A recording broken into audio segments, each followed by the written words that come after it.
309 players, 206 men and 103 women are here for the 2023 FIDE World Cup. It's the premier knockout tournament in over-the-board chess. All of these players have one goal: to become a candidate for the World Championship. Only 3 players in each tournament will earn this distinction. The winners will also earn a combined 160 grand in US dollars. Not bad. Jan Krzysztof Duda, the reigning World Cup winner, is back to try and repeat as champion, a feat no one has ever achieved in this grueling tournament. And Jan Krzysztof Duda wins the 2021 FIDE World Cup. What a performance. The top seeds in 2023 are Magnus Carlsen and Zhu Wenjun. Neither of them have won a World Cup before. Yes, even Magnus has yet to make it past the semis.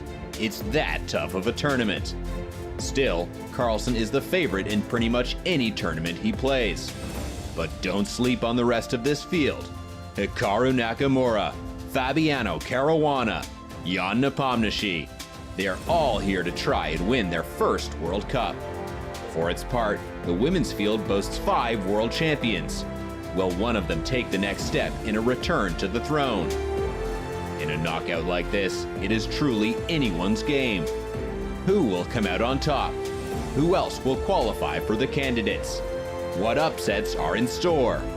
This is the 2023 FIDE World Cup.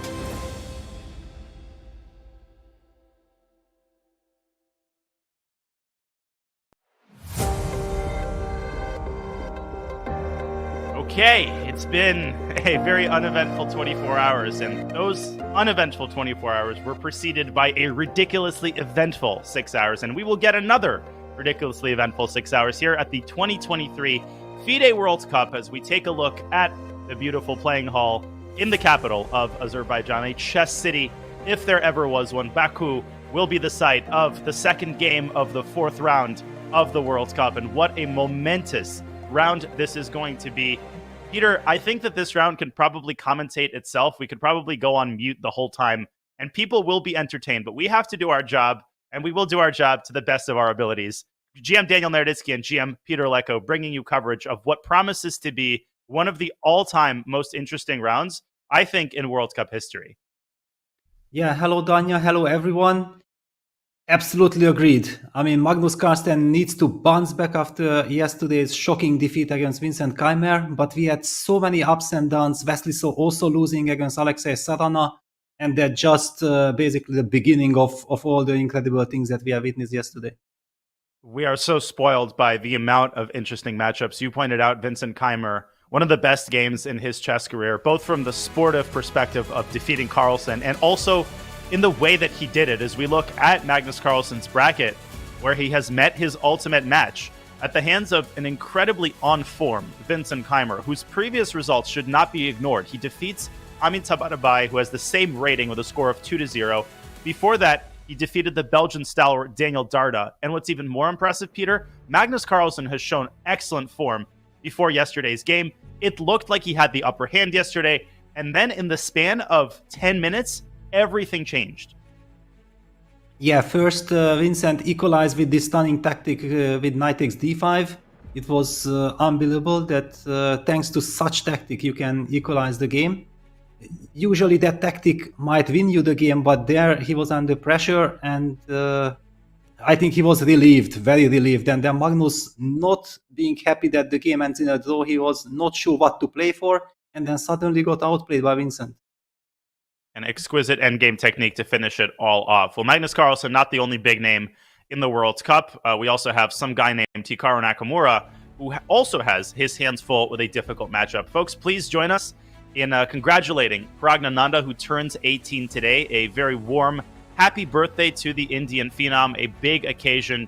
So much that he has achieved in the first 18 years of his life. But will he also achieve a victory over Hikaru Nakamura on this momentous day? Will he send this match to tiebreaks? He has the white pieces, Peter. He was in the driver's seat for most of yesterday's game. He handled the most difficult part of the game with a lot of grace and a lot of maturity because it seemed like Hikaru was taking it over. But in the end, a draw, very fair result. And I think that this match is really going to come down to one or two individual critical moments. Yeah, for sure. I mean, that game was very high quality. It was a very intense fight. Pragg got a fantastic opening, had everything under control, but Hikaru being Hikaru was looking for chances. He was patiently waiting, and when he got a chance, he used it, he jumped on it. Then in time table, it looked like Hikaru will finally prevail, but just one careful move, which was so natural, so human, to make basically give Pragg the chance to play a couple of very precise moves, make a draw, and I agree that it's going to be a very tough battle. There is one psychological issue. I mean, playing such a big game against Hikaru on your birthday, I hope that it will not affect Pragg in any way, because we know exactly that chess players are usually not happy if they get some positive or negative emotions. Of course, with the birthday, everybody celebrates you and so on, but you have to focus on the game. Absolutely. The mood is going to be celebratory among his family, but I think Pragg could not care less, to be completely honest. He only cares about the results of this game, and he can worry about selecting his birthday cake and blowing out the candles after the game. And obviously, there are so many other interesting matchups, not all of which we paid enough heed to yesterday because the Magnus and Hikaru games were so interesting. We have Fabiano Caruana, who drew Ray Robson, and another big matchup, Nihal Sarin against Jan Nepomniachtchi. Great opening prep by Jan, but even better neutralization in the middle game by Nihal Sarin. Nihal with the white piece is very dangerous. That is one to watch, Peter, as well. Yeah, there is so much to watch. It's just insane what we are spoiled with action. Unfortunately, we cannot do justice to all the participants. There is also this fantastic matchup between Daniel Avocaduro against Salem Saleh. A very big match, basically both players playing tournament of their life, and both of them have the chance to qualify for the 5th round. Indeed, and also in the women's section, we saw the current women's world champion Zhu Wenjun, who's had a very tough ride at the World Cup, barely squeezing out that miracle victory in her previous match and drawing her first game yesterday against Elizabeth Potts with white. So she's got her work cut out for her, as does Alexandra Guryachkina. Man, wherever you look, you've got fascinating matchups, as well as some players who are having, as you said, Peter, the World Cup of their lives, including your compatriot Ferenc Berkish, who defeats Ruslan Ponomariov, who himself knocked out Lai Kwang Liam. So you've got layers upon layers of different players who are in amazing form, and then defeating other players who are also in great form. Of course, Alexei Sarana with the black pieces crushes Wesley So in one-sided fashion. He will try to round off this incredible upset with the white pieces today. But the nerves in that playing hall are something to watch. Yeah, it's the second day of the 4th round. Yeah, it's all tension, all eyes on the players. Basically, one mistake can cost direct elimination, direct exit from the World Cup. No one wants to be in that shoe. And we do see Fabiano Caruana with the white pieces. He rather smoothly drew his game yesterday. With the black pieces, I think he's kind of confident that, yes, this is the day. But Ray has been super convincing. I have been with Vincent at the tournament in Prague, and that tournament was won by Ray Robson with a very convincing performance, very mature play, and it's not going to be easy for Fabi. It certainly will not be. There are the two American superstars, Ray flirting with 2,700 in his last couple of tournaments, known for his stellar opening preparation. Of course, both of these players are. So the first stage of the game in Caruana Robson, I think, is going to be a classic. I'm so excited to see what kinds of openings we are going to see and what we're going to see, of course, from Magnus Carlsen, because let's be real, that is our main focus today. Will Magnus be able to recover and bounce back with a victory to force tiebreaks against Vincent Keymer? What a surprise that Magnus, not yet at his board, usually likes to come either 5 seconds before or 5 seconds after. Will he be freshly showered this time, Peter? When I lose a painful game, it can be a little bit difficult to get out of bed, much less take the shower. But Magnus, he's been through so much. He's used to adversity. He knows how to handle these kinds of situations. And I'm excited to see what kind of Magnus Carlsen will show up to the board today. Yeah, for sure. We are all eagerly waiting for his first move. It's a must-win situation. It's so difficult to even imagine Magnus can play anything. But there is this kind of catch-22 situation, yeah, that you don't know exactly. You would like to be aggressive in a must-win game, but if you are aggressive, there is a chance that you run into some forced lines. and your opponent can show brilliant preparation. So there is the argument that in order to try to win, you should just play a very long game, and there is a handshake between Pragg and Hikaru, and the game is on. Okay, and as I predicted, Magnus Carlsen shows up exactly 5 seconds after the game begins, puts down his water bottle, takes a sip of the other one, and the big moment. What will we see from Magnus on the first move? Anything is possible, from e4 to d4 to c4 to something offbeat like b3. Nothing can be ruled out. Anything can come from the laboratory, the feared laboratory of Magnus Carlsen. That opening kitchen has produced so many finds, so many dangerous weapons over the years. And yesterday, Magnus played an excellent opening. He got exactly what he wanted, and his loss could not have been further removed from what happened in the opening. But definitely, as usual, Magnus not in a hurry to make the first move. Yeah, and Vincent was kind of staring at him for 1 or 2 seconds. And Magnus again does the Jadoubing story. Yeah, it almost looked like he touches the c pawn B3. or yeah, something on the queen side, but not yet. He pump faked us. Okay, that's more like it. I believe that is 1 e4 from Carlsen. Vincent responding with e5. And the second question, Rui Lopez, Italian, Scotch, Ponciani. What are we going to see? Well, I'm basically expecting a Spanish most probably. But you never know. I mean, Magnus can play anything. Yes, great call, Peter. It is a Spanish. It's a Spanish, yeah. Another big question. Which line of the Spanish, yeah? Usually Vincent had been playing the Marshall, which is very much Magnus's territory.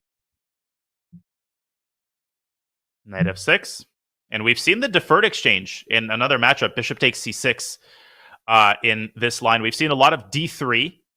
And I believe that is, in fact, d3. This has been very fashionable, Peter, in this tournament. I think d3 has outweighed castle short in popularity in the World Cup. And Magnus, following the trend there, the early d3 line can no longer be called, I think, rightfully a sideline. It is on par, I think, with castle short as the main line.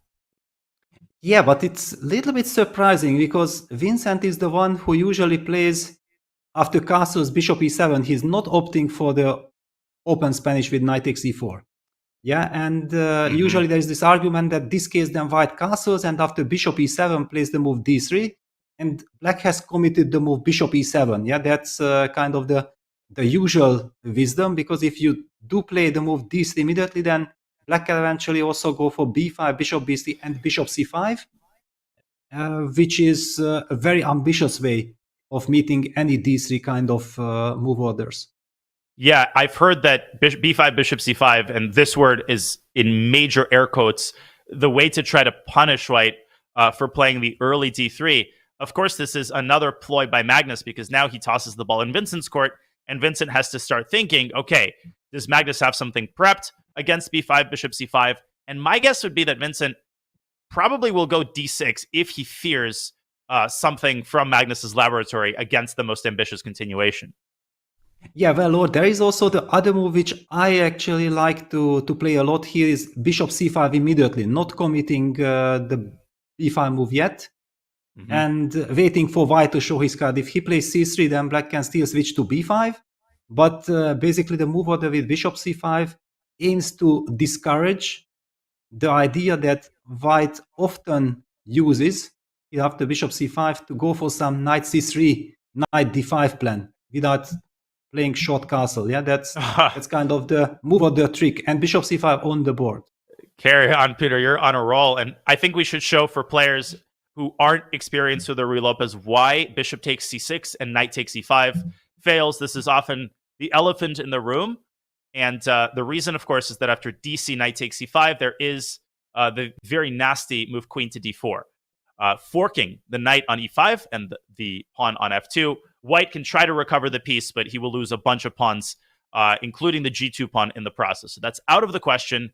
Magnus developing his dark squared bishop to g5, which is one of many different setups that you can choose. You can play lines with bishop g5. You can keep the bishop on c1.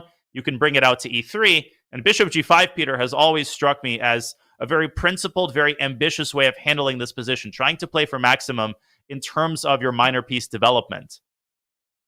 Yes, it's a very interesting move. I mean, especially for the fact that I'm not entirely familiar with this. I'm not a big fan of bishop g5 from the white side, and I don't exactly understand why this is the moment which makes it more attractive than in any other circumstances. But clearly, Magnus knows that he's in a must-win situation. He wants to disbalance Vincent as quickly as possible, and I think that's exactly the main purpose of bishop g5. We have a big piece of news really quickly. Ju and June and Elizabeth Potts, the matchup we mentioned, riveting action in that game. We have a line that I personally have never seen before. This is a momentous novelty. In fact, the editors at New and Chess Yearbook have already phoned in and called this the novelty of the year. We have a position in the Berlin with queens on d4 and e6. I'm kidding, of course. Ju and June and Elizabeth Potts are about to make a Berlin draw, which is a very interesting decision by Lizzie, who doesn't exploit her white collar and is okay with forcing tiebreaks here. Now, Ju and June has not yet acceded to the repetition with queen d6. She hasn't played that move yet. But Peter, the alternative here, which is bishop d7, is extremely unappetizing. Black is flat out worse, and there is no universe in which Ju and June goes for that.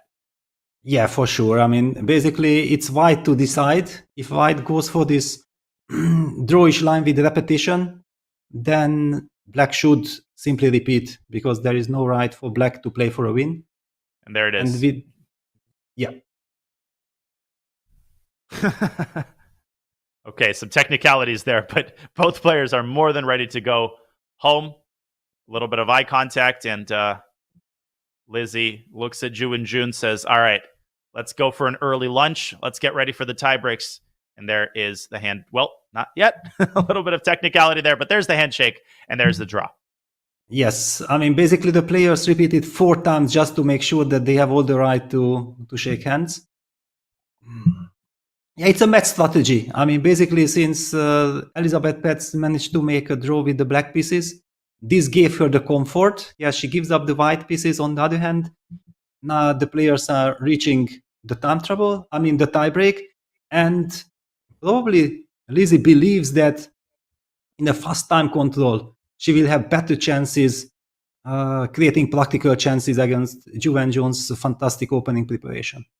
It's definitely not, I think, not a bad strategy. Anything can happen in the tie breaks. And as the lower rated player, I think you give yourself pretty good chances by forcing the rapid mini match. But in any case, the score in their match is 1-1. Both games were drawn, and we will keep a close eye on their rapid match tomorrow. But back we go to our marquee matchup in the open section. Vincent Keymer continues to ponder the situation after this, I don't know if I should call it rare, but perhaps somewhat more uncommon instance in which bishop g5 is played. There's a lot of options here. For black, you can play d6. You need to decide when to play b7, b5. I also see the bishop returning to e7 a lot of times, but here I think white can, in fact, take on c6 and take on e5. So that might be out of the question. But h6, another button that you can press at any moment. Yes, I mean, basically it's very tempting always to include the moves h6. Yeah, h6 played.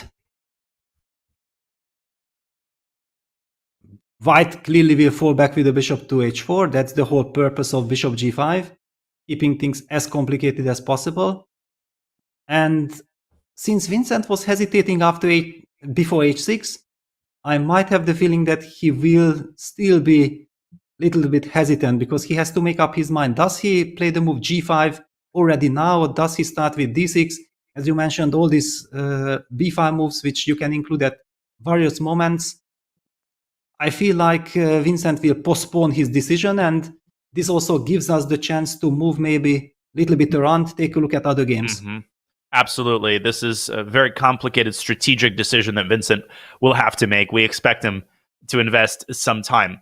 And indeed, we should go to our birthday boy matchup. Once again, happy 18th birthday to Pragg, as he faces one of the toughest challenges of his young chess career, a game with Hikaru Nakamura. He's got white, and he has opted, I think, for the English opening. What a position we have on the board. There is a white pawn on g4. When did it appear on g4? Well, let's find out. Yes, when and how and why. We do see that it was c4. Yesterday, Hikaru played the move c4 against Pragg, and what amazes me in Pragg's situation that he can play already any first move. He's so universal in his openings. It also shows that he works on chess amazing amount of times. Otherwise, you are simply not able to be inside all the positions. Just as we speak about Magnus, that this is his very big strength, I feel like also Pragg is becoming an absolute top 10 player opening-wise. Without question. And he chooses the 4 knights English with g3. There are many moves in that position. The classical line is e3. He plays g3, and Hikaru responds with a very interesting line that's been around for a while. He doesn't play d5, which would transpose the game into what can be thought of as a reverse Sicilian. Instead, he opts for knight c6 to d4. And for players who are less experienced in the English, this might catch you by surprise. It seems to blunder upon. And a little moment of levity, Peter, I cannot resist. We have to show that knight takes c5 runs into the move queen e7. And woe betide the player who drops the knight back to d3.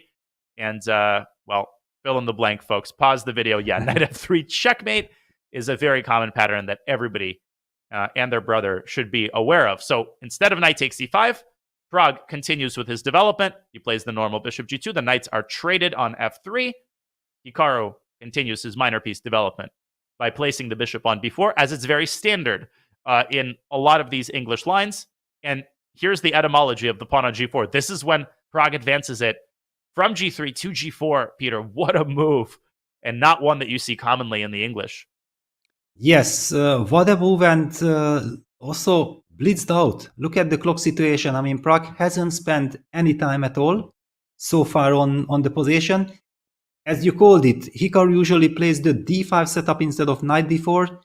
Nevertheless, Pragg is perfectly prepared. I mean, you don't come up with a move like g4 over the board, or you can come up, but then you spend at least like 15-20 minutes before you do that. If we see that g4 had been blitzed out, then there is a real purpose behind it. g4, h6, d3, c6, queen b3 on the board, and we reach the current position. Okay, so there's stuff going on here on both sides of the board. Currently, the bishop is hanging, so Hikaru deciding whether to move the bishop, and if so, where. He can move it to c5, he can drop it back to a5, which I think is the most natural move.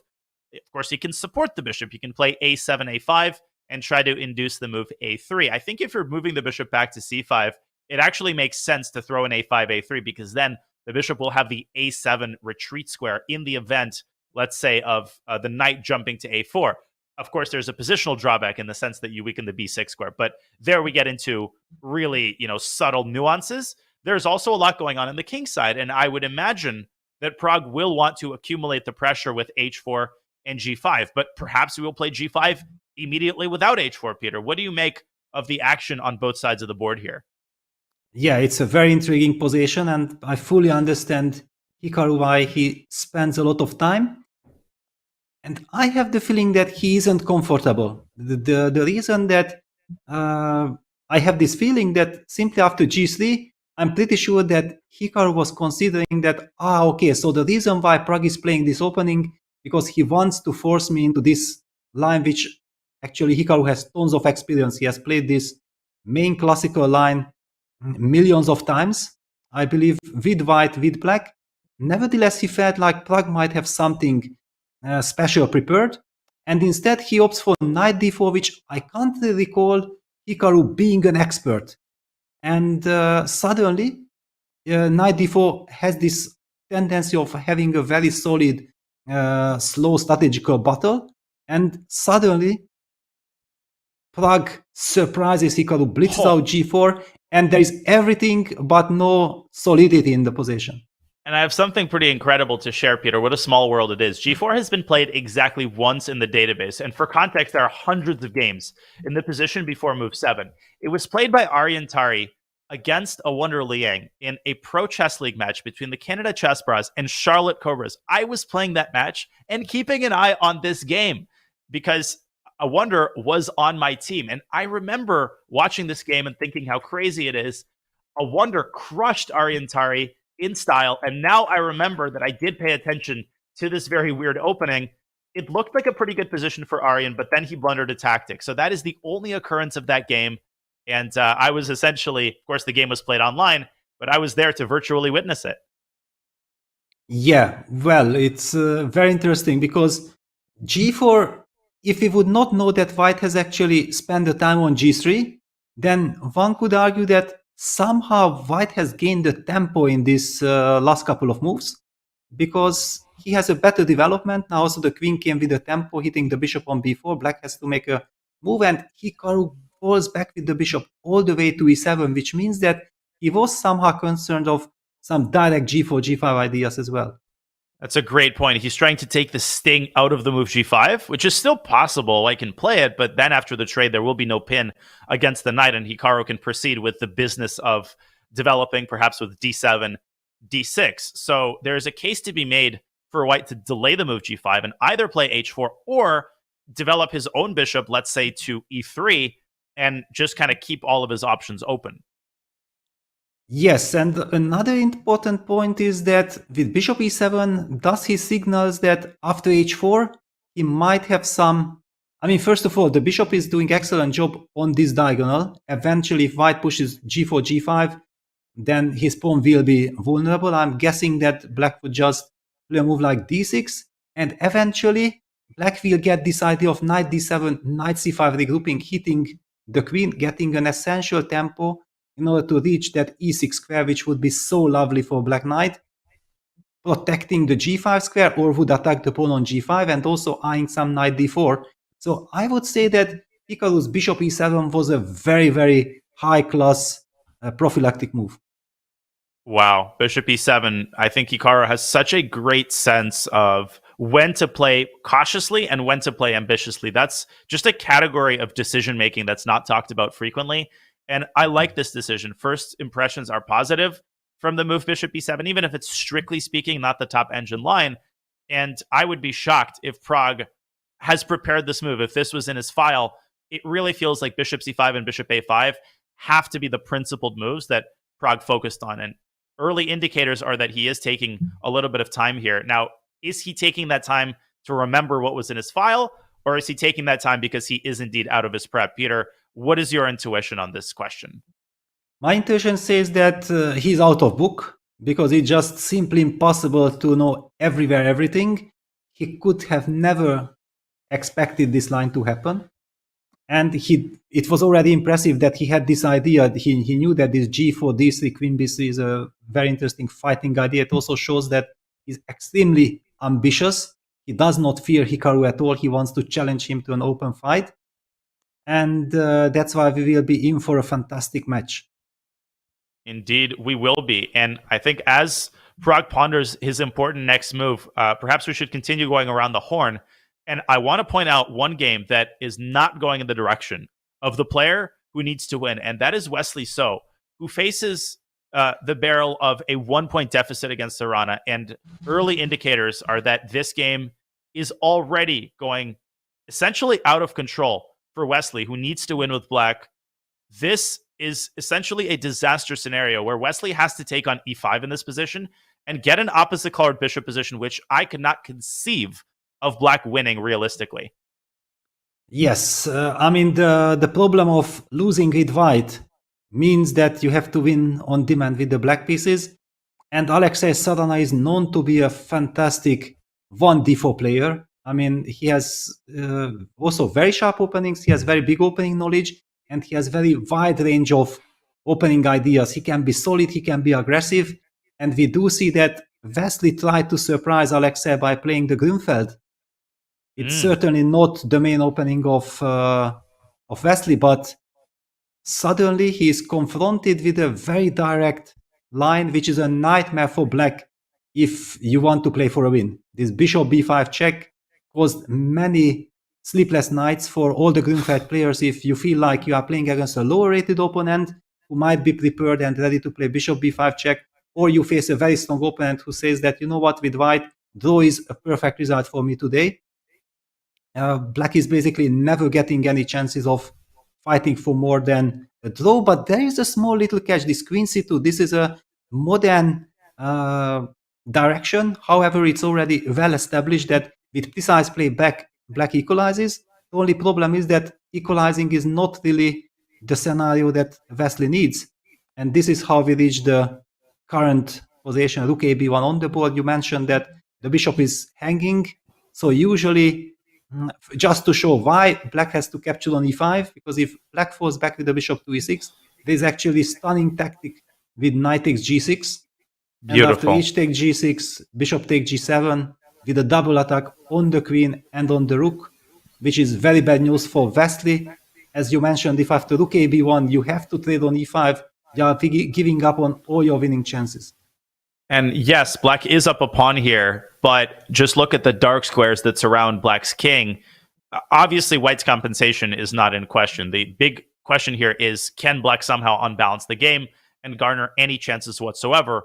I guess that depends on the subsequent course of the game. What scares me is that Alexei is clearly still well within his preparation. So not only will he reach this position in which it's hard to conceive of serious chances, but likely Alexei also knows how to arrange his pieces subsequently. Queen a5, I think, is a very likely move here. Then the bishop will maybe drop back to c3, and I think Alexei will try to optimize the placement of his queen. Queen c2 to d2 looks like a promising idea, either to head up to d4 or even to h6. And it just seems to me that white's chances, long-term chances, on the king side, coupled with the presence of opposite-colored bishops, really will make it. Yeah, queen b2 also looking amazing because you're stopping rook a to b8. That will run into queen takes b8. And that epitomizes just the long-term problems that black is experiencing with the dark squares around his king. If black plays f6, then you weaken more stuff. You allow bishop b4. If Wesley pulls this off, I will be shocked. Yes, actually, this is a very fashionable line, and it was posing some problems for black. I mean, many players were suffering. I think Matthias Blubaum is one of the leading experts from the white side. He had at least 20 games in this line. I believe I'm not exaggerating, and mostly on the internet, blitz games.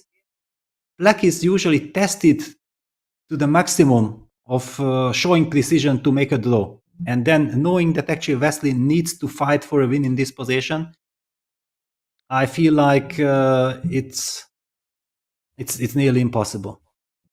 Yeah, this is a disaster for Wesley, who has had such a topsy-turvy event. He could have been knocked out by Jules Moussard in the previous round. Jules had a winning position in the decisive rapid game, failed to convert it, and all credit to Wesley for defending like a monster, despite clearly not being in ideal form. But then he met his ultimate fate at the hands of Alexei Sarana, who delivers a crushing blow with black yesterday and now chooses his opening very wisely and is knocking on the door of advancing to the next round, Peter. I think it's pretty clear that Wesley essentially needs divine intervention to win this game. And on that note, perhaps we can continue traveling around the horn and looking at our very exciting first 30 minutes of games.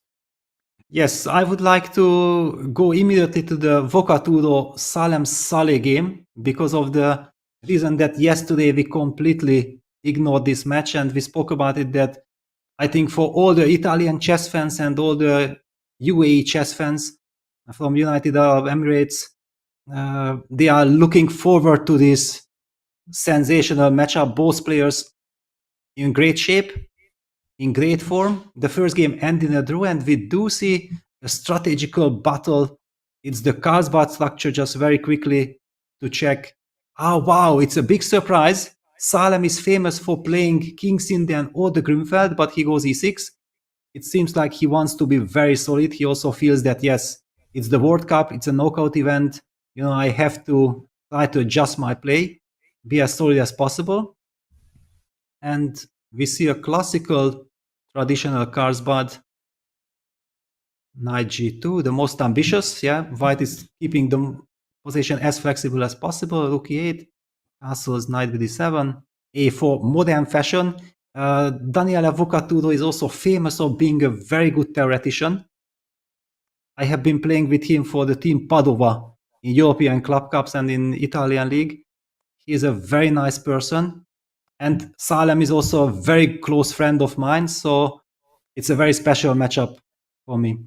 Same here, Peter. I know Salem very well. We've done an all-nighter of Blitz in Gibraltar before joining our flight back to London, which we barely made. So I had a great travel experience with him and many Blitz marathons online. So definitely both of these players can confirm really great people. And of course, Italian chess fans could not be more proud of Daniele Avocaduro, who had such a difficult matchup against Daniel Dubov, and he beat him with the black pieces in sparkling tactical style. But he has to move on and face another very difficult opponent.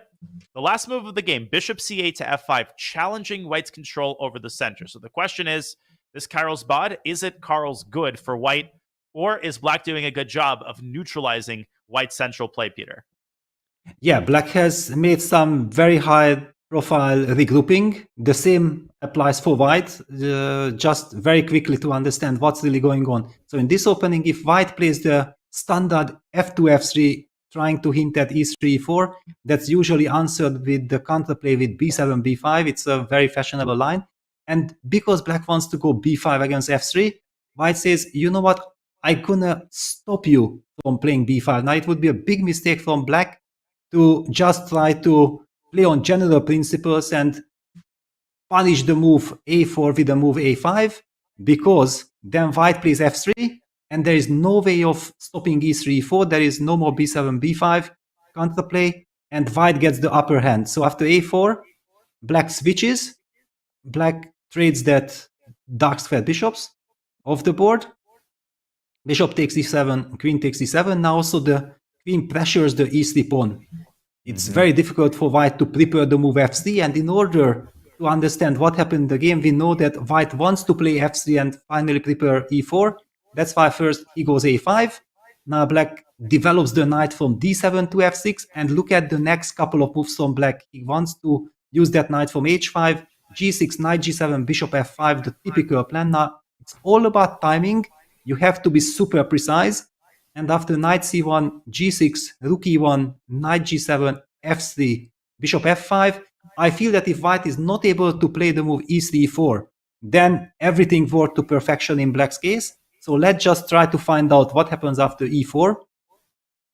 I think black reacts d takes e4, f takes e4, and the very critical and important move that he can play the move rook a d8. I think this is still some kind of a deep theoretical point, and if this move works, black solves all his problems.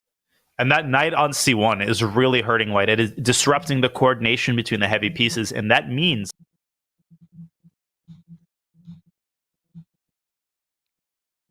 Yes, this is the whole point. I think we lost Danya for a second before he reconnects. Let me continue. Yes, black is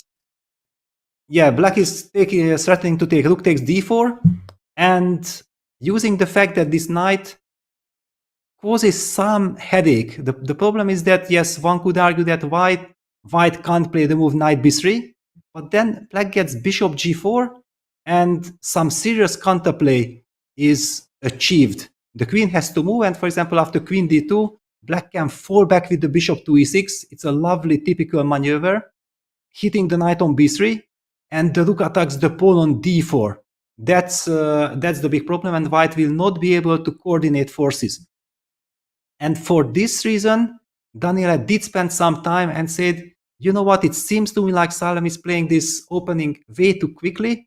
It means that he is very much within his preparation. I don't want to test him there. And this rook a8 move disturbs me, so let me just be solid and play the move queen d2.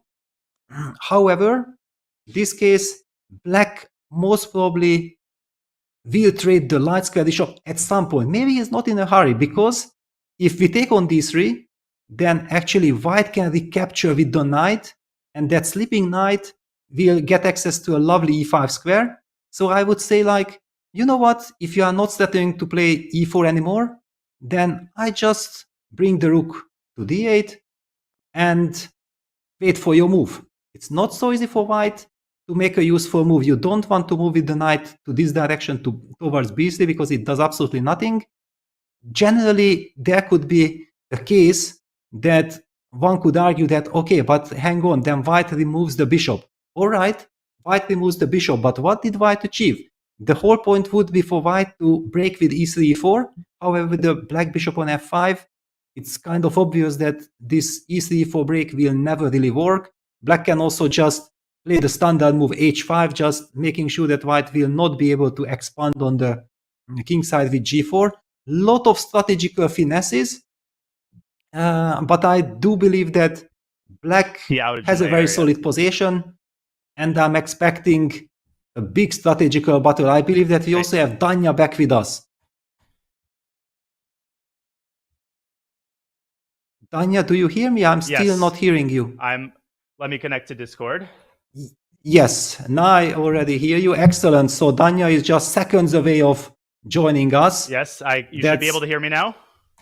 Yes, it's perfect. I apologize for that. There's a storm here in Charlotte, and AT&T, my internet service provider, had a brief outage. Nothing I could do about that. So the weather in my area is okay, but I got a notification this morning that this might happen. But for now, I'm back. Yes, and the good news is you haven't missed out on any action. I was explaining some small subtleties of this specific Carlsbad structure. And please share your thoughts on this position. Okay, so we had the last move, Queen D2.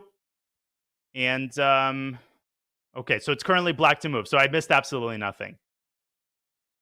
Yes, exactly. Okay, great. I basically explained that black usually plays another move, rook a8, since white isn't really threatening to play e3-4 if he haven't done it before. And I also believe that by removing the bishops, it's not a big deal for black, because then the push e3-4 will not really be possible for white. I do believe that black has kind of equalized. It's a big, long strategical battle, which gives us the chance also to move on to the next game and take a look. Do you have any preference where you want to go? I do. I feel strongly about this. I think we should go to the Nepo game, because the Nepo game started out as a very conventional line that has been known for many years. And, okay, it looks like there has been a transmission error. Maybe my internet isn't the only one that went down, but apparently the Nepo game has gone haywire because of a transmission error. So perhaps we should skip on that game for now, and we will get that proper transmission for you when the organizers fix it. So barring the Nepo game, I'm kind of looking around. We've got a lot of pretty tame positions. We have this Vahapsanal-Ivanchuk position that's pretty crazy. And no, it already ended. It's a draw. Yeah, exactly. That's why I wanted to bring it up, because very quickly it's important to understand what happened here. It was the Petrov defense, the famous Ivanchuk. Yeah, that you can try to guess what he will play, but you will never be able to make it right. Yes. I'm pretty sure that Sanal Vahap never in his dream felt like this could happen, that Chucky will play the Petrov, but he does. And in this fashionable line, which Jan Nepomniachtchi has used against Asadli, against Vugar Asadli during the World Cup, is played by Sanal Vahap. And Chucky, after Queen h5, opted for g6, Queen h6, Bishop f8, Queen e3, Bishop e7, black is threatening to castle, and Sanal Vahap thought like, you know what, actually tiebreak is perfectly fine with me. I so far have a fantastic record in the tiebreaks, and I'm ready to call it a day. They went on to repeat, and the game already ended in a draw. And I think that's a pretty reasonable decision. Vahapsanal is a great blitz player. I've played him a lot online, and obviously we saw similar decision making in the Lizzie Potts Ju and June game. Hindsight is 2020, so Vahapsanal could lose the tiebreak, and we could say, well, he had the white pieces. Why didn't he try to exploit them? But from a purely statistical standpoint, I think a very reasonable decision, Peter. Yeah, it's basically perfectly understandable.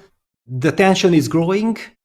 I think also Chucky is kind of happy because he solved the problems with the black pieces, but it's all mind games. It's all going to be decided tomorrow who will keep the better nerves. It's anybody's match, I have to say, but we move on. This also gives us a chance probably to check out on Ferenc Berkish, because we also yesterday ignored that game.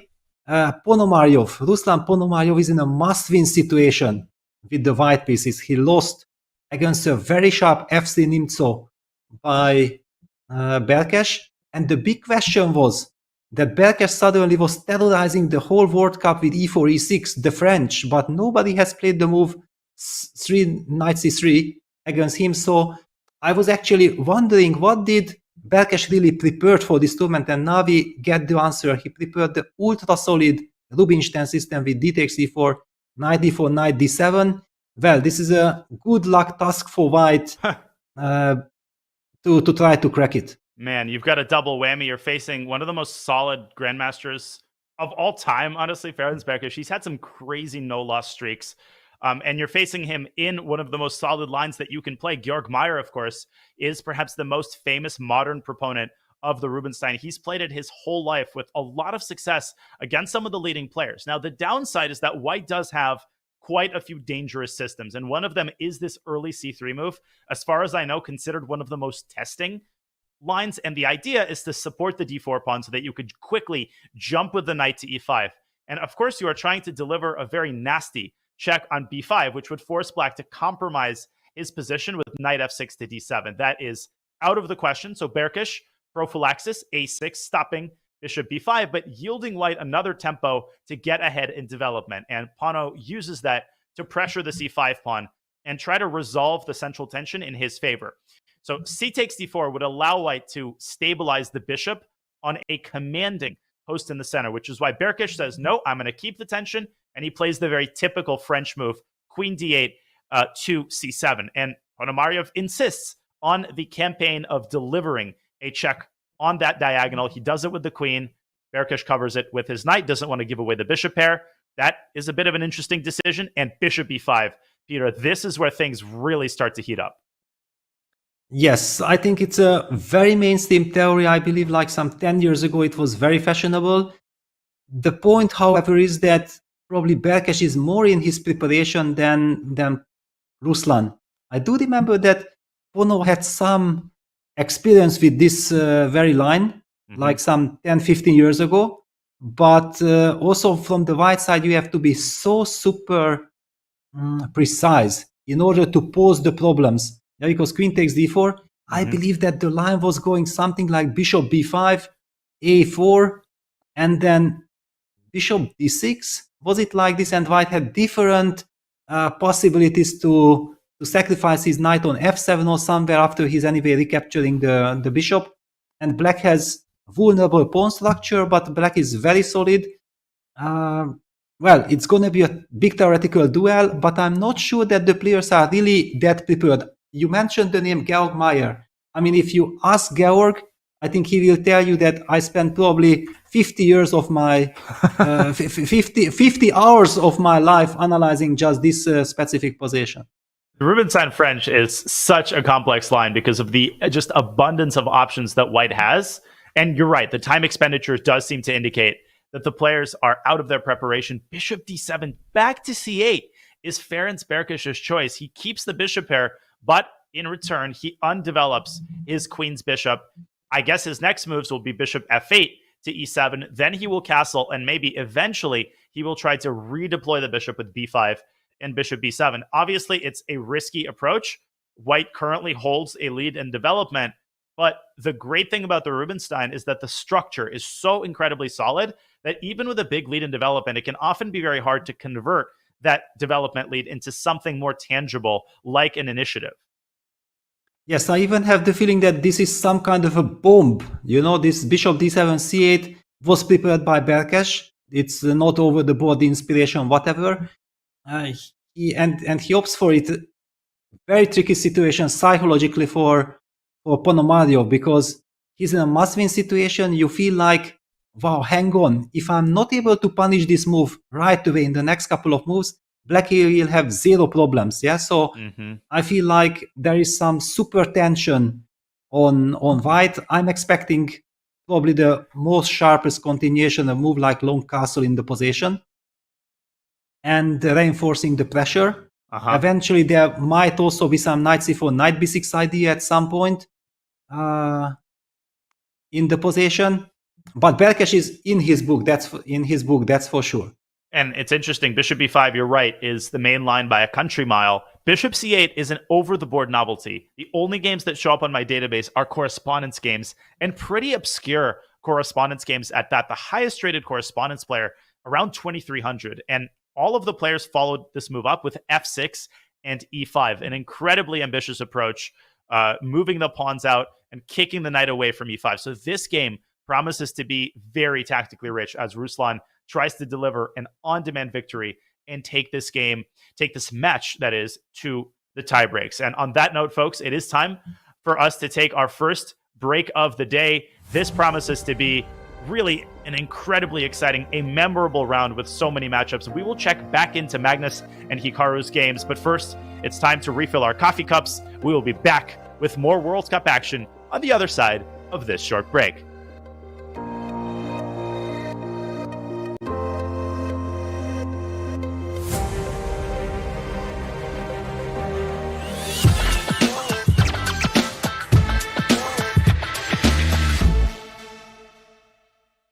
I understand. 18 seconds for black, so not too much time there either. Rook c7.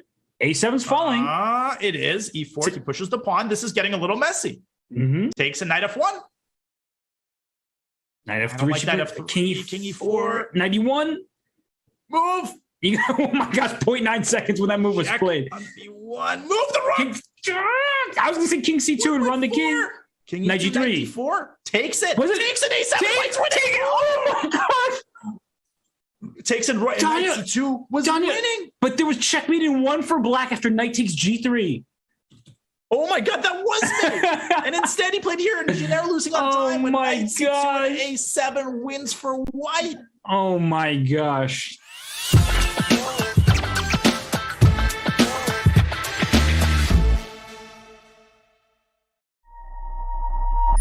Chess.com's game review recently got a major update. Here are 4 key notes. At the end of each game review, you will now see a summary of the game from your coach, your performance rating for that game, and a quick grade for you and your opponent in the opening, middle game, and end game. We've added a new classification called miss for when a move fails to take advantage of an opportunity, but it is otherwise a sound move. We've also changed the definition of blunder.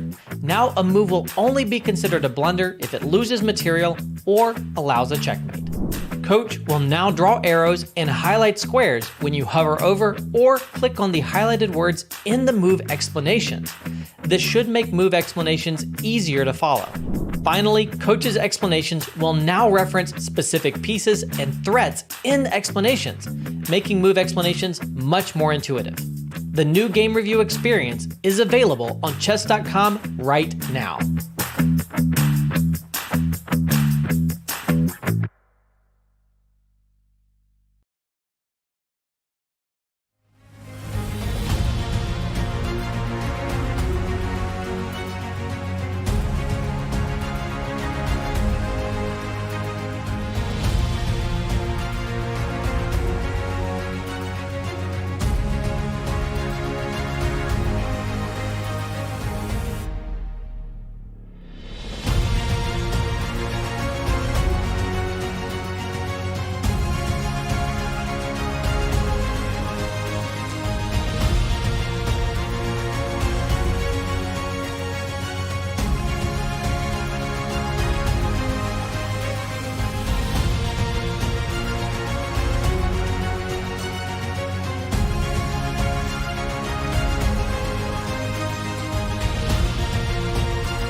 This international master became the only player to have a 100% record in both the Open and Women's World Cup after the third round. Eline Roebers topped off the first game of the event with a brilliant rook sacrifice that, if taken, will fork the queen. Under no danger, the reigning Dutch women's champion took home the first match, 2 nothing. In the second match, Roebers faced woman grandmaster Khalid Mona. Again, Roebers prevailed. In their second game, it was another brilliant rook sacrifice that paved the way to victory. The third match saw an opponent of similar strength, international master Claudia Coulon. In a shaky first game, Roebers was able to find a ladder sequence that would eventually win a queen, prompting Coulon to resign. In the second game of the match, Roebers discovered a mate in 9 sequence, which, after being hastened, turned into checkmate on the board. 6 games, 6 wins.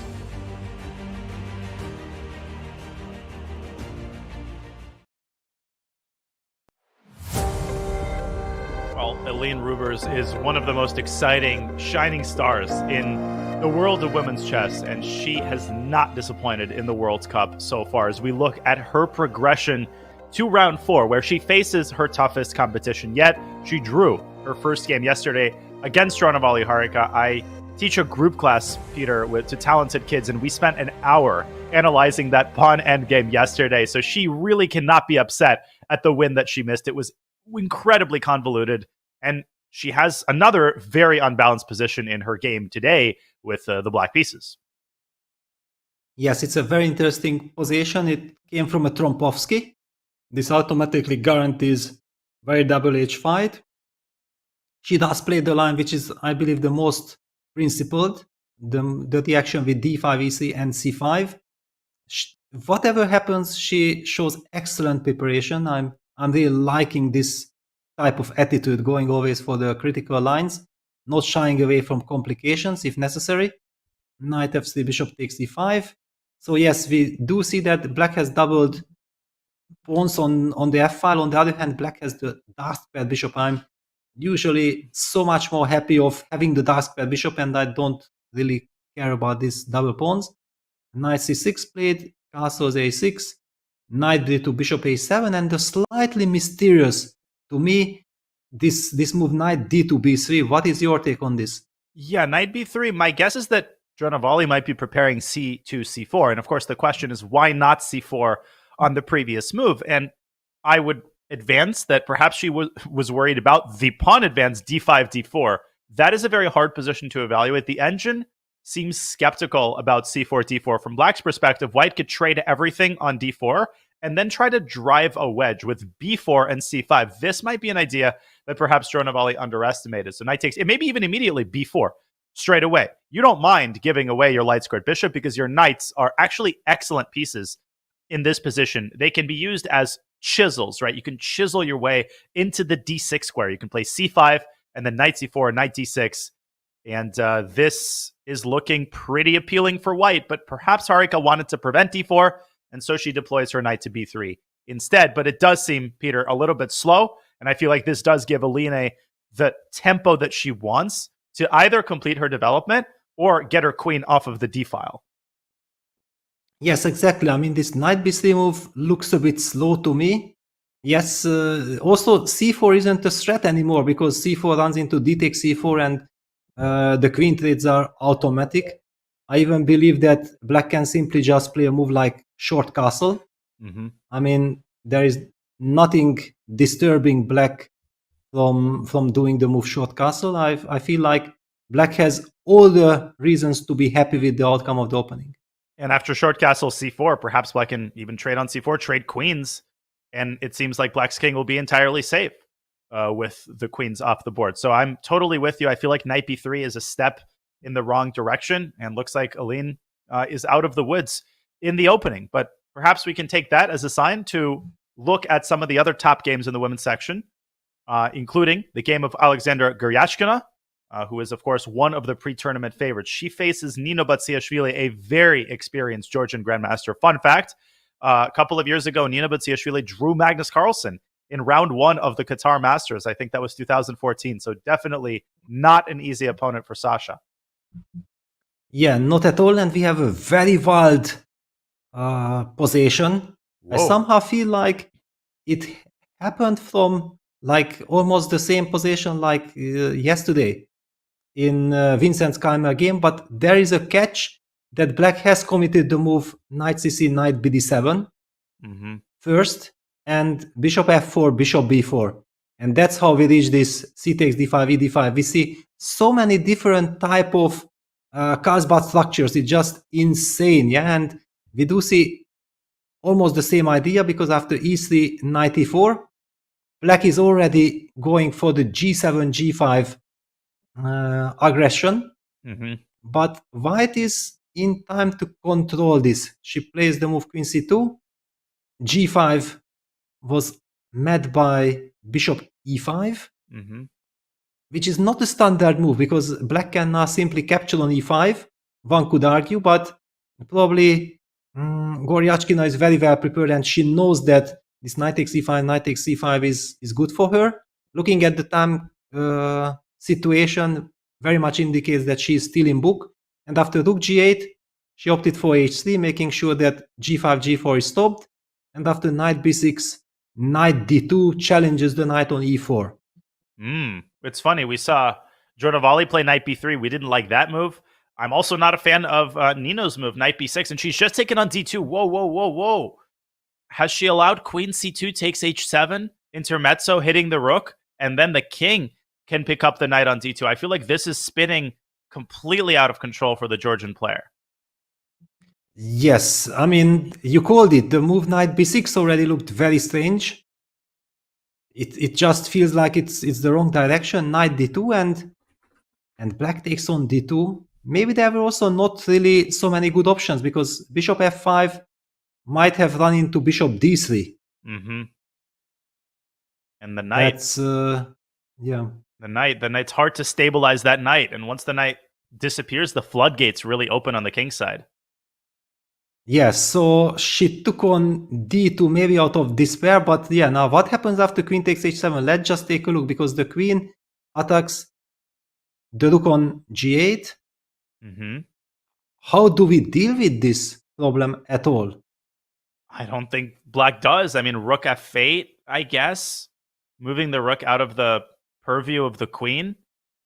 But after rook f8, But okay. rook f8, king takes d2, and I don't want to say the game is over, but black can't move. You can't even play f6 because the c7 pawn falls. You would have to develop your light squared bishop, I guess, but you're a pawn down. Bishop g7 is also a huge threat, simply trapping the rook. And man, what a disaster in only 11 moves. Yes, and one could argue that white has lost the right to castle. The white's king is in the center, but look at black's colleague is on e8, and I don't really see black getting 3 easy moves of getting something like bishop e6, queen d7 or queen e7 and long castle in, because if black gets all these moves in, then she has compensation, long-term compensation, but I just feel that she will not have this time. White even has ideas like breaking the construction on the king side with a timely h4, and after g takes h4, then rook takes h4 will also appear in the game. It's looking very bad for the Georgian.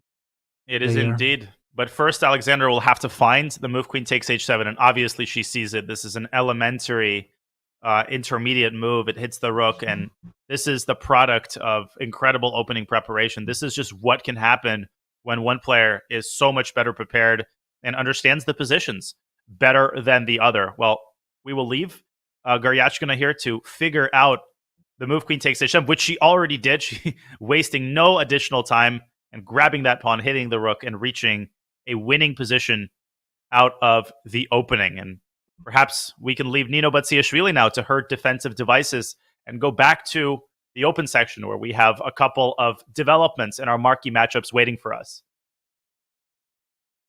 Yeah, that's a good point. Vincent's position against Magnus is very interesting. I think that this is some completely new territory. Let me check the opening. Yes, we don't have a single game with this position. Mm-hmm. We did see Magnus Carlsen going for bishop g5, h6, Vincent taking time for h6 after bishop h4. He did play the move d6. We speculated that, yes, you never know that. Do you include that b7, b5 move first, or do you play d6? I believe that the move that Vincent chose looks like the most natural move, d6. You don't want to determine your pawn structure yet. And Magnus, let me just check. After d4, do we have a game for this? No, 0 Whoa. games. After d4 already, no games at all. My God. And that's, this is the Spanish that we're talking about. There are games in every line here. I'm also checking the correspondence database here after bishop h4, d6. Yes, d4 is a novelty in both the OTB and correspondence database. And it makes sense visually. I mean, you're trying to punish black for opening up the knight on c6 to a pin by the bishop, and you are exploiting the brief window of opportunity that you have before black plays the move b7, b5. And the structure that you get as a result, Peter, is very different from what we normally see in this line. The center opens up, Vincent trades on d4 and plays bishop d7, and Magnus takes on c6 with the bishop. So he takes d4, knight takes d4, bishop d7, and I think for some players, it might be a little bit counterintuitive to take with the bishop, but normally you want to keep this knight firmly entrenched in the center. This knight is a very important cog in white's attacking machine. So we have the trade on c6, knight c3, castles, queen to d3 by Magnus Carlsen, deploying the queen. And I want your take on this move, Peter. And the final move that we have right now, bishop c5 to b4. Okay, what's going on here? Yeah, well, the move queen d3 was a very interesting move, and I think the main idea of Magnus that he still keeps all his options open, yeah, that he can castle short, he can castle long, depending which choice Vincent takes. And the move bishop c5 to b4 clearly indicates that Vincent wants to stop long castles, yeah, because after long castles now he would be able to take on c3, and after queen takes c3, take on e4. Okay. That's what I'm guessing. Queen takes c3 and knight takes c4, and the tactics seem to work out for black because the queen on c3 is also hanging. So I'll just show this line. Bishop takes d8, knight takes c3, and the rook is hanging. You have to take the knight. Black takes on d8, and black is simply a pawn up. White has nothing to show for it. And that is the tactical justification of the move bishop b4. Now, Peter, what if you go short castles in this position? Black plays bishop takes c3, and perhaps you play the move b takes c3 and bank on the pin against the knight, because black really does not want to play the move g7, g5, unless that move is supplemented by very careful thinking. Yes, on the other hand, I believe that it would be some kind of an achievement for black if white is forced to castle short, yeah, especially knowing that Magnus is in a must-win situation. It indicates me that anything which more or less resembles a strategical fight is what black is looking for. And I'm guessing that judging by the fact that Magnus opted for the the quick d3 bishop g5 plan, and then he was ready to spice things up immediately with d3 d4, he wants a very double-edged position. So I'm not seeing Magnus actually castling short so easily. I mean, he might make the move, but it will take him some time to decide on it. Anything else is also like knight d4 to e2, reinforcing the threat of going long castles. That could be another move, yeah, just to keep as much tension as possible in the position. General question, would you say that Magnus right now, maybe it's too early to tell, is he happy with the early outcome of the opening? Is this the kind of position he had in mind when he was falling asleep yesterday? I think it was very important for him to get Vincent out of the book as quickly as possible, and he definitely succeeded. He does have a very nice time advantage. Yeah, it's at the moment 20 minutes. It already used to be much more than that. I think it was also 25, nearly 30 minutes.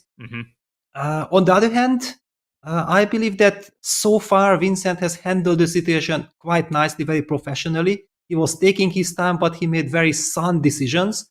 And because of this fact, I'm not sure if Magnus is so happy or he was hoping something more out of the surprise. But in any case, he got a game and it's all to play for. He got an unbalanced position. He's got the time advantage, and he had a big time advantage yesterday as well. So as you said, Vincent, no stranger to being down on time. But again, we're only 12 moves in. The position already very rich. It's way too early to make any general conclusions. We will keep an eye on Magnus's decision-making here. And of course, we have our other big marquee matchup of the day. And that game is heating up as well, as if on cue. Let us travel to Hikaru Nakamura land, and Praggnanandhaa's king has just traveled from the center to the queenside. The last move, long castle by Pragg, and he is offering up the pawn on g4, which has not advanced to g5, Peter. So perhaps we can rewind a little bit here. After d3, c6, queen b3, remember this move.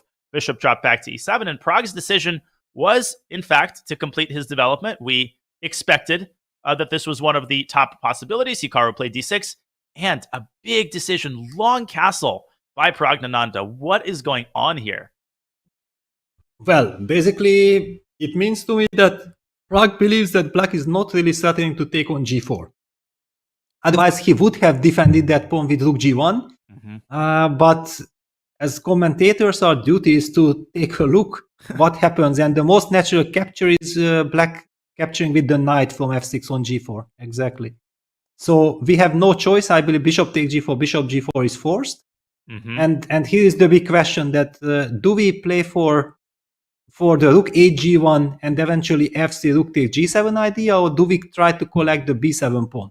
What is your take on this? I think the issue with queen takes b7 move, queen d8 to c8, and I really would not be, it would be unappetizing to me to go into this endgame. Why? Because, well, black has the bishop pair. Black has a very mobile pawn mass on the king side and potentially in the center. This is not really in the spirit of the position. So instead, I would be inclined to play on the king side with rook hg1. But now you have to reckon with this other annoying move, queen d7, which defends both the bishop and the b7 pawn. Presumably, you would chase the bishop away with f3.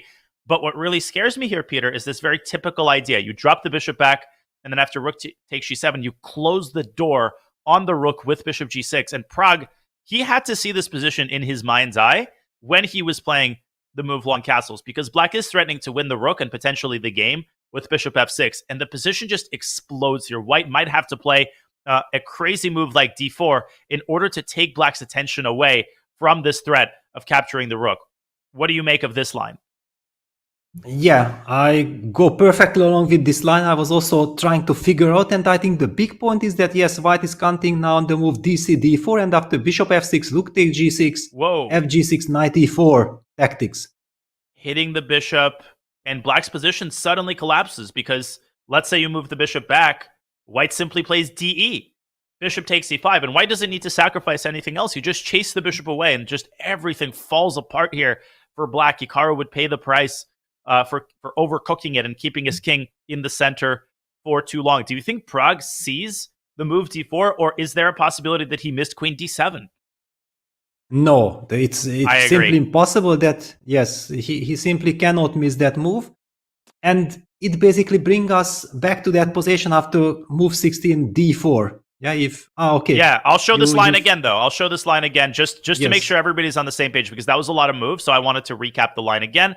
What we're looking at here is what happens if Hikaru accepts the sacrifice. Now, we think queen b7, queen c8 is good for black, so white plays rook hg1. Now queen d7 defends both pawns, f3 chases away the bishop, and now this trick with bishop f5, bishop g6, the rook is trapped, white has to strike in the center, and take it away, Peter, from here. Yes, and the big question is that if bishop f6 is not possible, then how does black react? I don't see any other move apart of e takes d4, but then after bishop takes d4, black is never really threatening to capture or trap that rook. That rook might become quite powerful. The bishop on d4 is fantastically placed. I'm not exactly sure that Hikaru would like to do this. So it brings me back that maybe actually black should not try to trap that rook on g7. Maybe even simply has to fall back with his bishop to e6. It's more solid, and it's a mini match. I think that Hikaru wants to be as solid as possible, and after rook takes g7, then now he has some option. I don't know exactly which one to prefer, but it looks like a more or less decent position. Yeah, I mean, the phrase that comes to mind, and I know that I'm a lazy commentator when I use this phrase, is dynamic equality. And this is a common phrase used in books. What it basically means is that the position is unbalanced, as it clearly is here, but both players have very decent chances. Both players are happy with what they have, and the position here would be almost impossible to handle on calculation alone. You would have to trust your intuition because there's so much going on. D5 is possible, something more prophylactic like B6. And Hikaru has already invested a good amount of time on this 11th move as we go back to the live board. If he doesn't play knight takes G4, I'm struggling to find something that appeals to me, an alternative, because castle's short looks like harakiri. You're walking right into G5. You can't move this bishop and give up B7. Queen C7 maybe, but that seems a little bit passive, and I feel like it plays into White's hands. So I really think there's a high likelihood that we go down this rabbit hole, and what a fascinating rabbit hole that would be. Big update, Peter. Wesley So is out of the World Cup. Alexei Sarana has indeed drawn that game. An amazing opening choice by Alexei, completely neutralizing Wesley's Grunfeld, and we congratulate Alexei Sarana for scoring a big upset and knocking Wesley out of the World Cup. Yeah, unbelievable performance. I mean, yesterday he just crushed Wesley. And there was an interview, I've watched his interview, and he was actually revealing that if he has a chance, he will play very solidly, he will trade everything, and will force a draw. I'm not sure if Wesley was listening to this interview or not, or he expected, because the point is that you know that Sarin is a very aggressive, dynamic player from the white side. So probably Wesley should have, if he wanted to play something, he had to play d4, g6, and just fianchetto his bishop on g7 and play something which is very much not his style. He likes to play objectively correct chess. Yeah, he is not this guy that he loves to play strange kind of openings. But I think that was his only chance to try to get a fight, because every single opening battle would have been shut down by Sarana as he did with the Grunfeld. But ultimately, you know, there's only so much you can do against a 2680 GM going on 2700 who is determined to make a draw with white. I feel like Alexei is an absolute nightmare scenario in that situation. And of course, Wesley was not the only player who is in a must-win situation. We've got quite a few others. We've got Etienne Bacrot, who needs to defeat Vidit Gujarati on demand. Perhaps we should run over to that game real quick, Peter, and see what's going on. As French fans are cheering on Etienne Bacrot, who has to win in order to force a tiebreaker. And I think he has succeeded in getting a very complicated game, but first impressions are that Vidit has a pretty good position. Yes, it looks like, but it's a double-edged position, and probably Etienne knows exactly that Vidit is so well prepared that he won't be able to touch him in the openings. And in this case, he prefers to play a long game. And basically, looking at the opening moves, it was some slow English, some symmetrical English. He was kind of inviting this type of position. Yeah, he plays this Botvinnik setup with e4 and c4. This is what I would call a non-theoretical opening. He's completely avoiding theory, and he's avoiding direct confrontation between the armies. This is a very schematic position. Vidit responds with the same setup, the only difference being that he's got the knight on f6 and Etienne has the knight on e2, which creates an interesting imbalance because it makes it easier for white to execute this f2, f4 plan, Peter. Black would need to move this knight out of f6 in order to contest that with f7, f5. But Etienne goes for something different. He induces h6, drops back the bishop, and there it is. There's that f4 move, and Vidit counterstrikes on the other side with b7, b5. And now we finally have direct confrontation between the armies. Yes, it's a very complex double-edged position. We should not be fooled that it's a symmetric structure. Black seems to be fine. Yes, black seems to be fine, but white has so many options to eventually also change the character of the game. Yes, something like f takes e5, d takes e5, and eventually white knight can land on d5. And after the trade on d5, like knight takes d5, c takes d5, we get a protected pass pawn on d5, and also some possibilities against the black pawn on c5. So really all to play for in this position. And I would contemplate the immediate knight c5 with just crazy complications. And black would also have to decide whether or not to play b takes c4 first. And if you analyze this carefully, one of the benefits, this is such subtle. I love positional chess for this reason. You can really trace the nuances of the position. B takes c4, according to the computer, does favor black because after dc, knight takes d5, most likely white will play c takes d5. And now black has this shot a6, a5 in order to activate this bishop and deploy it to a6. This is a highly nasty idea because black is threatening to first take on e2 and pin the queen and the king with bishop a6. And it's actually not that easy for white to keep black's pieces at bay.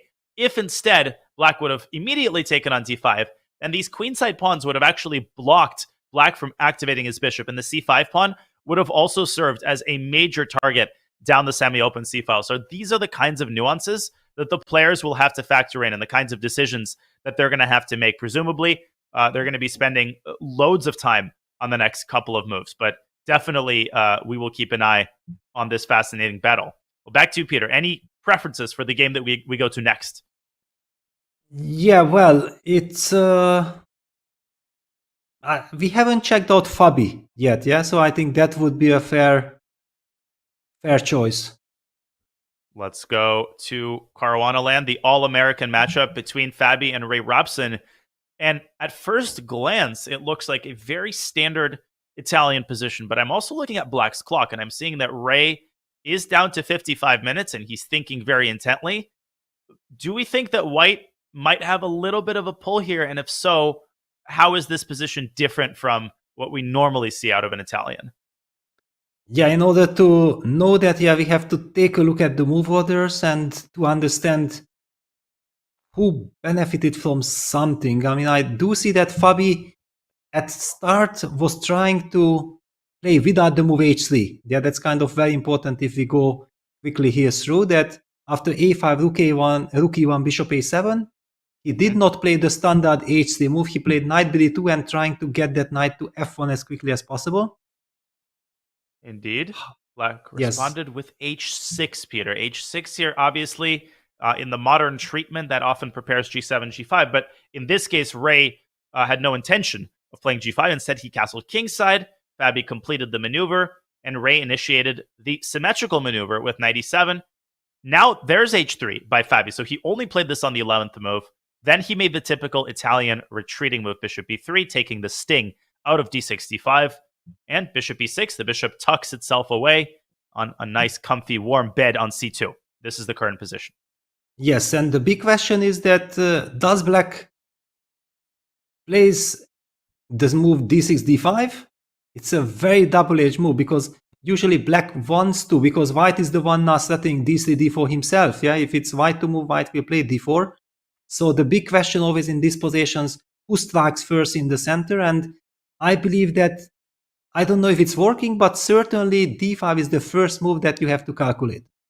It absolutely has to be properly assessed. And from white's perspective, of course, you should start by trying to understand, do I play e takes d5?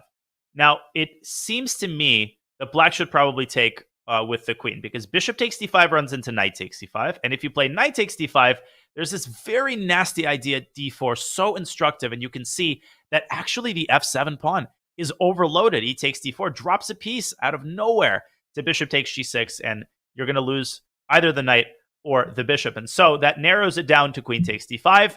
But the standard response is bishop back to b3. You see this all the time, chasing the queen back. And if the queen drops back to d6, one avenue that Fabi could pursue is to trade on e6 and try to orchestrate an initiative down the e-file with d4. This seems pretty unappetizing to me, Peter. And maybe on the basis of this line, Ray is reluctant to open up the center with d5. What do you make of that analysis?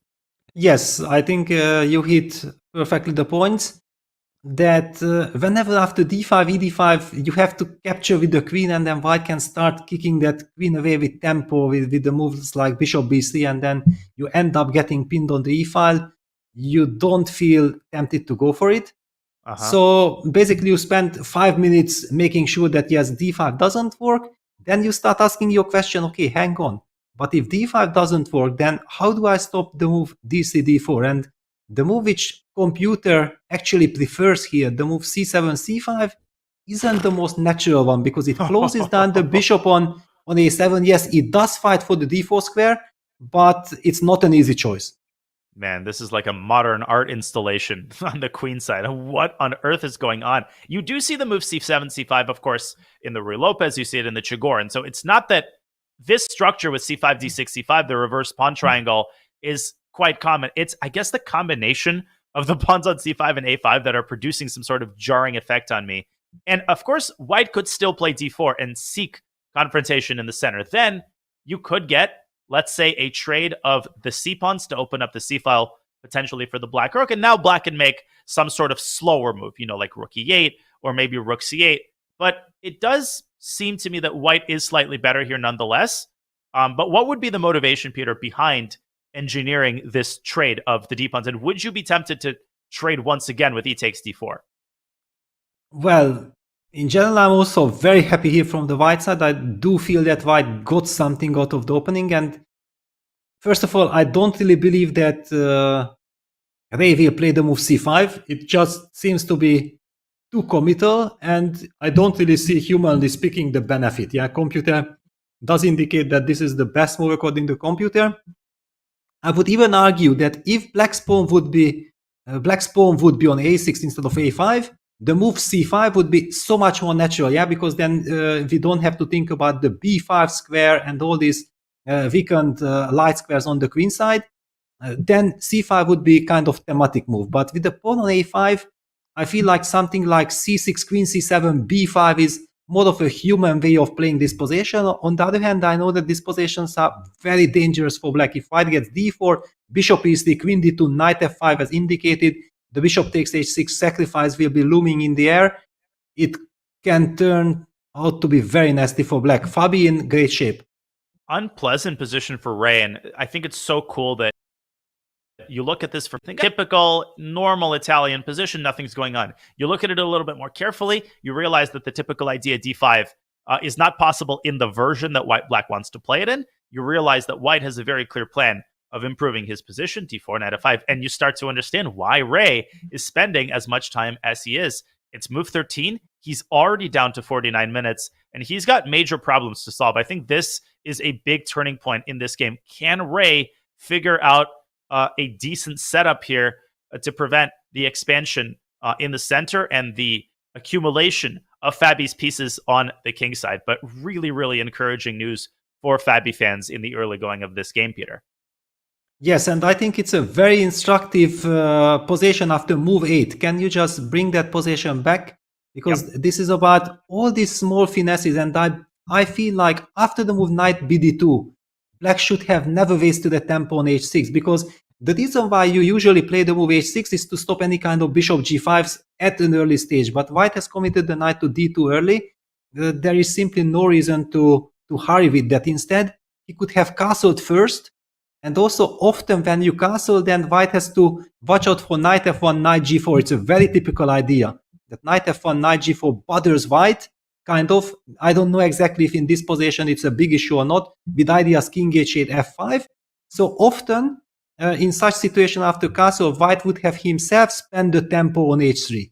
And then black can start bringing his knight e7, knight g6, save that tempo on h6, and we might have gotten the same position as in the game with one tempo up for black, which could make a big difference. One tempo up and no hook on h6. We mentioned those bishop takes h6 ideas if we go back to the live board. Those are not as remote as they may appear. I mean, after knight f5, you already have to calculate ideas of bishop takes h6 and then queen d2, queen takes h6. So that was a very instructive insight, Peter, how one innocuous looking move that you seem to always play can be played at the wrong moment and can cause the position to become very unpleasant. Well, we will leave Mr. Robson to his devices here.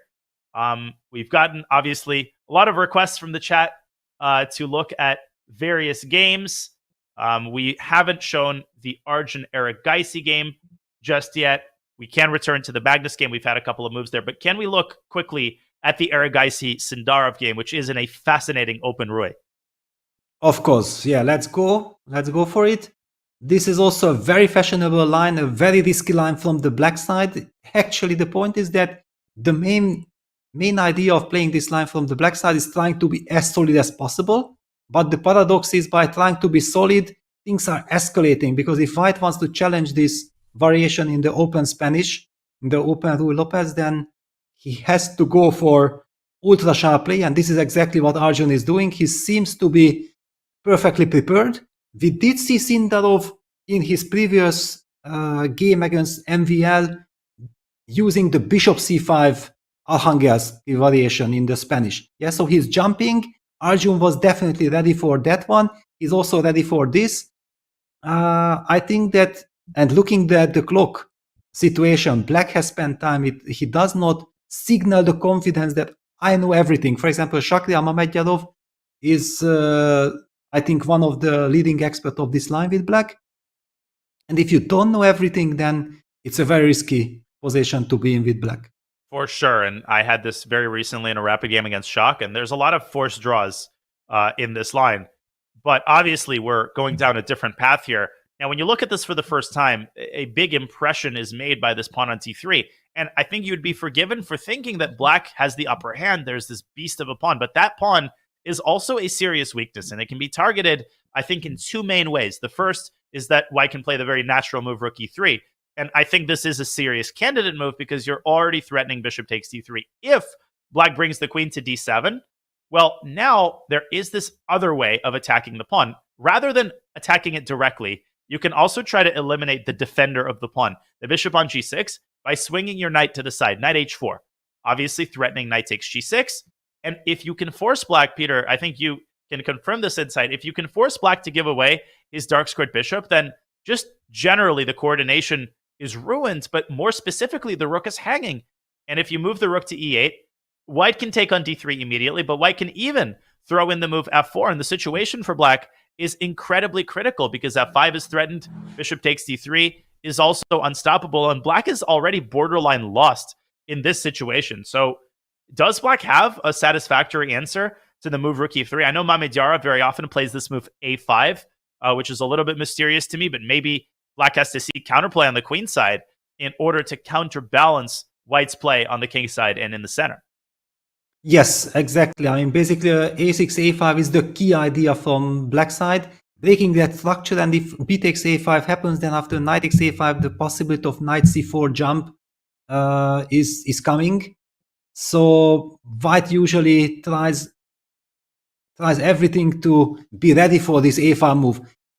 I mean, also after a5, knight h4 is a critical move. However, the big question, if you already know that it's not about the pawn on d3, then the question can appear, what happens if White instantly goes for knight h4, not wasting any time on dealing with the d3 pawn? You did show this wonderful line that after takes, or I mean the trade on h4, White opens up this f pawn as well, which can be a very serious and powerful tool, yeah, by going f4, f5, tapping that bishop on g6. And Black has to walk the tightrope here because this almost seems forced. If you give up the light squared bishop and you lose the pawn, you likely lose the game. And then the question is, well, where do you go with your rook? There is the tempting d2, but that just runs into rook e2. I don't like the look of that. You might have to make a brazen move like rook d5 to try to seek complications in the endgame. If you play the move rook d7, White doesn't have to hurry with attacking the pawn. White can surround it, besiege it with the move queen d2, and Black's well of ideas is drying up. White's is only beginning. White's just going to run this f-pawn up the board. You can invent a million scenarios here, Peter, where Black is essentially losing within a couple of moves. I feel, and the engine does confirm this, that Black's position after knight h4 is critical. Yes, and it feels critical. I somehow have the feeling that Black has mixed up the move order, which is a very dangerous thing to do in this specific line. I mean, if you play this line, you better know everything, because even if you know everything, it's still dangerous. But if you don't know everything, then you just can end up getting under serious pressure. And this is, I think, what we are witnessing here. It is indeed. And we will see if Arjun Erigaisi finds this knight h4 move. It is not yet on the board, but he's got plenty of time with which to work. Okay. So we can swing back to one of our top matchups. We have some developments in the Carlsen Keymer game. But if there is another game that you wanted to visit, Peter, I'm happy to do that as well. But my eyes are really drawn to the position in Carlsen's game, which continues to heat up. Yeah, okay, let's go back there. And after we will jump to Gukesh Yesipenko, because that's Perfect. also an incredible match. So the move knight d4 to e2 was played by Magnus. Great call, Peter. Queen e7, you pointed out that was a possibility. And indeed, he insists on long castle. we remind you folks, the point of 92 was to take the sting out of the capture on c3, which otherwise would have led to these nasty tactics for white. Vincent deploying his rook, Magnus solidifying his pawn, and the last move, queen e7 to e5, unpinning the queen and putting the queen on a commanding post in the center from which it can trampoline with ease to the queen side. Yes, I think that black has made all the natural moves. Yeah, getting out of the pin. Every piece is ready. The big question is what happens next. Yeah, because white has, for example, some ideas of trying to push the G pawn, which is a very typical idea in this type of positions, and knowing that Magnus is in a must-win situation, G4 might look like a main candidate move. Also getting ready for some bishop G3, H4 ideas afterwards in order to prepare G4, G5. However, the big question is that is actually black now maybe threatening to open up the center with D6, D5? Is that break a threat or not? Because that's one of those very difficult questions to get the answer to. I'm expecting Carlsen to spend quite a lot of time understanding this.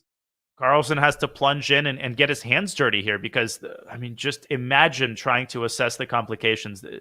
It's unimaginable. G4, D5. I mean, do you take on D5? Who knows? There's knight takes D5. Incredibly hard to calculate. You can also play the move bishop to G3 to chase the queen out of the center, and then it would be Vincent's turn to make a very difficult decision, going back to E7, checking on G5. Then there's intermezzos with D takes E4. My head is exploding, and we haven't even started looking at this position. Imagine sitting there and trying to assess whether D5 is a concrete idea or not. The other thing I would point out, I think newer players might be tempted by the move F4. And this move kind of gives you a rush. Oh, it's a one-move threat. I'm attacking the queen. But it seriously weakens the E4 pawn. And remember that Magnus has just played the move F3, so this would defeat the purpose. Vincent can drop the queen back to E6. And if Magnus continues to attack, the queen deftly slides into G4. And a very important detail, were the king on B1 here, this line would work for white. This is what it all boils down to, folks, in high-level chess. The placement of the king on C1 rather than B1, because here, black has the intermezzo, queen takes F4 check, and he preserves the integrity of his kingside pawn structure as well as an extra pawn. So direct confrontation here seems to be out of the question. Magnus has to approach this in more subtle a manner, and we will see, Peter, if he finds G4. But definitely such a juicy, complex game as we see Vincent pondering his move. Okay, it is time for us to take another quick break, folks. We know you're excited to see the Gukesh game. We promise we will bring you action from Gukesh's match as well as from Hikaru's game, where he spent 37 minutes to capture on G4. Stick with us, folks. We will be back with more World Cup in just a couple of minutes.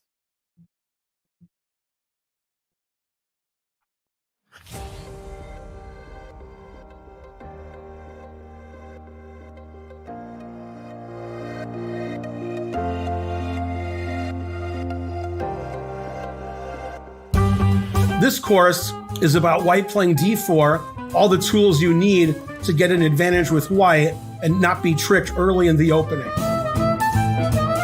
Now, it has a really long, complicated name that I'm going to mispronounce now, so you can make fun of me. Okay, don't make fun of me too much. I'm trying to help you here. It's called the Chelyabinsk variation, and I'm probably mispronouncing Chelyabinsk. That's why I call it the A6 Slav.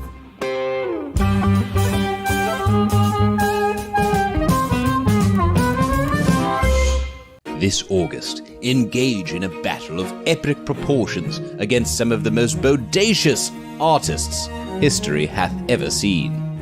Behold, Raphael, the prince of painters, doth seek a fresh apprentice. Dost thou possess the prowess to impress him? Michelangelo, a true Renaissance man, painter, sculptor, architect, and poet, doth possess a myriad of artistic talents. Yet one wonders, can his creative genius translate to brilliance upon the board of chess? Prepare thyself for a game as dramatic as the Baroque paintings of Artemisia Gentileschi, one of the most expressive artists of the 1600s. A renowned sculptor, Donatello stands tall as one of the most important artists of the early Renaissance. His unique blend of creativity, aesthetics, adaptability, and patience maketh him a challenging foe. Lo, Leonardo da Vinci, known for his artistic talents, scientific curiosity, and innovative ideas, is the very embodiment of the Renaissance. He is not only among the greatest artists to ever live, but also one of the greatest thinkers. May fortune smile upon thee. Create thy masterpiece on chess.com. Cowabunga!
Welcome back to the 2023 FIDE World Cup. This is the second and decisive match game of the fourth round, where so many players have to win to avoid elimination. And that group of players includes Magnus Carlsen, who faces the German phenom Vincent Keymer.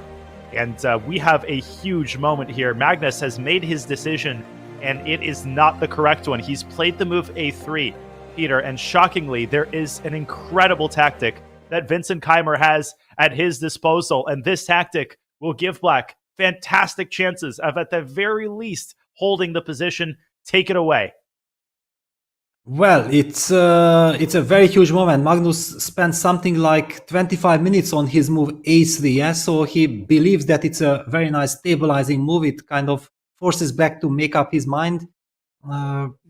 Black has the pair of bishops, so one could argue that giving up that bishop is not such a great choice, but Black has to capture on c3, and now it's already the big question if White cannot recapture with the knight on c3 because of queen f4 check, winning the bishop. Yeah, that's the first tactical motive that one has to keep an eye on. Of course, this is very easy. Nobody blunders this. So the big question is, what happens next? So queen takes c3. Is Magnus, first of all, going for an endgame, and he believes that in this endgame he can hope for something? That's already, I'm not entirely sure about. But according to computer, there's this stunning tactics with knight f6 takes e4. I mean, unbelievable tactics. Very, very strange motive. I have never seen it in my life. And look at this. If queen takes e5, rook e5, fe4, rook takes e4 is a double attack on the bishop on h4 and on the knight on e2. God. So this is not possible for White. So I'm believing that after knight takes e4, f takes e4 is kind of the critical question. But even then, queen takes e4 attacks both the bishop on h4 and the knight on e2. Oh my God. And this is a disaster. This is a disaster for Magnus. And the worst thing, Peter, LPDO, loose pieces drop off, but he cannot protect both minor pieces at the same time. You don't have knight f4, and because the knight is on a light square, you can move the bishop and protect the knight. Holy smokes! This but is a Vincent huge is moment. about to move, and he takes it. Takes on c3. Yes, he takes on c3. And look at Magnus. He looks aside. It clearly indicates that he has noticed knight takes e4. But it was so tempting for Vincent. He thinks like draw is enough. I trade the queens. What can happen to me? It's a very solid position. But Magnus cannot believe look at this. He's just completely shocked of what happened. Oh my gosh, a huge miss by Vincent. But let's not overstate the case. He's got fantastic chances of holding that endgame. But my goodness, knight takes e4 would have likely sent him into the next round. So easy to miss against anybody, but particularly from a nothing position out of the clear blue sky. A tactic like this is exceedingly hard to see. So definitely understandable. Vincent playing the move quickly. And I wonder if Magnus's reaction maybe tipped him off to the fact that something existed. And we hope for Vincent's sake that the answer is no, because it's much harder to play with the prior knowledge that you missed something juicy earlier in the game. Yes, I mean, basically he believed Magnus. Yeah, if he would have not believed Magnus, maybe he would have spotted the move knight takes e4. He just believed that, okay, I'm behind on the clock. I can trade queens. What's the big issue? But once he saw Magnus's reaction, it's kind of almost sure that it hit him that, hang on, I was just one move away from sensation with knight takes e4. And also I felt like Magnus's reaction indicated that, oh my God, I was one move away from elimination. And now if the game continues, this is like a bonus. And from this, Magnus can get a lot of strength. Insane moment. I'm still, man, I'm shocked because it was during the break that we saw the move a3 and we were analyzing it, and knight takes c4 is such an incredible tactical shot. But again, we're over it. This is the position on the board. I think Vincent is very likely to move this knight back to h7. He could also play knight h5, but knight h7 seems to offer the knight more prospect of redeploying later in the game, perhaps through f8 and g6. Now, it's hard to get a grasp on whether white is slightly better or if it's equal. Visually, black's pawn structure is very ugly, Peter, but it's like a bumper on a car. It's not meant to be pretty, but it is very hard to attack black's construction because the bishop is guarding c6, the pawn on a6 is virtually unreachable, and at the right moment, of course, black can push c5, for instance, in response to rook d4. What do you make of Magnus's realistic chances to squeeze out a win in this endgame? Well, when Magnus played the move a3, and I haven't yet spotted the move knight takes d4, I exactly had this position in my mind, and I was thinking like, I don't exactly understand why Magnus felt the need from a double H position to turn it into an endgame, which, yes, maybe tiny bit better. By the way, also black might be threatening to go f7, f5, breaking the construction, but it's a very typical idea. And to my eyes, the move g2, g4, which the computer is not even mentioning, looks like the most natural way, and I believe that it will be the move Magnus will play. He has to kind of stop f7, f5. He wants to lock the position, then get the bishop back to g3, probably expand on the king side with h4 and try to combine, play on the king side, play on the queen side, and also eventually in the center if black is focusing on the flanks. So it's difficult to understand how much it is, but there is some long-term prospects for white. And g4 on the board. G4. Yeah, you got to stop f5 just to keep as much meat on the bone as possible. G4 on the board, and Vincent will continue to try to solidify his position, perhaps with the move f6 to build some spikes to just make sure that white's kingside pressure is not as easily achievable. But finally, the smoke has cleared. Magnus has dodged a massive bullet. His time in Baku would have ended after knight takes e4, and instead Vincent will have to hold this endgame, presumably for a very long time, as we see Magnus getting up from the board there. As Vincent ponders his next move, we wanted to remind you of a couple important things. First and foremost, we wanted to remind you that you shouldn't miss your chance to win Diamond membership this Friday. The Chess.com Discord server is hosting an arena with 4 Diamond memberships up for grabs. To stake your claim, join the Chess.com Discord at go.chess.com/Discord and connect your Discord to your Chess.com account. Use !Discord in chat now for more. That's !Discord. And now the second thing, for people who are just joining us or maybe less experienced with the way that the World Cup cycle works, we wanted to remind you of what's at stake here and what the path looks like to the World Championship, who in fact will challenge newly minted World Champion Ding Liren. Will it be Jan Nepomniachtchi, who is automatically through to the candidates because he played in the previous match? Or will it be one of the 3 World Cup finishers who qualifies into the candidates, one of the 2 top finishers in the FIDE Grand Swiss in Isle of Man, or the top-rated player? So lots of ways to qualify, Peter, for the World Championship, but all of them are exceedingly difficult. Yes, very difficult. And there was this interview with Wesley, and Wesley mentioned that because he's not playing the Grand Swiss, he decided not to play. He felt tremendous pressure playing here at the World Cup, because it's essentially his only and last chance of qualifying for the candidates. And he stated that if he is nervous, usually he doesn't perform so well. And this is exactly what we have seen. I don't know, maybe he should have considered then playing the Grand Swiss, just psychologically giving him some kind of a safety net that yes, even if I don't qualify from the World Cup, I will still have the Grand Swiss. It just shows that how much pressure the top players are feeling, how much it means for them to be part of the candidates. And one of the players who I think almost all of us would like to see in the candidates is Gukesh, who has had an incredible chess journey. He continues to improve. He's currently second in line to qualify by rating after Anish Giri. He has a rating that, just really pops out at you, 2751, as Gukesh continues to climb the ladder and he crosses the 2750 threshold. He has a difficult match against Andrei Yasipenko, who himself has defeated Magnus Carlsen before. He's been over 2700, and their first game ended in a draw. I think, given what I'm seeing here, that they are very likely to go into the tie breaks. Yeah, there's a tiny bit of an edge for white, but this is a very solid line, so it's obvious that Yasipenko did not want to take any risk against Gukesh.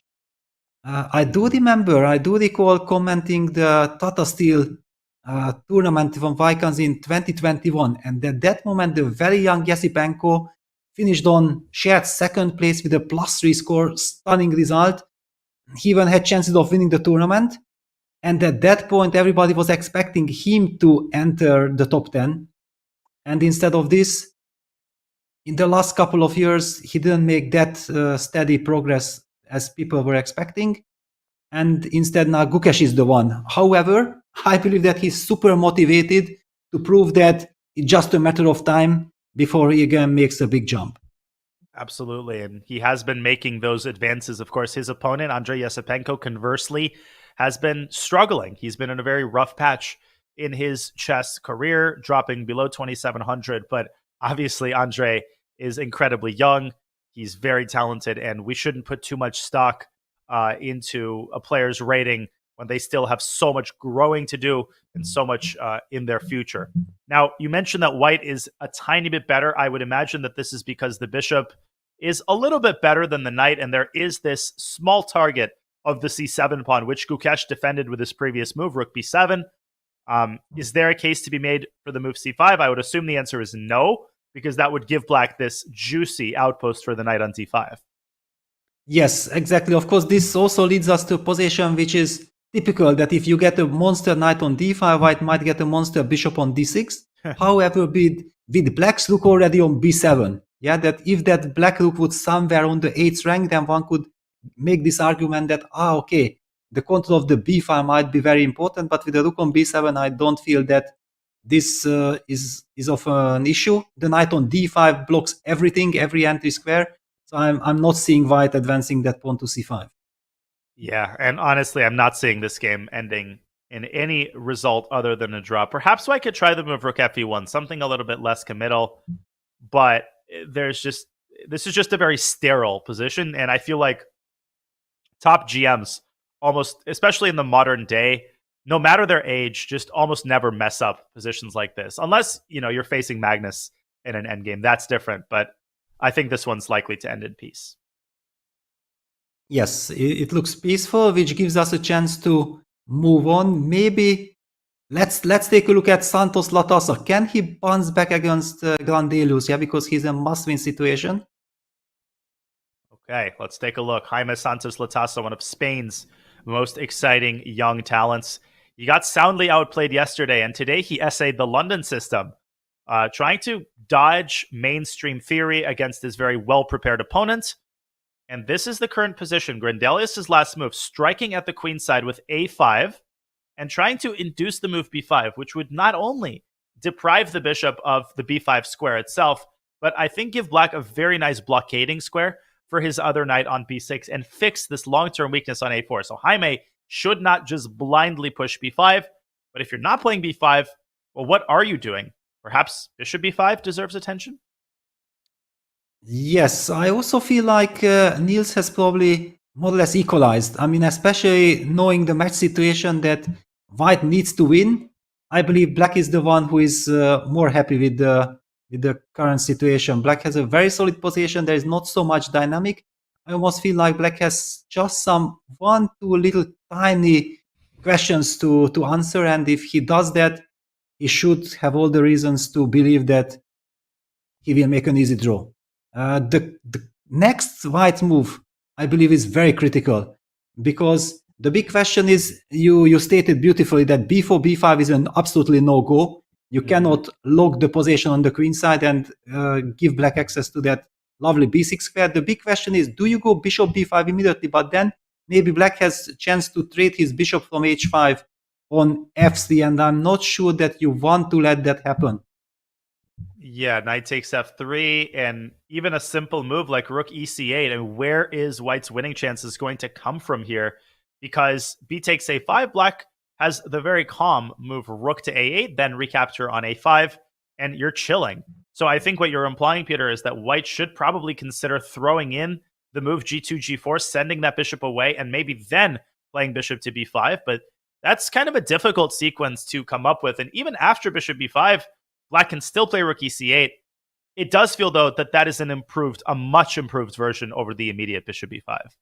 Yes, I just feel that this is the only chance for white, and it's a very important moment. If white is not using this opportunity, then we'll get absolutely zero chances. I'm not even sure how much chances he gets after g4, bishop b5, but he has to do that.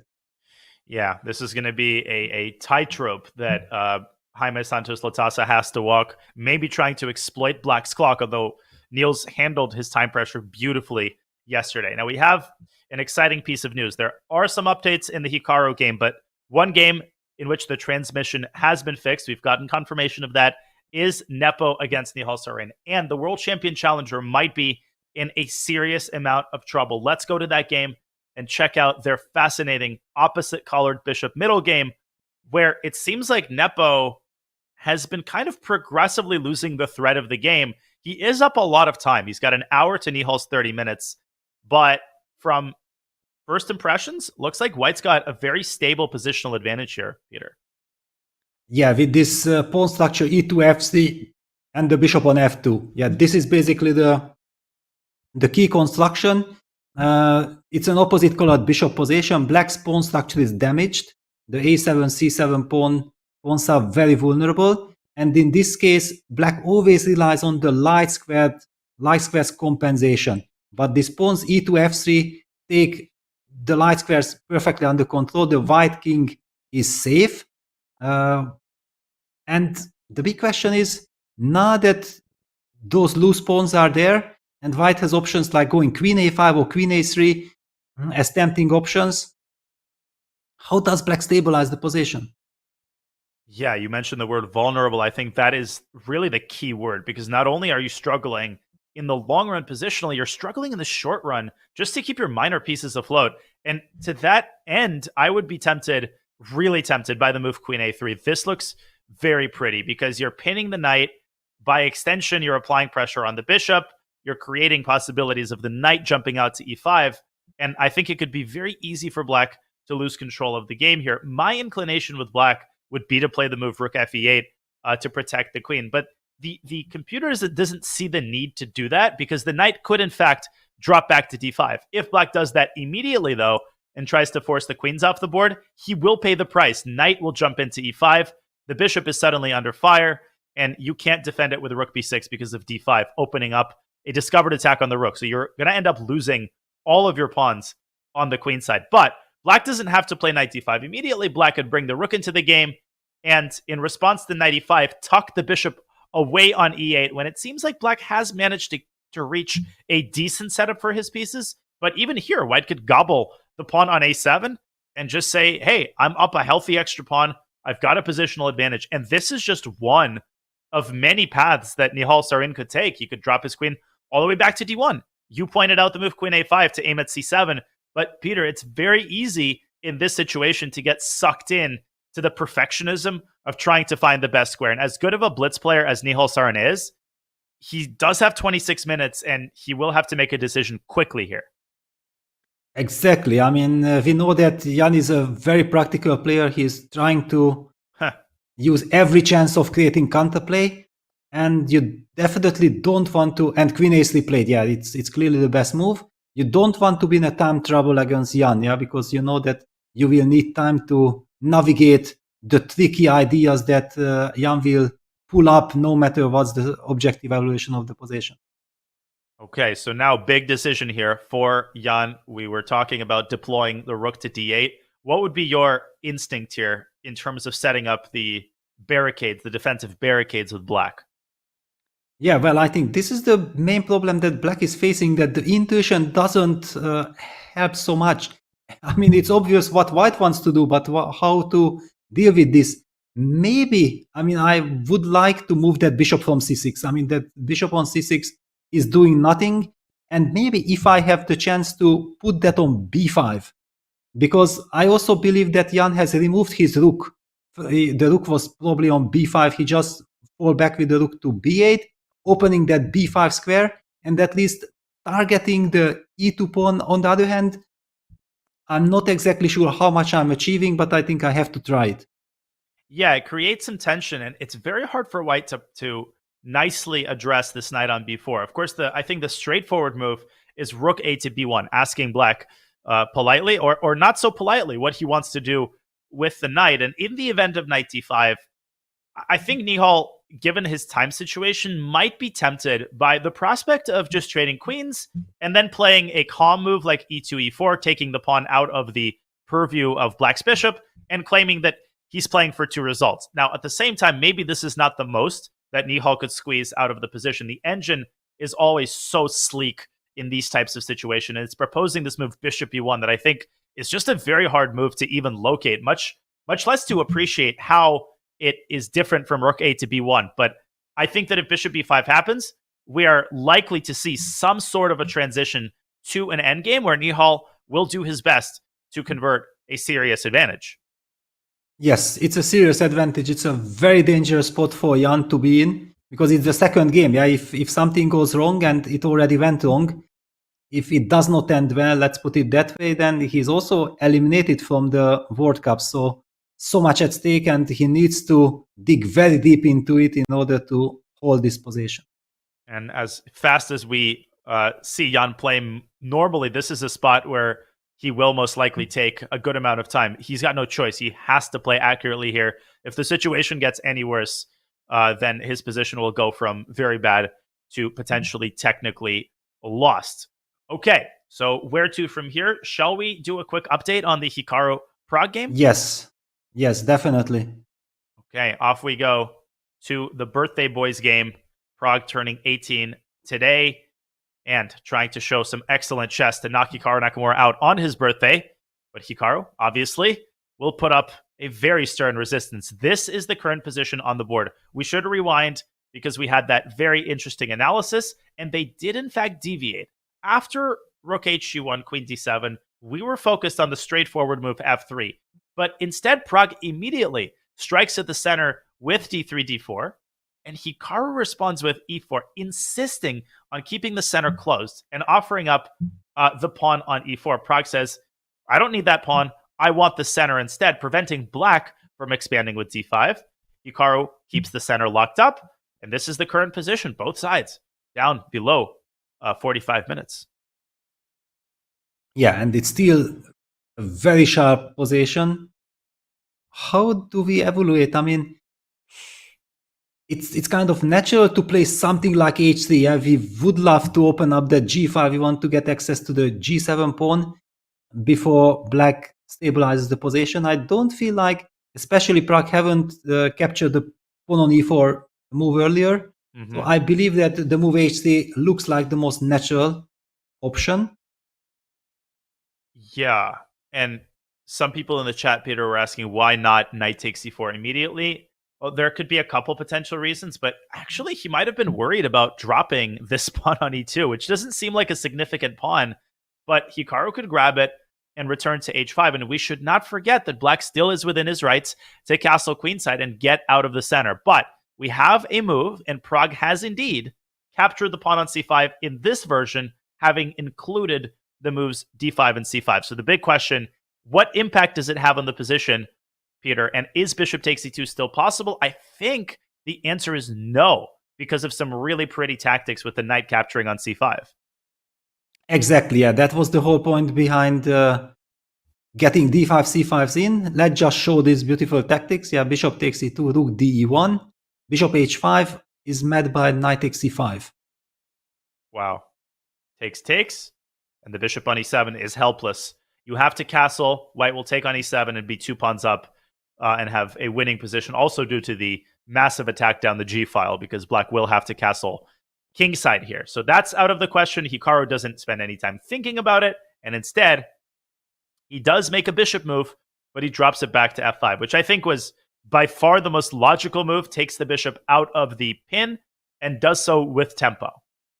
Yes, and this was the reason why I was somehow believing that H3 move was more in Prague's radar, because I don't know exactly how to react after bishop F5. I don't like the move knight G3 because it blocks my rook.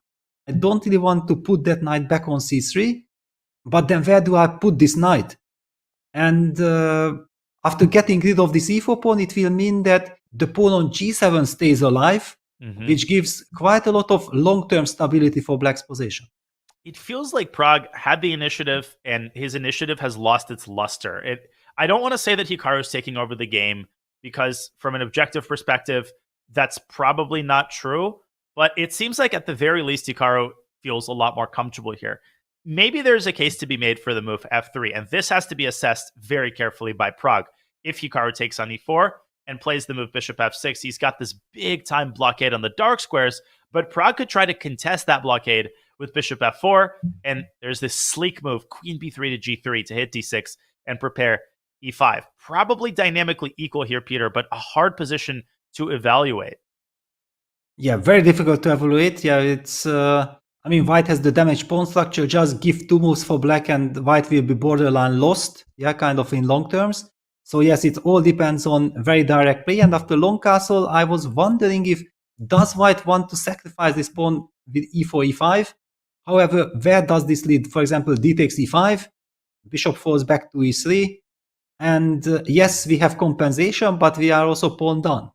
We're a pawn down, and black has a very clear pathway toward consolidating. Bishop e7, bishop d6, and look at, I mean, obviously g7 hangs, so there's some logistical problems, but man, if Hikaru sets these kingside pawns in motion, that would be very, very scary. So white would probably have to keep the flames of the attack going on the queen side. But when you look with the engine, all of this starts to seem self-evident. Of course, white has compensation, there's this pawn, but imagine being in Prag's shoes and playing Hikaru and not knowing if he's got sufficient objective compensation.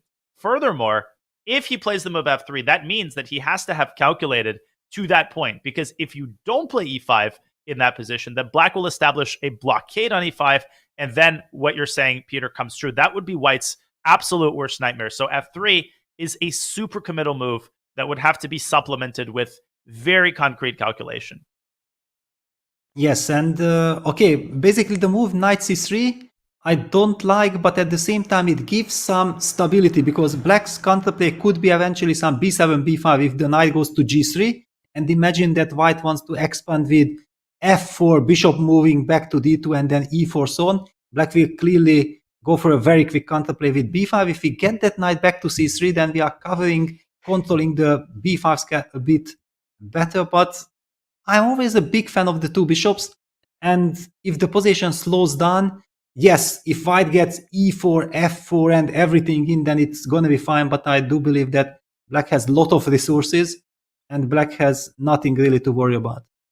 And time pressure is going to be very likely in this game. We're only on move 17, Pragg down to 33 minutes, and the next 10 moves are not going to be any less complex than the first 15. So definitely Pragg has to keep an eye on his clock, but first and foremost, he knows that this is a crucial decision, and where he brings his knight or whether he moves it will have a direct bearing on the subsequent impact of the game. So he's investing a good chunk of time here to figure out the course, the direction that he wants to take his knight in, and by extension, the direction that he wants to take the game in. But I'll be honest, Peter, I'm worried. I'm worried intuitively for Pragg in this position. It feels like Hikaru, maybe taking over is the wrong word, as I was saying earlier, but feels a little bit more comfortable than he did just a couple of moves ago.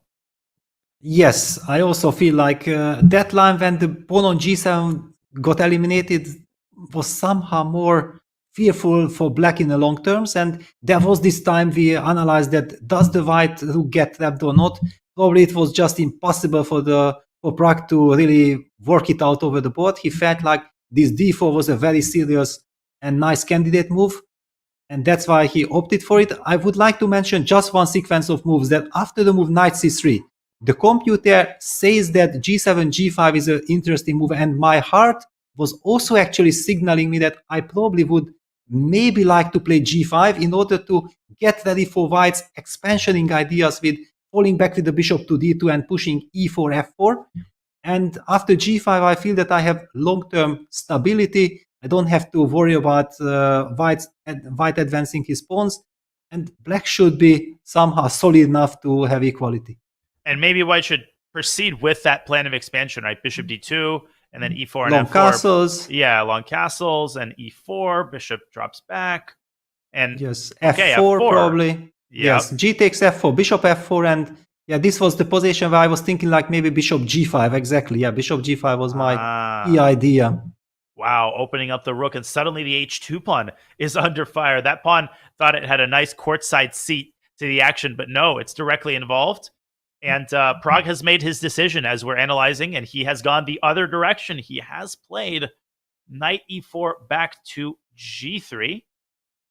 Wow. And, okay. Big decision. This guarantees us a very double-edged and sharp continuation of this game, because it's clear that white wants to go all in the center, and black will not have this possibility like before with g5 to get stability. We'll have to go with the flow and create his counterplay on the queen side.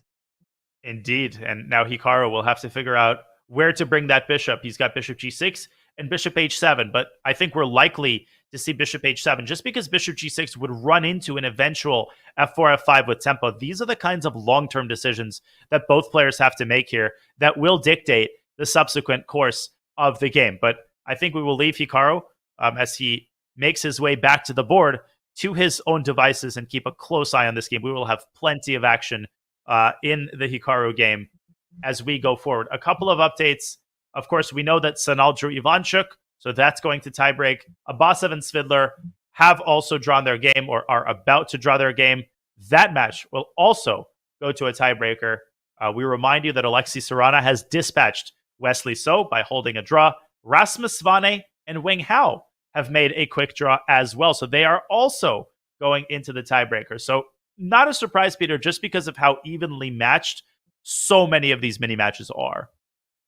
Yes, then maybe we should get a quick update on Maxodlu versus Duda, because Parham is known to be very aggressive. What do we have here? Some advantage for white. For sure. And a big time advantage as well. But that's less important. We're at move 30.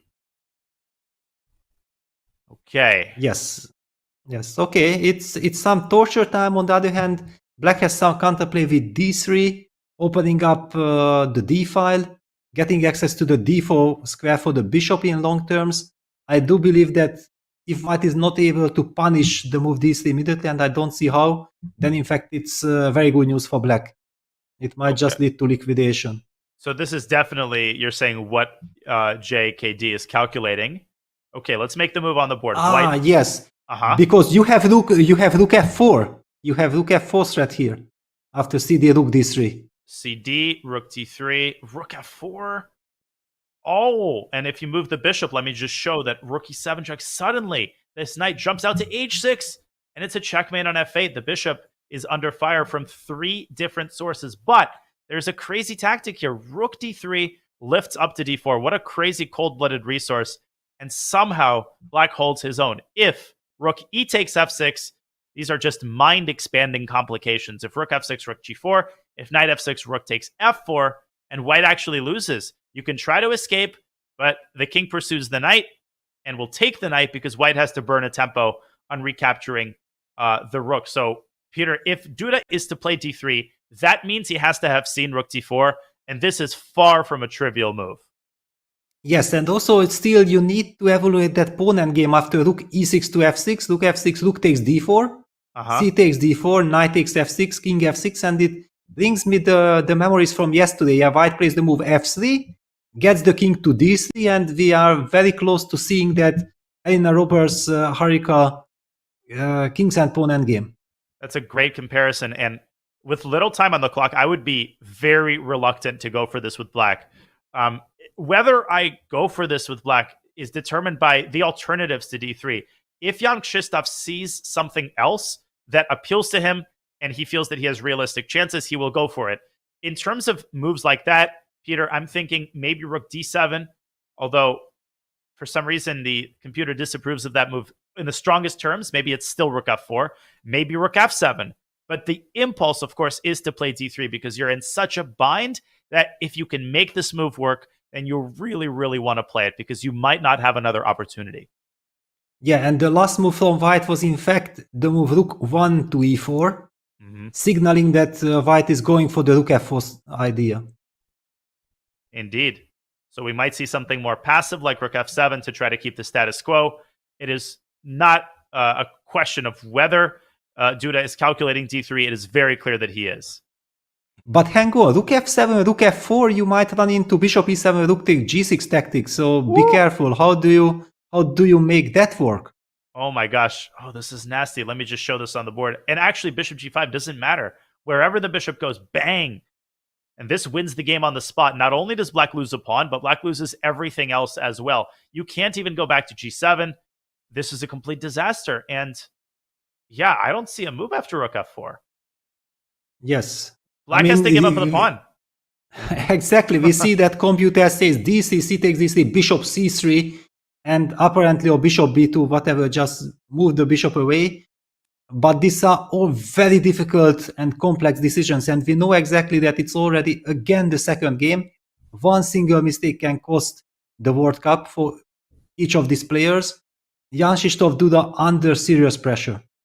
Indeed, and if you're not seeing and you can't make d3 work here, imagine trying to find it after rook f4 when your eyes are fixed on this bishop. 17 minutes now for the Polish Grandmaster, and it's not an exaggeration to say that he is in a fair bit of trouble. He will need to demonstrate filigree defensive precision in this endgame in order to pull out the draw and force the tiebreaks. Okay, we've got obviously many updates on some of the other boards. The Magnus Carlsen game hasn't changed all that much. They're still in that opposite colored bishop endgame.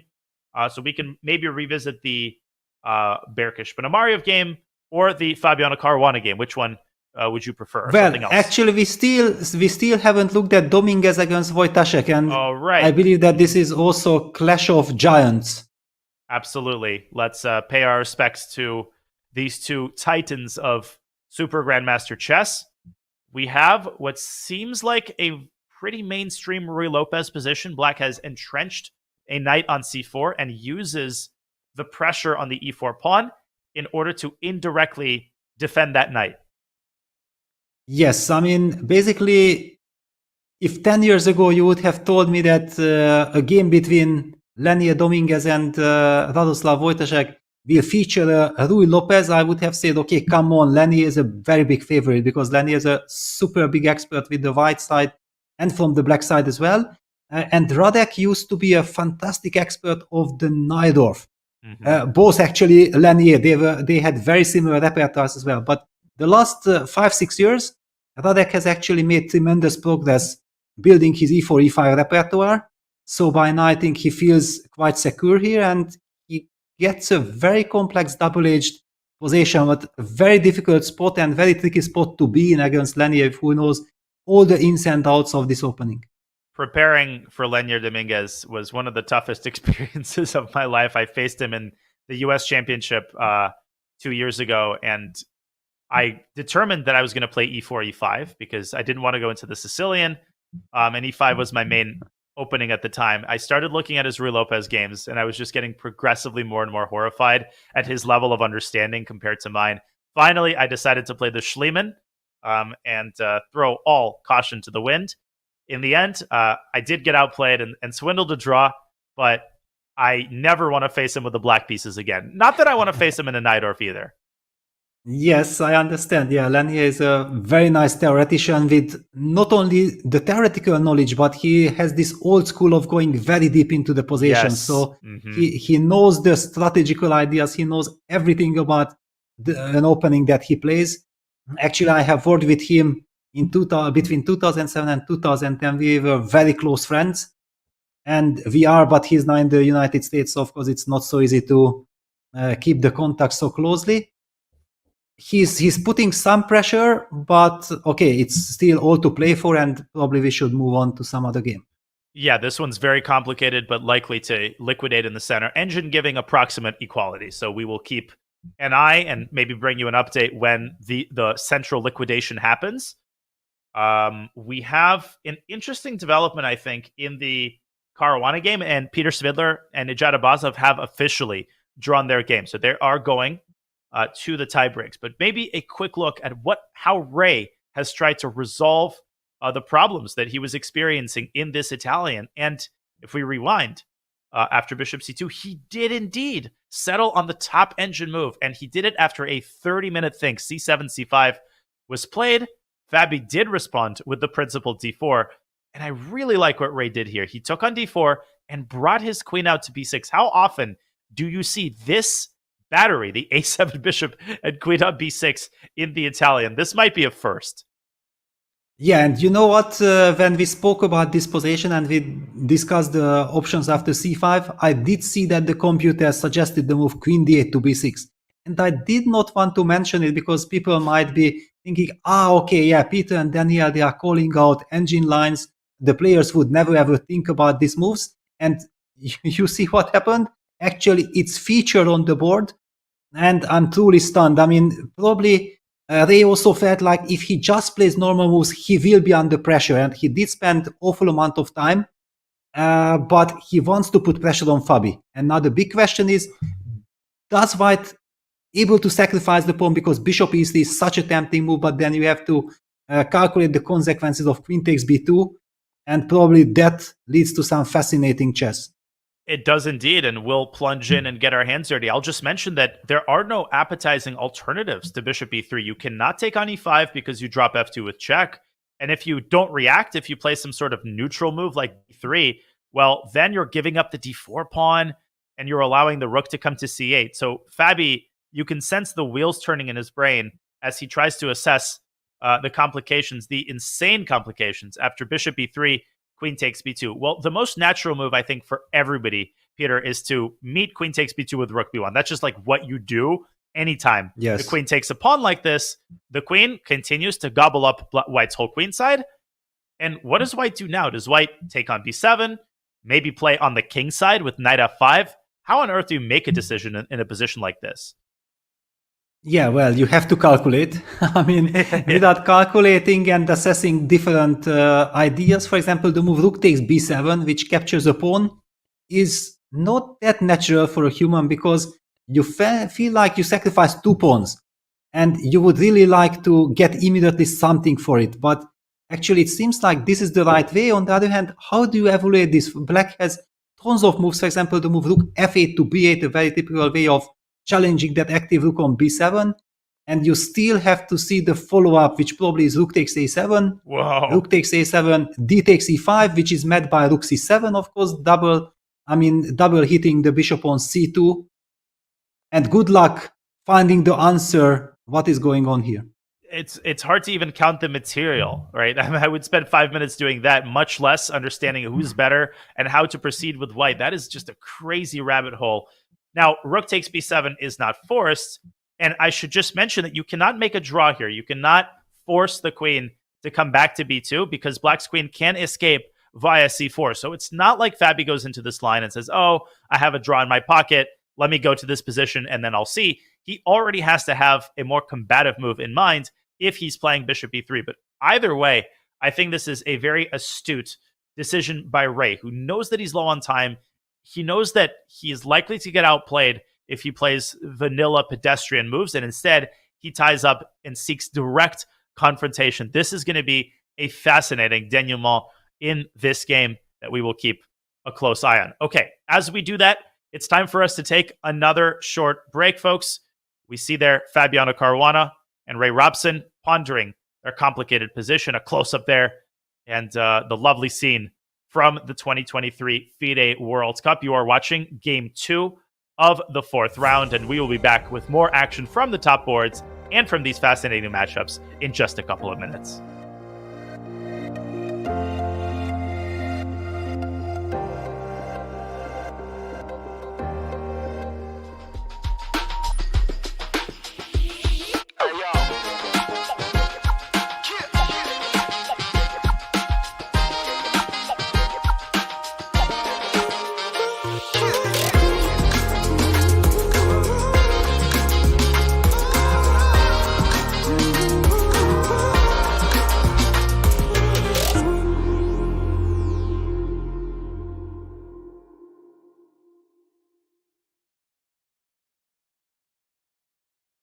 Chess grandmasters can lose 10 pounds and burn 6,000 calories just by sitting. Yeah, so I've actually been spending a lot of time getting in shape. Wow, that's great. What are you doing? Mostly like rook lifts. Oh, I've never heard of that. It's a thing, don't look it up.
309 players, 206 men and 103 women are here for the 2023 FIDE World Cup.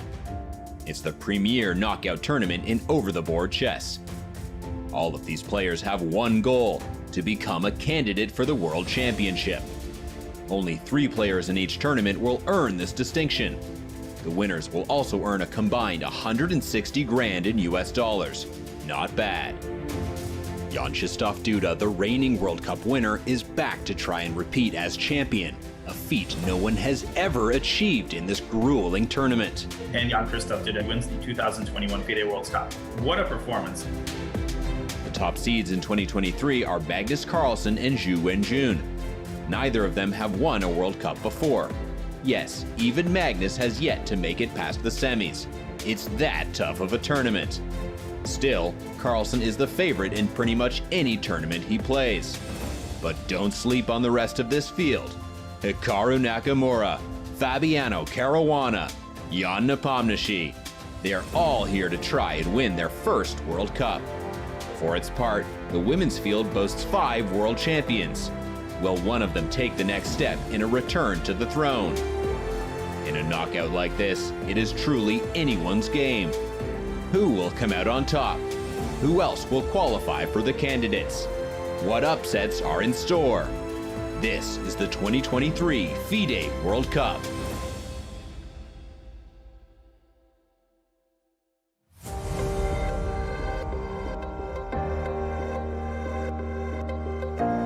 Welcome back to Game 2 of the 4th round of the 2023 FIDE World Cup and FIDE Women's World Cup. Grandmaster Peter Leko, Grandmaster Daniel Naroditsky slicing up the action for you today. We hope you're enjoying our coverage. We're about 2.5 hours into this all-important, decisive second game, which is going to send some players to the 5th round and others packing to their country of origin. Let's revisit the women's section and see how some of the top games in the ladies section are proceeding, starting, I think, from Sasha Goryachkina's game against Nino Batsiashvili, which started out, Peter, as a disaster for the Georgian player and has grown even more disastrous as the moves went on.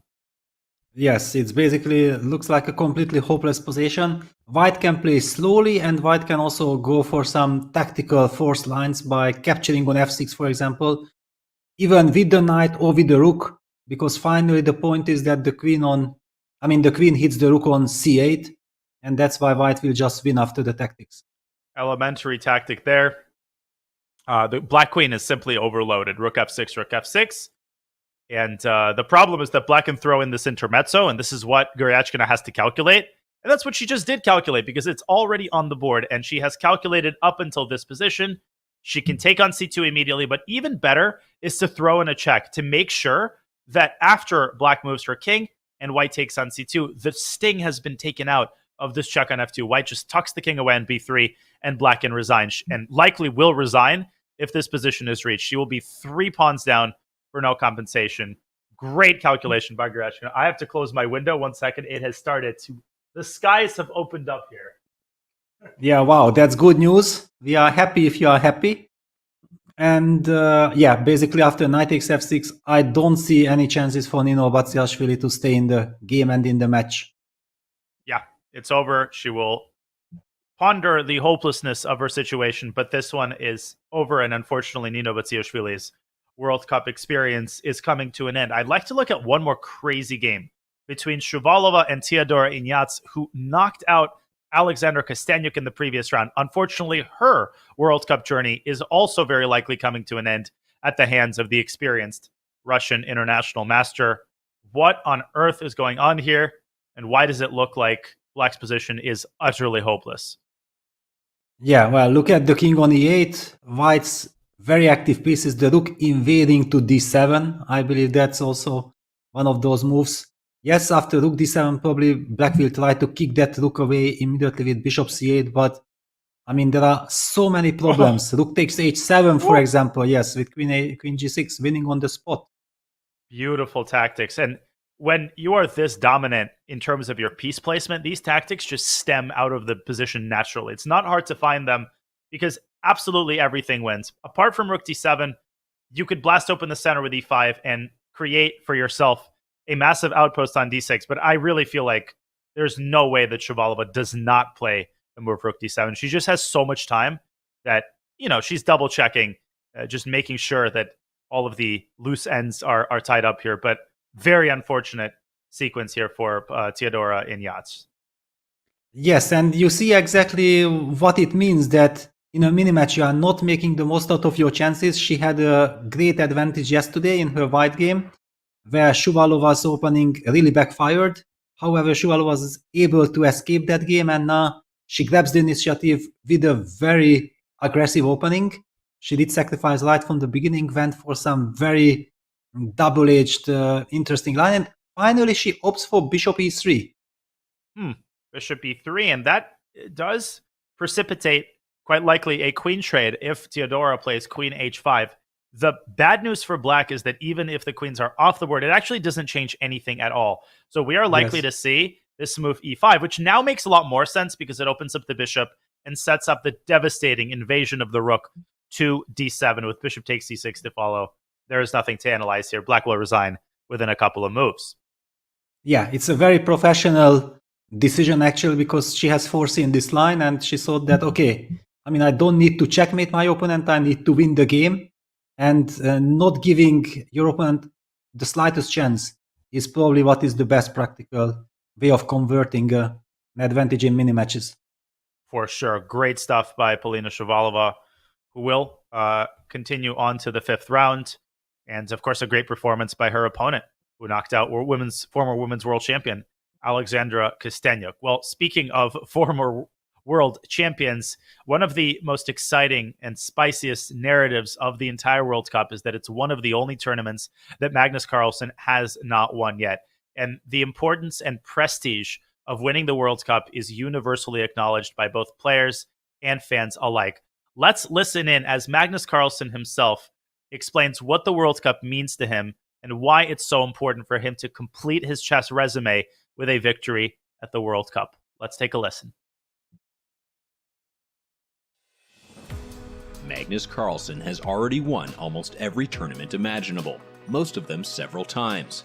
Norway Chess 5 times, Tata Steel Chess 8 times, the World Rapid and Blitz a combined 10 times, and of course the World Championship 5 times. Wait a second, we have history. Magnus Carlsen is now the 5-time world chess champion. Most players are at the World Cup because it is part of the World Championship system. Magnus is not here for that. So why is he here? This one event has eluded his otherwise ironclad grip on the chess scene. Despite the hits he's taken in this tournament, it's a format he enjoys. Personally, for me, the World Cup is such a prestigious and interesting event. So I'm very happy to take part. So he keeps coming back. 2023 will be Carlsen's 5th shot at the World Cup since 2005. To this point, he's only gotten as far as the semi-finals. To be fair to Magnus, his first try came when he was 13 years old and seeded 97th. The prodigy announced his arrival with a 10th place finish. By 2007, he was a semi-finalist. After that, other events took over as Magnus worked his way to the World Championship. He skipped the World Cup for a decade. In 2017, Magnus surprised everyone. He decided he wanted another chance at the Cup. Unfortunately, it ended up as his most disappointing try to date. Hu Zhangzhu beat him in the 3rd round. 2023 now marks the 2nd time, and first in 16 years, that Magnus has played back-to-back World Cups. In 2021, it appeared he might finally break through and win it all, but the young Jan Krzysztof Duda stopped him in the semifinals. You can't win them all, they say, but once Magnus takes down the World Cup, he will have won them all. Is this the year he breaks through and checks one last thing off his to-do list?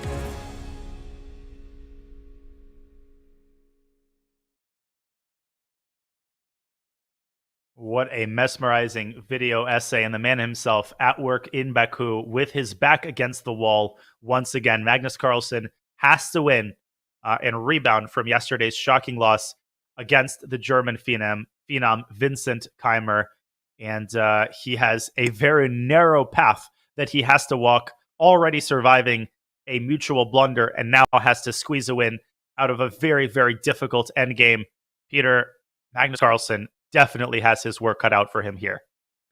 Yes, I mean, the good news for Magnus is that it seems like it's a position that he can try to play for forever. Yeah, I mean, he does not need to make any decisive actions. On the other hand, the bad news is that Black has such a solid construction that it's not really clear how White can break that fortress-ish position. And we do see White's last move. Carlsen has played knight c3 to b1. He's trying to reroute his knight towards the a5 square and ask Black some questions that you're going to push that pawn to a5 and then try to activate that bishop via a6, or do you just sit tight, or do you try to use the momentum that the knight has moved to b1 and then try to break in the center with d6, d5, but then you break the construction and the bishop on g3 comes to life. There are so many different options for Black. However, I feel that this is very much a critical moment. If you give White two moves, knight d2, knight b3, or knight d2, knight c4, then Black will get under serious pressure. And Magnus playing the board as well as the clock, posing Vincent with a difficult decision. Now, a5 makes a lot of sense from the perspective of activating the bishop, but it also has a very clear drawback, because as long as the pawn is on a6, it's very nicely defended by the bishop. You feel this sense of comfort that, okay, I'm probably not going to lose any pawns. When you play a5, all bets are off. That pawn is now on a dark square. It's harder to defend. And in certain situations, the plan can actually backfire with the knight dropping into c4. And then you have to keep tabs on bishop takes d6 related ideas. So it's not the kind of decision that you make lightly. The question then is, after a5, is White going to fix the pawn on a dark square with a4? Is Magnus going to continue with his plan and go knight d2? How is the game likely to unfold? Should Vincent make this gutsy decision to play a5?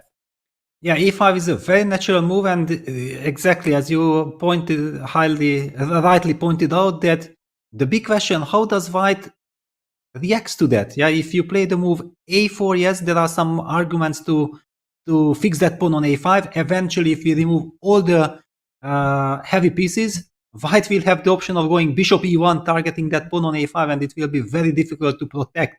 So those kind of things one has to keep in mind. On the other hand, after a4, Black gets very direct play with bishop a6 and eventually bringing the rook to b4 via b8 and create counterplay with a timely c6, c5 idea and c4 if White is playing b3. Yeah, this is a very interesting strategical situation, and that's why I'm absolutely in the dark how Magnus would react after a move like a5. And if he eschews the move a4, and actually Vincent has played a move, and it's not a5, but rather c6 to c5. So let's transition back to the live board. c5 has been played, and much like a5, I think this is a very sensible move. He is improving his structure. He is creating for himself potentially a square on t4, which is, of course, not a reliable square because White can chase the knight away, but still, it's something, and he's opening up some real estate potentially for his bishop. It doesn't mean that he won't play a5, but I actually really like this approach as well. Yes, it's, I believe, the more natural human way of playing and dealing with the problems, because after a5, there are at least these questions that maybe in the long term, the pawn on a5 will be weak. After the move c65, you see that everything is protected. You get control of the d4 square. You eventually also have ideas like bishop c6, just to put that bishop a little bit in a more active square. Black might be shifting eventually towards the rook b8 plan, trying to create something on the b file, but it doesn't really look serious. I'm not even sure that Black really wants to move that rook away. And the big question is how White is planning to break through. Yeah, Magnus needs to win this game, and the move c5 did weaken the d5 square. Yeah, so one could even argue that knight c3, knight d5 could be an idea, but I don't believe that Magnus wants to give the chance for Black to trade those bishops. I mean, that bishop for the knight, and remain with a solid, good Black knight against White's bishop. Many strategical finesses here.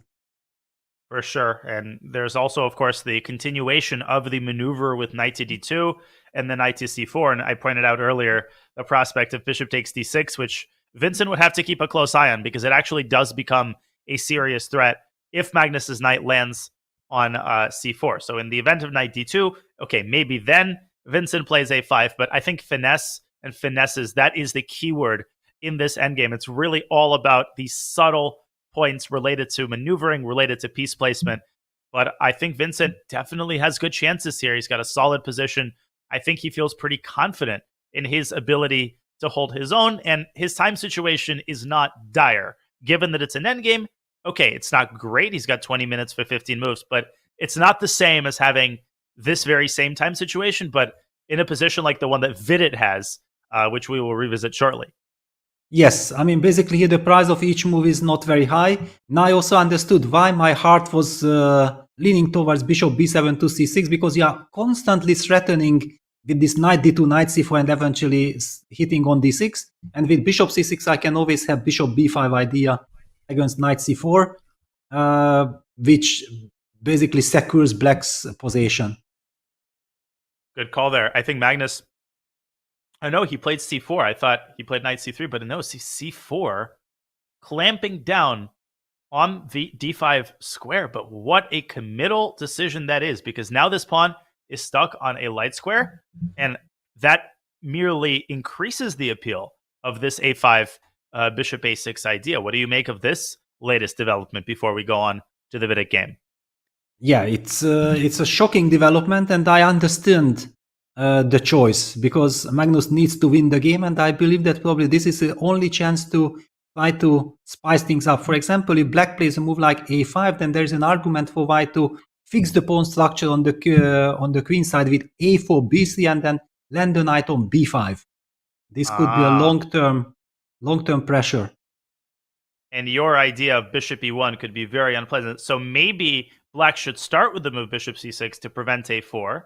And after knight c3, maintain some sort of flexibility with a move like rook d8 to b8, and only play a5, perhaps now, because a4 is now met with a concrete rook b4.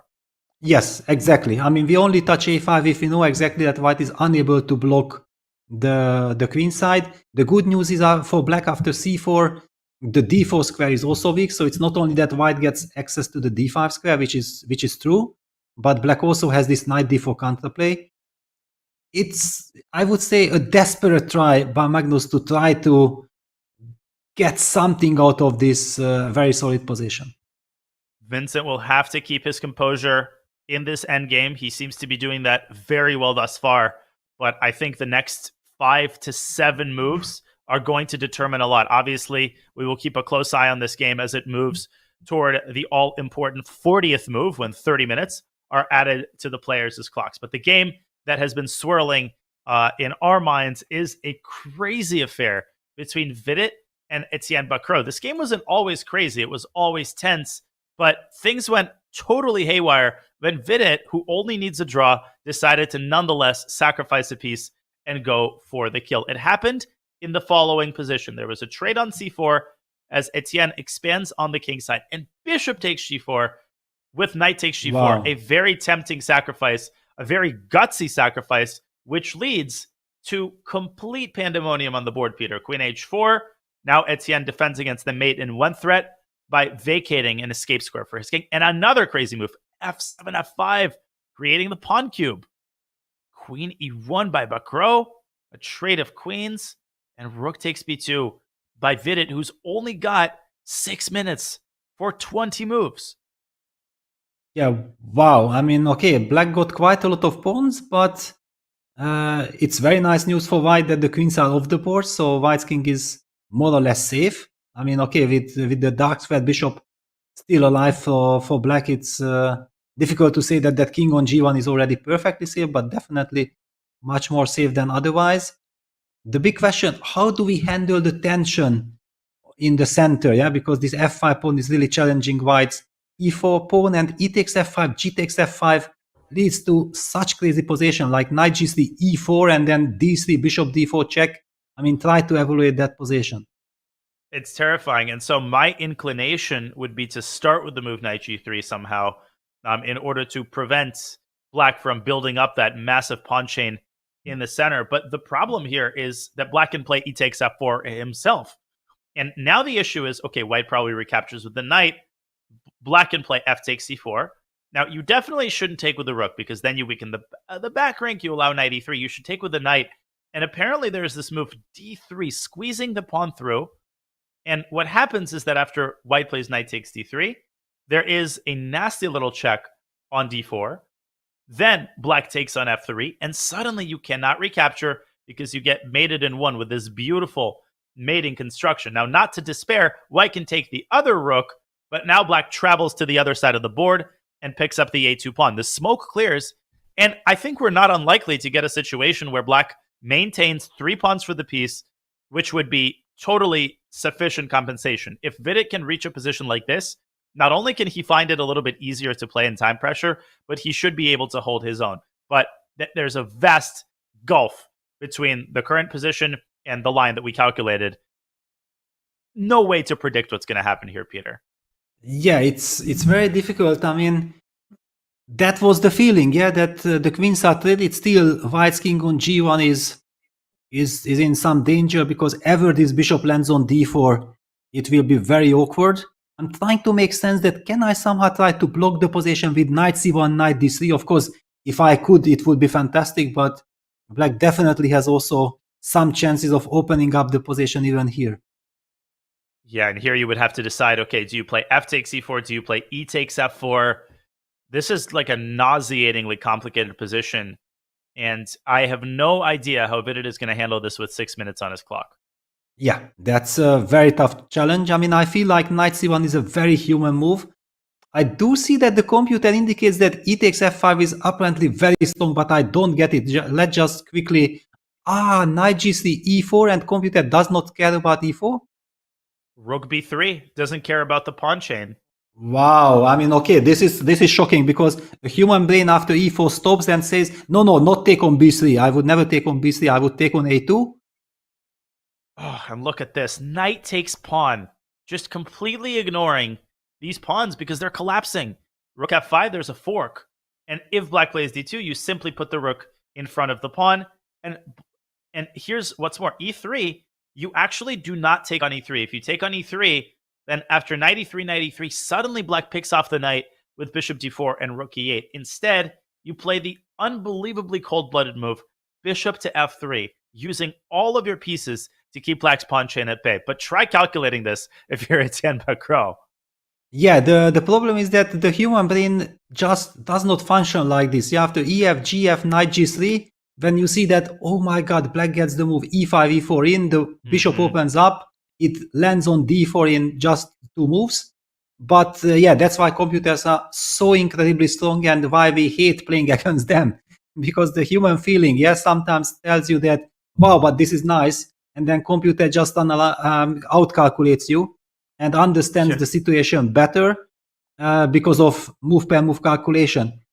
I believe because Etienne has so much time on the clock, he definitely will check the first alternative knight g3, knight c1, and if he is not fully satisfied with them, then automatically he will at least consider e takes f5, but it's so difficult humanly to even get deeply involved with this. That's the trick. Let alone, okay, ef5, there is the immediate e4, which doesn't work, but still. The thing is, and we talked about this on a previous show, when you see the engine line, you stop fearing ghosts. So you are literally unable to put yourself in the shoes of someone who doesn't see the engine line. So you look at it and you say, well, what's the problem? Black has pawns on e4 and d3, but it's quite easy to stop their progress. Well, yeah, that's because you know that the move, for example, is bishop g2 to f3. 7 moves into the line, you have to realize that you ignore the hanging pawn on e3. There are so many details that you take for granted when you check the engine line. And it's so important to have that empathy for the players and to realize that the enemies at their door are a lot bigger and scarier and more frightening because they don't have, hopefully, the services of the computer. Now, off we go. There is a big moment, I think, in the Hikaru game. If we could take perhaps a quick look at that one, Nakamura has just made a really big decision, and that position is transforming. Wow. Okay, but now black seems to be out of any danger, I guess. If he ever was. Yeah, that's another question. Yeah. This is this heading toward what I think it's heading toward? Yeah, I mean, okay, white is maybe tiny a little bit better because the bishop can target the d6 or potentially the g7 pawns, but black seems to be active enough to generate counterplay. Yeah, rook hf8 is coming. Black can also make the move g5. And I'm not seeing Pragg getting anything out of this position. Quick update, by the way, and we'll continue to analyze. We have a couple of games finished. Dominguez and Wojciech have made a draw. They are going to tiebreak. And Jan Nepomniachtchi has held that worst endgame, and he's held it with a lot of confidence against Nihal Sarin.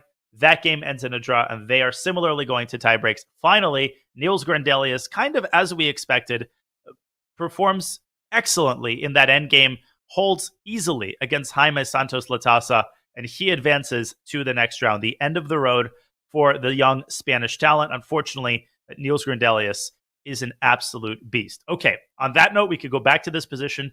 Rook hf8, very natural move, attacking f3 and trying to induce the weakening move f4, which would soften up a couple of light squares in the center. Yes, I mean, I don't really like the move f4. On the other hand, the f3 pawn is hanging. I do believe that white has no right to fight for advantage anymore, and probably if we just go back 2 moves, just to highlight that, yes, black was breaking the construction, and we do see that computers suggest that here there was a stunning e4, e5 move, just sacrificing a pawn for so-called nothing. These are the type of sacrifices we spoke about that only computer can make. No human will even really get into it. If you know that this is an interesting idea, and the whole point is to follow it up with f3, f4, and fighting for the dark squares, locking the h7 bishop out of the game. But this is something from another planet. Totally, because even here, hey, try evaluating this position. Apparently, after bishop e3, the deciding factor is the fact that this bishop is so out of the game, and it's very hard to redeploy the bishop. Black needs something like 3 moves to get the bishop back into the game, and in that time, white is going to shove this pawn down to a5 and wreak havoc on the queen side. But that's not even the only line. After e5, you have to factor in the move f4 check, and you have to realize that this is good. There's some random queen a3 moves. In any case, cannot blame Pragg even for a second. Cannot blame the birthday boy for quickly taking on f5. And now we go back to the live board. f4 has been played, so Hikaru successful in inducing that move, and h5, very instructive positional move, excellent positional move, preventing white from driving a wedge into black's position with h6, h5. Hikaru playing against these weak light squares. Yes, and okay, this light square bishop on h7 is a monster, which can eventually also be activated via f5, g4, and so on. I think that Pragg needs to be careful. I mean, knowing that how tricky Hikaru is, and he always senses this moment that he already survived the worst in this game. He definitely equalized, and if Pragg is still making 1-2 moves, not entirely clear if he's playing for an advantage or he's playing just to shut the game down, then it can be very tricky for him. If he understands and he says like, you know what, okay, I had my chance, but I don't believe that here I have a chance and I want to be solid, then of course he's not running any risk. Absolutely. And we will keep an eye as Pragg tries to stabilize the situation and make a draw, force the tiebreaks. What an incredible tiebreaker match that would be. We have to go quickly. We have to make a beeline for the Robson-Caruana game because Ray Robson has unfortunately potentially lost control both of his clock and of his position, and we have just come at the perfect moment. Fabiano Caruana has sacrificed a bishop on h6. Peter, we can give ourselves a pat on the back because we pointed this idea out a long time ago, and now Fabiano Caruana brings it to fruition. The queen threatens to jump into h6, but the point to understand is that knight f4 is met, I think, with the simple g3. Yes, in order, however, to make that idea work, which was so typical in the position, and we highlighted it before, but Fabi came up with the stunning bishop b3 move on move 17, a move which we ignored because we were going for the rook b1, queen takes a2 lines. Bishop b3 was a game changer. This really disbalanced Ray, and yes, the computer somehow reacts to it, but over the board, the clock is ticking, and just within a couple of moves, Ray is putting himself into a very difficult situation. And apparently Ray had this insane move, d65, which was the only way to keep the balance, but instead he evacuated his queen.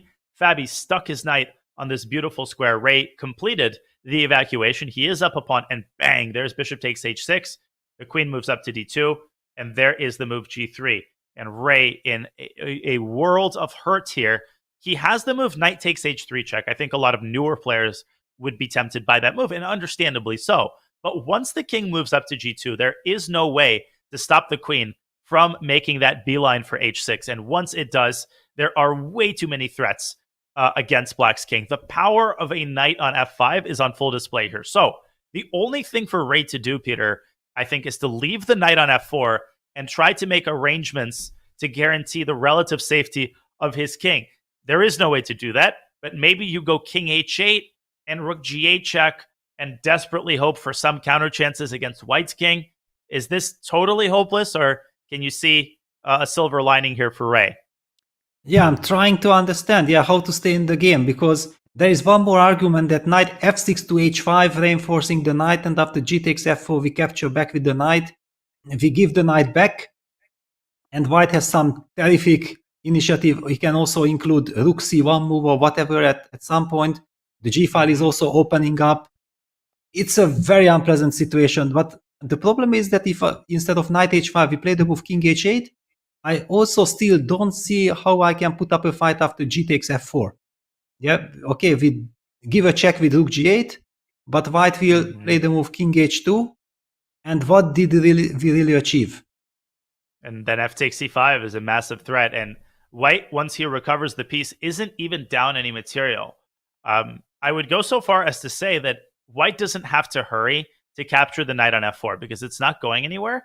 And perhaps White could even set himself up for the subsequent attack by playing the preparatory move king g1 to h2, which, if you think about it, is actually a very logical move, because once you play g takes f4, you want to be ready to occupy the g file with your rook and potentially launch a mating attack. But that's, pretty next level. You could also play this more simply. You could recapture the knight on f4, and the computer clearly, Peter, has not had its breakfast today, because it is suggesting in some lines to play the simple rook a1 takes a5. Hey, that's a pawn, but more importantly, rook takes a5 applies lateral pressure on the e5 pawn. The e5 pawn supports the knight on f4, and without the support, the pawn on h6 is going to fall with checkmate.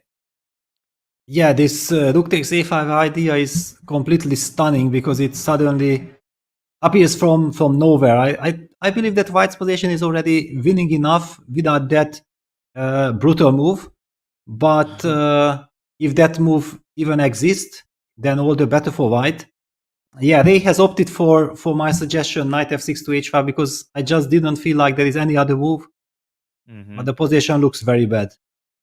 As does his clock situation. This is stunningly bad. 3 minutes for, I don't even want to count how many moves, 19 moves. And this is just, if he pulls this one out, that would be a miracle of miracles. That would rival the Ju and June game if Ray somehow stays afloat, 2 move 40, makes time control, and then survives. Fabi, plenty of time to figure out the proper way to complete this attack. This has been an excellent positional game. Then a tactical sequence with bishop takes h6. All that remains is a little bit of accurate technique for Fabi, which is, of course, as we know, never all that easy, especially in these high-pressure situations. Yeah, but he has such a comfortable situation that it's not like he has to find the super move, and if not, then his advantage disappears. Yeah, it feels like it's more of a question. Black needs a miracle to survive. I even don't see what happens if White just takes and goes king h2 and rook g1, the moves that you mentioned. How will Black then survive in the long run? But if White can find, of course, some forced tactical ways to finish the game even earlier. One thing I would like to ask you, because the computer was mentioning this g takes f4, knight takes f4, rook takes a5 idea. What happens if Black just moves the bishop from a7 to b6? Because I'm not really understanding it. Could it be d takes e5? Yes, but then it's some incredible beauty that we have to highlight and show our audience. Let's bring up an analysis board, because just for context, what we are calculating here, you recapture the knight, and you play the move rook takes a5. And Peter, you're asking, what if the positioning of the rook is decided by the move bishop b6? And now, what if white ignores the threat on both rooks and plays d takes e5? But it's not the end of the story in this position, because white is threatening queen g4, queen g7, but black can involve the queen in the defense with the move f6.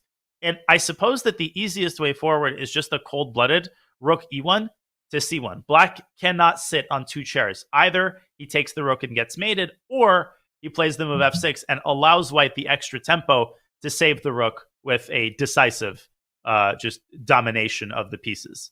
Yes, basically you gave me the answer. Thank you very much. I sensed that bishop b6 d5 should be the answer, but I felt that it's kind of fair that we address it. For sure. Yeah, bishop b6 has to be calculated, because if white is forced to trade rooks, then black can breathe a little bit easier. Fabi, spoiled for choice, but this is looking like Ray is at death's door here. Yeah, I mean, Fabi in fantastic control.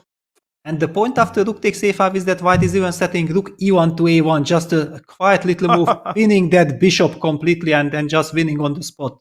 Incredible. Just the attack on all sides of the board.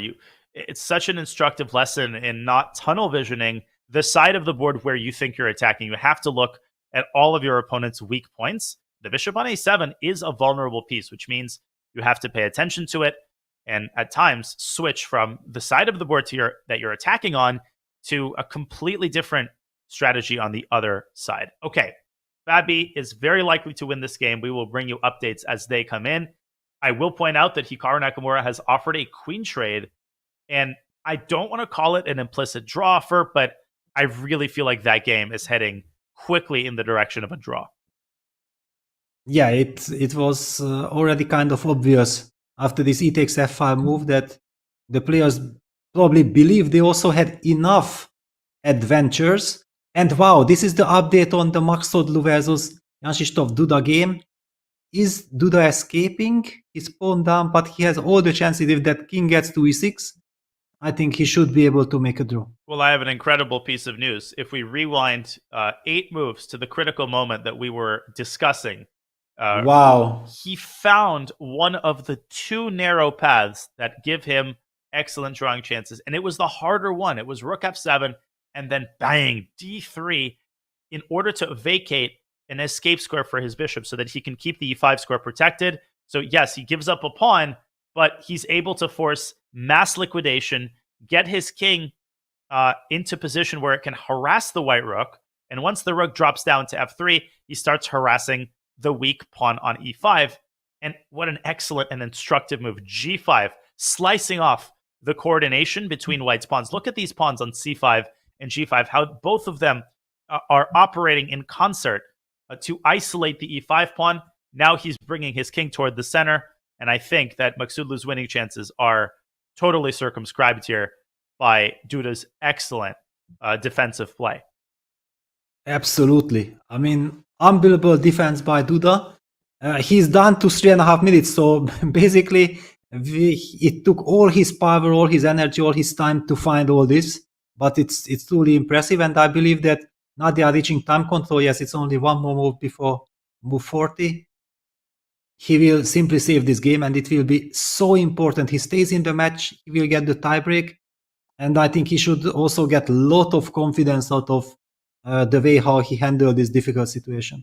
King g3 is played. I think Maksudlu is heading straight up for g4, because black's only weakness, objectively, is this pawn on g5, which is isolated. So after king e6, king g4, will Duda simply play rook e8 to g8? Normally, you're advised against this kind of passive defense, but the problem is that white's rook is just as passive, and white's rook is just as tied down to the e5 pawn. So you almost reach this kind of impasse where white doesn't have any clear way to make progress. Yeah, I also feel that, I mean, the very natural move would be king e6, king g4, and rook f8. Yeah, it's like the typical way of trying to counterattack your opponent. But I'm not sure that that move is really desired, because as you highlighted, that the rook g8 move could actually make the work perfectly. Because yeah, exactly, here white plays the move rook e2, And suddenly we have to show this because it's just one tempo that we lost. Rook g8, rook c2 comes. And after b6, white plays b4. I guess, yes. And what you mentioned that the pawn c5 and g5 were beautifully locking down white's position, not being able to reinforce the pawn on d4. And suddenly with this pawn sacrifice, white gets the chance to do that. And this is out of the question. Once you get the connected passers, you can drive the king up to f5 and even sacrifice the d4 pawn to promote e6. And we've reached the moment of truth, and it comes at the perfect opportunity, the perfect time, that is, for Jan Krzysztof Duda. This almost never happens, Peter, where you make move 40 and then you have the critical decision. It's always the other way around. It's always move 39 or move 40 when you seem to have the most important decision. Here, Duda gets lucky. He gets that additional 30 minutes with which to work, and I think he's going to use that. No, he's already played rook f8. No. Yes, I mean, rook f8 was so tempting. Oh, and f3, okay. Oh my yes, gosh. gives back. Yeah, gives back the tempo. But I mean, this rook e2, rook c2 was, and b4, one of the most stunning ideas that I have ever seen in a rook endgame, because this looks like it's so true, and basically the move rook f8 shows the confidence from Duda's side that he believes that I don't need move 40, I don't have to think about this position, it's already elemental draw, I have done brilliant defense. But he gets extremely lucky that Parham did not sense the momentum and did not use this chance with rook e2. To me, the b4 idea is the most difficult because, okay, rook e2, rook c2, maybe you think about because the pawn on c5 is hanging, right? But you see the move b6 and you think, okay, that's it. Like, why would I get my rook to c2 just to bite on granite? But this incredible pawn breakthrough, b4, deflecting the c-pawn and then defending e5, such an intricate and nuanced idea comes out of nowhere. So totally forgivable. Okay, f3, and now he will have to go rook g8 because you definitely don't want to go rook f5. As tempting as it is, the problem is that you're not threatening to play rook takes c5. And you're giving white the opportunity to run the king up potentially to g6 when black essentially will run out of pawn moves on the queen side and I think end up in some sort of zugzwang. If we compare this to the same position here, black this time has the f5 square for the king. And that is the point. The rook on f5 was hogging prime real estate that needs to be allocated to black's king. Yeah, and now we already perfectly understand why Parham played the move f3. He has foreseen, okay, so my opponent wants to go for active defense with rook f8. I should try to force him into passive defense, and he's definitely hoping for this rook f5, king h5, king g6 idea, which is, again, truly stunning. It's a very special endgame with very delicate ideas.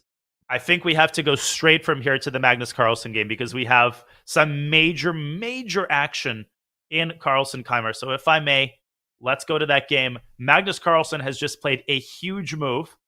He's played it on move 34. Vincent is down below 5 minutes on the clock, and this seems to be the moment of truth. Vincent has piled up on the b3 pawn. He played the move that we were talking about, but Magnus responds with a counter strike in the center. e4, e5, Peter, and we've got more moves being played right now. Yes, it's a very critical moment. White is breaking in the center. Black will have to play the move knight f7. It's the only move, but since Vincent had just played the move knight e6 to d8, I'm kind of confident enough that he's rerouting that knight to f7. Also, he needs to protect, guard that weakness on d6. It's a transformation of... And then the big question, white plays bishop f4, and what happens next? Yeah, because white keeps the pressure on. Bishop f4 would be a very nasty move. It would threaten to capture on d6. Look at that knight on d2, which is keeping both of black's rooks at bay. It's guarding the b3 pawn. Black should also keep tabs on the possibility of flicking in the move a5, a4, which could come with great effect in certain situations. But when do you play that move, and how do you address the pressure on d6? Do you, in fact, play pawn takes e5, which, Peter, is a serious positional concession, but you might have to bite the bullet and make that move? Yeah, now Vincent opted for knight f7. It's the more flexible move, depending on the situation, what white is doing. Yeah, because now white is facing a very tough choice. Do I go bishop f4 and allow black to capture on e5, or do I first take on d6 and then I go bishop f4? Yeah, And if white takes e6, cd6, and goes bishop f4, then I believe it's clear that black will go for a timely a5, a4 counterplay. Mm-hmm.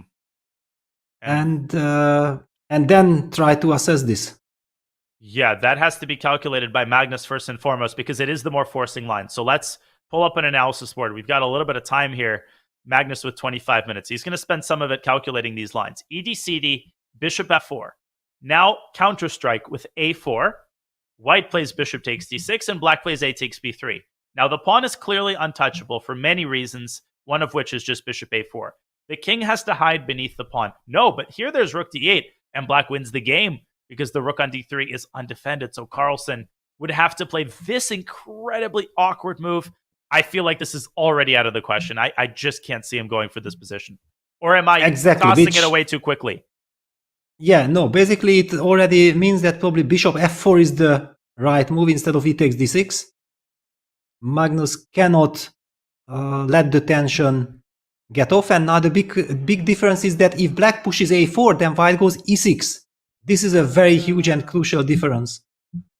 And e6 is dangerous. Why? Because the knight cannot access the center. It has to play this awkward move, knight g5, allowing the bishop to exchange.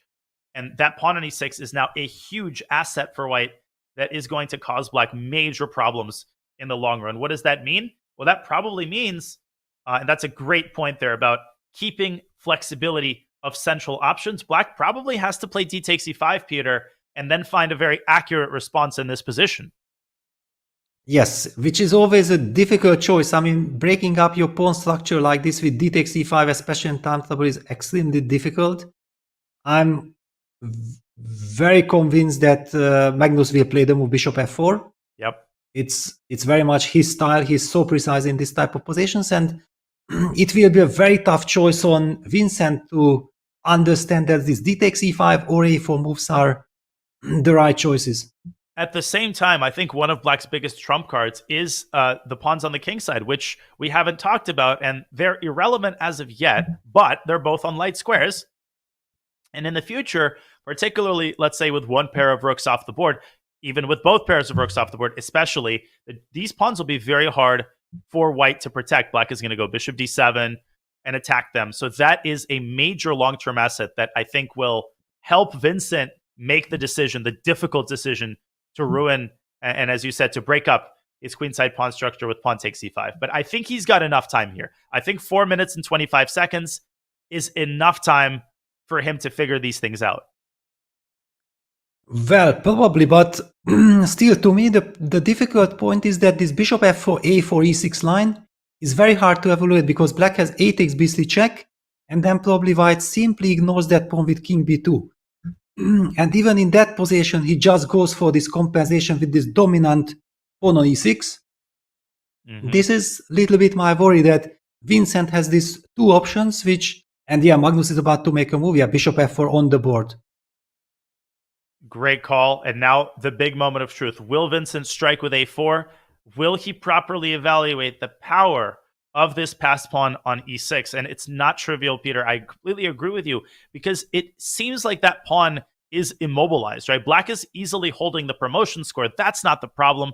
It's appreciating the long-term activity of that pawn affords, which is the hard part for Vincent. Yes.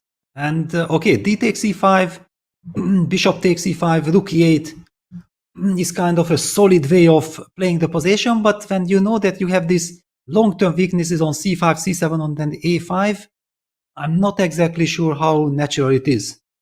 By the way, Fabiano Caruana, he's won his game as expected and a lot faster than expected. Ray Robson making another mistake there in acute time pressure, accelerating what was essentially inevitable. We congratulate Fabiano Caruana. He dispatches the American superstar Ray Robson, who had a great run, and he moves on to the 5th stage of the World Cup. Okay, Vincent Keymer down to 3 minutes on his clock. What is he going to do? And d takes e5 is the more forcing option, Peter, which I think also increases its appeal, given that it moves him closer to move 40. And yes, and he has taken, yes. Bishop takes e5. So this is move 38 or, yes, 37. Yes.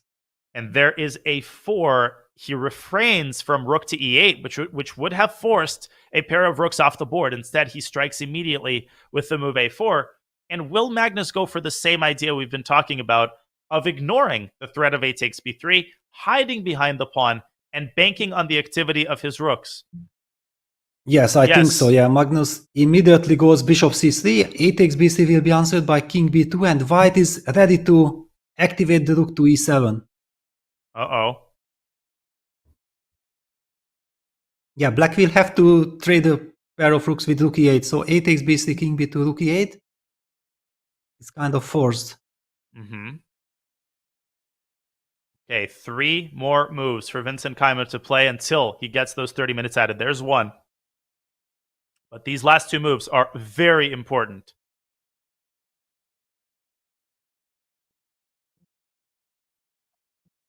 Yeah, one can also see that how tense Vincent is. He understands that this is a critical moment. Very important moment that white is threatening to get serious attacking chances against black's king. That pawn on g7 can be a very weak spot. Look at that marvelous bishop on c3.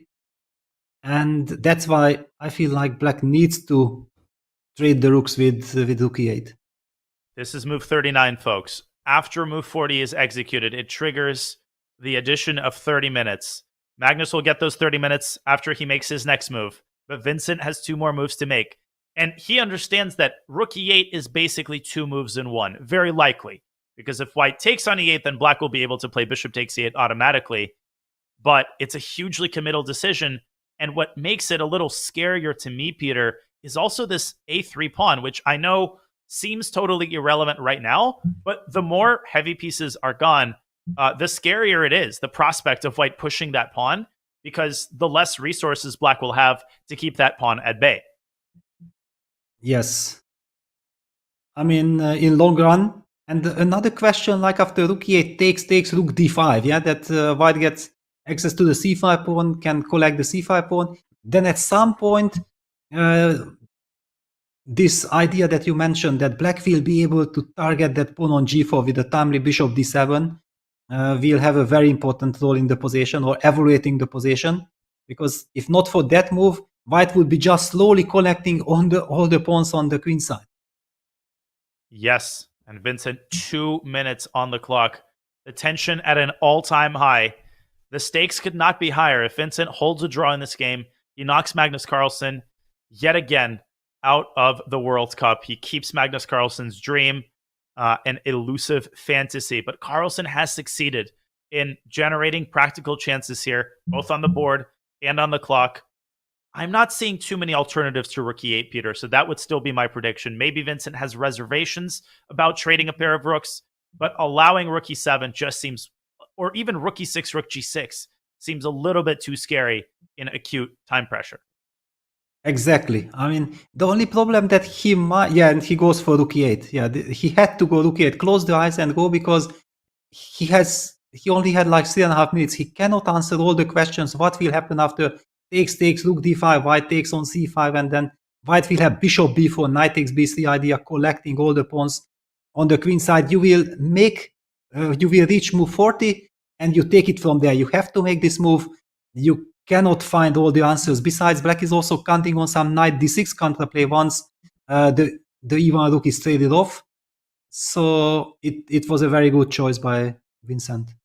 A wise choice, a choice that will bring him to move 40, because Magnus, with 99% certainty, will capture on e8 and stick that rook on d5. And it's actually a good thing, I think, that black has these doubled c-pawns, because once white eliminates one of them, the c4 pawn will not be a passer. Black will still have this other one that he can rely on in order to keep white's pawn majority at bay. And indeed, we have the trade on e8. Move 40 has been reached. Magnus with 53 minutes on his clock, and Vincent with 32. He is likely to get up from the board, stretch, go to the bathroom, do all of the things that chess players do when they hit time control. And we have entered the next stage of the game, folks. And as Vincent takes a sip of water and resets himself for what is sure to be a long and arduous task of trying to hold this position, we are going to take this opportunity to go on another short break. When we return, we will update you on Hikaru Nakamura's opposite colored bishop endgame against Prague, on some of the results that are coming in, and on more World Cup action. Do not go anywhere. We will be back with more Game 2 of the 4th round of matchups in just a couple of minutes.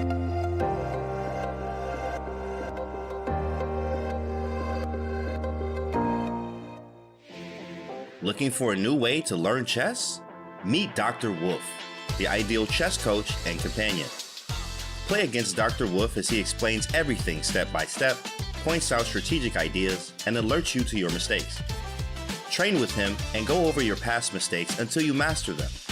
Choose from over 35 lessons created for all skill levels. No matter your level, everyone could use a coach. Download Learn Chess with Dr. Wolf for Android or iOS devices today.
(309 players, 206 men and 103 women are here for the 2023 FIDE World Cup.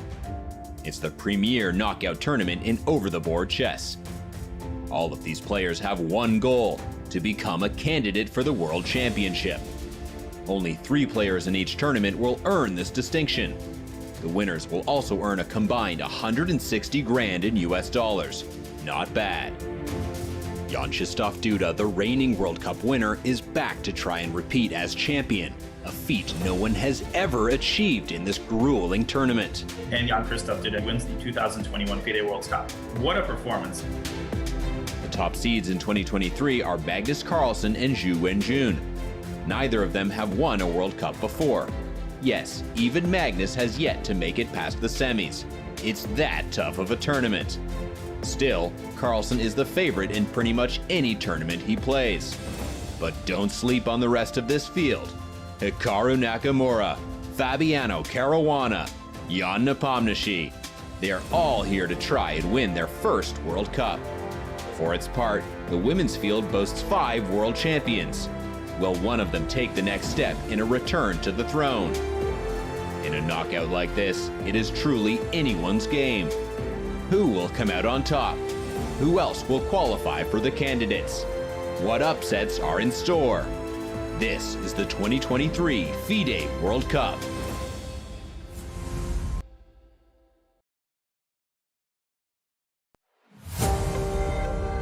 Nakamura, as we expected, that opposite colored bishop endgame has just ended in a draw. It was a very high-level game. It was a rich game. It was a complex game with so many interesting nuances. You can see Hikaru Nakamura and Pragg, who have just had their handshake. They trade all of the pieces. They move into a dead-drawn opposite-colored bishop endgame, and they agree to a draw. And there we see Hikaru, and now his opponent, the birthday boy Pragg, now 18 years old, leaves the playing hall, and the preparations will begin for what promises to be, Peter, a scintillating rapid tiebreak. I'm actually really happy that we're going to get more Pragg Nakamura action tomorrow. Yeah, absolutely agreed. I mean, I feel the tension is building. Both games had been really fighting. Pragg was showing no respect for Hikaru. I mean, I felt like in both games he challenged him immediately. And, well, I mean, this, I even don't know who is the favorite. I just feel like both are playing extremely well and will be a feast for all of us. There's nothing like watching two players, both in excellent form, duke it out, and Pragg playing with supreme confidence, with such restraint, such maturity, such control. And we will see if he can carry that over to the tiebreak section. Let's check into the ladies section and see how some of the top games are going there. We already have a bunch of results. Polina Shuvalova crushing Teodora Ignatz.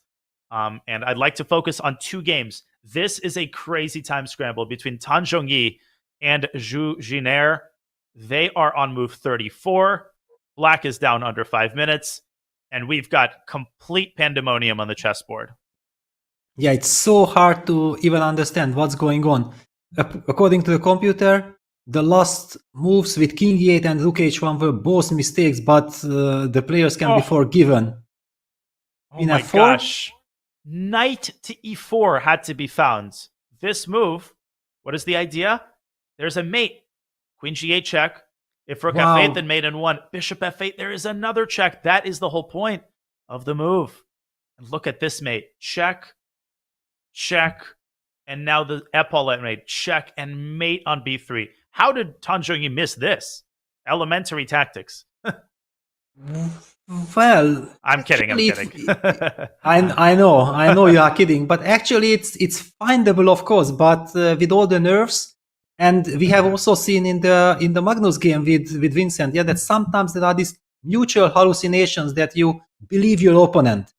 And especially when you have little time on the clock, it's so easy. Of course, yeah, Bishop F6 doesn't work because of Queen F4 double attack.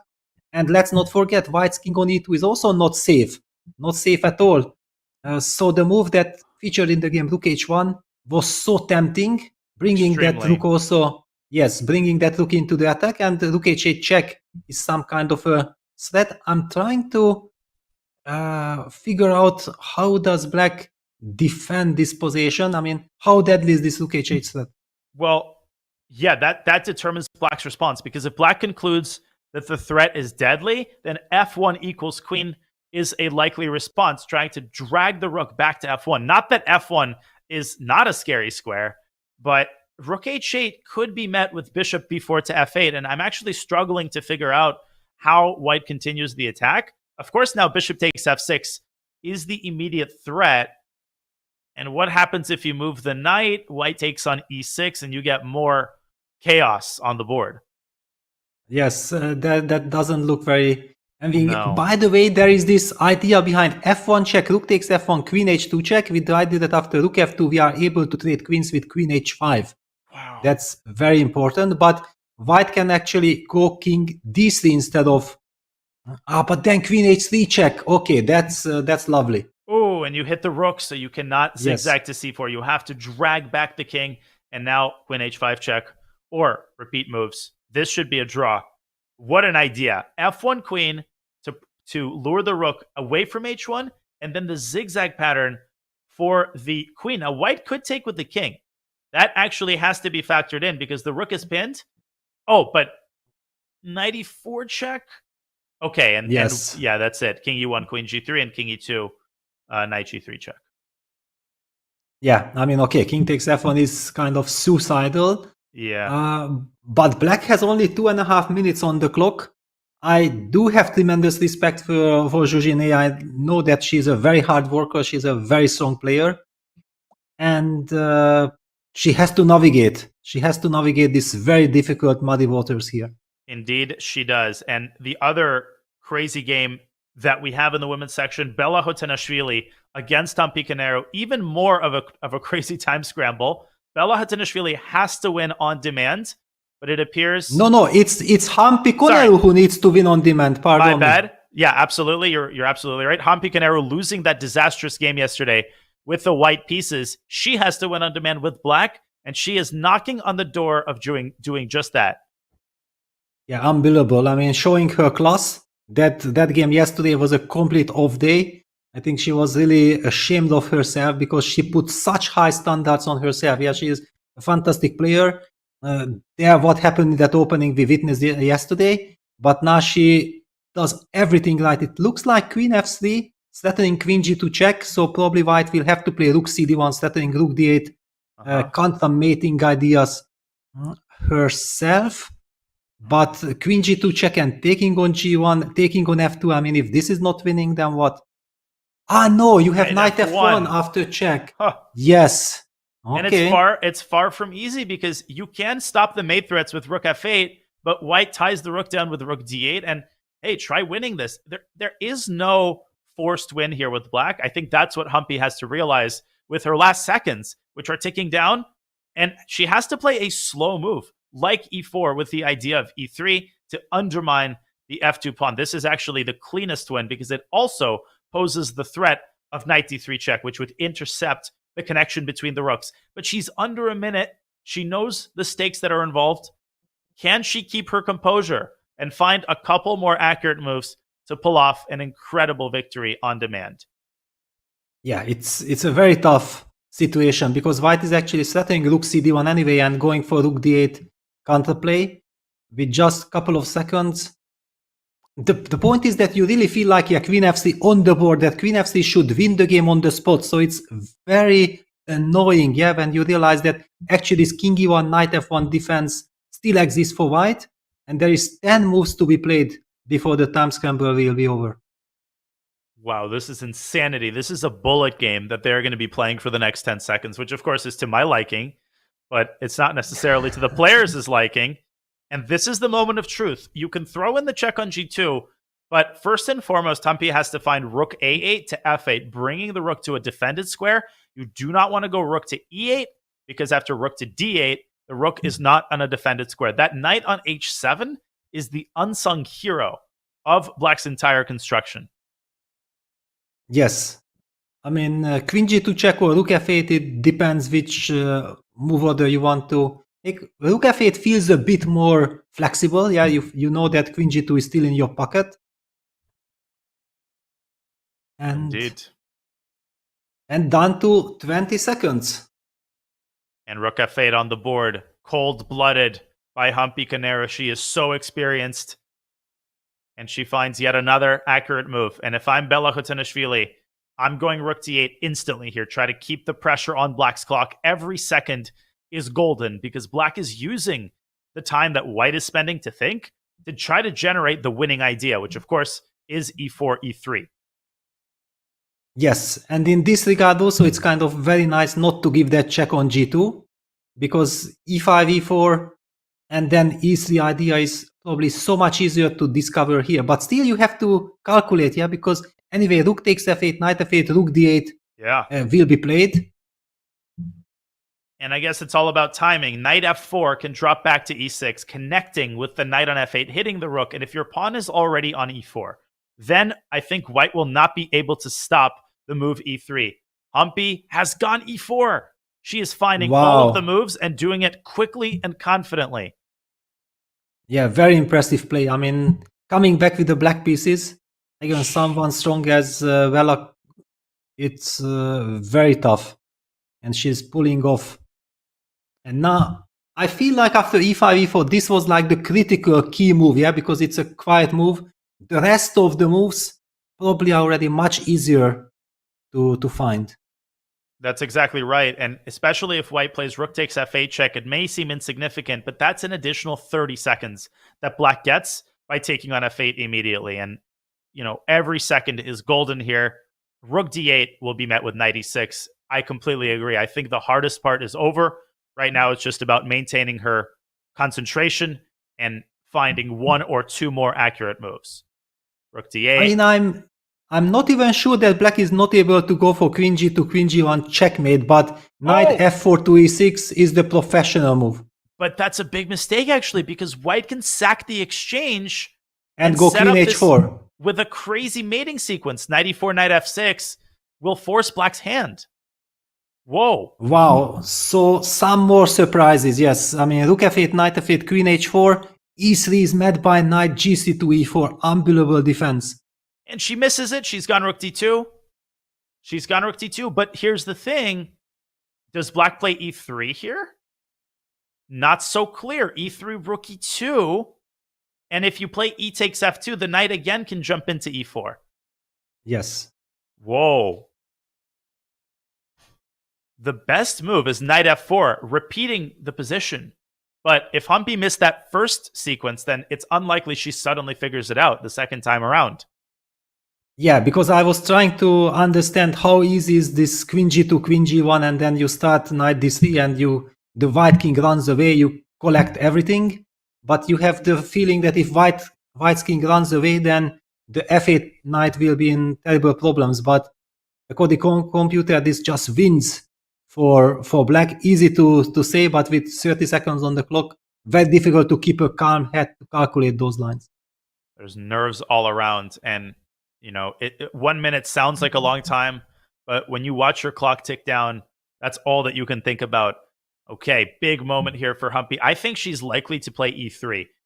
If she's not going knight f4 and repeating, I don't see another helpful move. I mean, you could go a4 and just make a waiting move, but I think we likely will see e3, rook e2, and she's got to keep a clear head in those ensuing complications. I'm starting to get worried that she might be losing her way a little bit with 5 more moves to play until time control.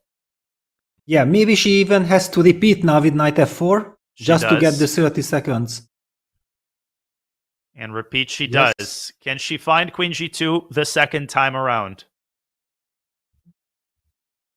Or will she just repeat and then go for e3? Yeah, those are the options. Well, Hotanashvili needs to go rook d8. She needs to do it fast. Yeah, because if she signals that something is wrong, that can help Humpy make up her mind. Not sure what she's pondering here. There literally are no other moves. There she goes. Rook d8 is on the board. Humpy needs to win this game in order to force the tiebreak. A repetition of moves is out of the question. That also helps, I think, because that will prime her to look at other moves more seriously. I think she might see it. I think she might go queen g2. And if she plays queen g2, then I think she will see queen g1 and knight d3. And she's done it. Yeah, she has done it. She had to do it. But now another big moment. Can she find queen g1, which is the only winning move? Exactly. I mean, it's basically understandable that if the white king runs away, then it's much better to provoke that knight to f1. Mm-hmm. And the point is that after queen g1 check, king d2, queen takes f2, if the king runs away to c3, black collects on g3 with check and then protects with the knight back on e6. So that's why white has to play the move knight f1. All eyes on knight to Humpy. d3. 7. 3. She needs to. And she's done queen g1. And will she find the final nail in the coffin? Knight d3 wins the game because it drives the white king out into the open where it can be checkmated, and she has done it. She has done it, yes. I mean, the good news is that she will spot that she has queen c5 check against king c3, and white has very big trouble finding a root square for the king, because if king b3, then queen b6 checks the rook. Oh. And anyway, you are reaching time control. You see that everything is under control, and then you can quietly already calculate the finishing touches. I think it's safe to say that having found this line, in fact, the move repetition worked in Humpy's favor because it brought her closer to the time control. She is knocking on the door of winning on demand with black. At this point, she's found all the hard moves. She just has to collect the pawn on f2 with check and essentially collect the rest of white's pieces. I think this affords us a good opportunity to go back to the open section. The intrigue in this game is basically over. Time control will be made, and Humpy will have plenty of time to figure out the rest of the winning process. Okay, we still have so many games remaining in the open section. We had crazy things happen in the Duda Maksudlu game. Lots of mutual mistakes, but finally that game seems to be settling it down into a draw. I just want to highlight some of the opportunities which were missed as the players are starting to repeat moves. Peter, crazy stuff. After rook f8, f3, Duda did in fact fall for the saccharine nectar of the move rook f5. And Parham did not go king h5. He responded instantly, once again, with a very sloppy a4. And after b6, he just played rook e4, and yeah, okay, now it's gonna be draw. Yep, king h5. One last opportunity there to generate excellent winning chances. Instead, you get a full liquidation. Duda finally recovers the pawn, and we are going to get a draw momentarily. Yeah, but basically this brings us that after a4, b6, king h5, according to computer, was a draw. And then we have to understand that why was king h5 a win? Yeah, if we already talk about this. Absolutely. So we're comparing this position and this position. Let's assume that black does nothing. Black plays b6. Yes. Oh, I think it has something to do with Zugzwang because the computer wants to shuffle between g4 and h5. Unbelievable. Look at this. h5. And now b4. Yes. And that is the reason. Now we compare this to the inclusion of the moves a4 and b6. If you try to do the same thing here, g4, b5 takes. If you play b4 in this position, there is rook takes c5. And the pawn endgame is losing for white because black will promote the b pawn. Wow. I mean, okay, this is completely insane. Yeah, it's like a study. And if somebody tells you at home, that, you know, this is a study, black to move or white to move, and you have to try to understand what happens, then of course these players will not with ease because these lines are so difficult, but finally they will of course understand. But during the game, nobody tells you that this is a very critical moment, this is a study-like position, and there are mystical Zugzwang positions and whatever.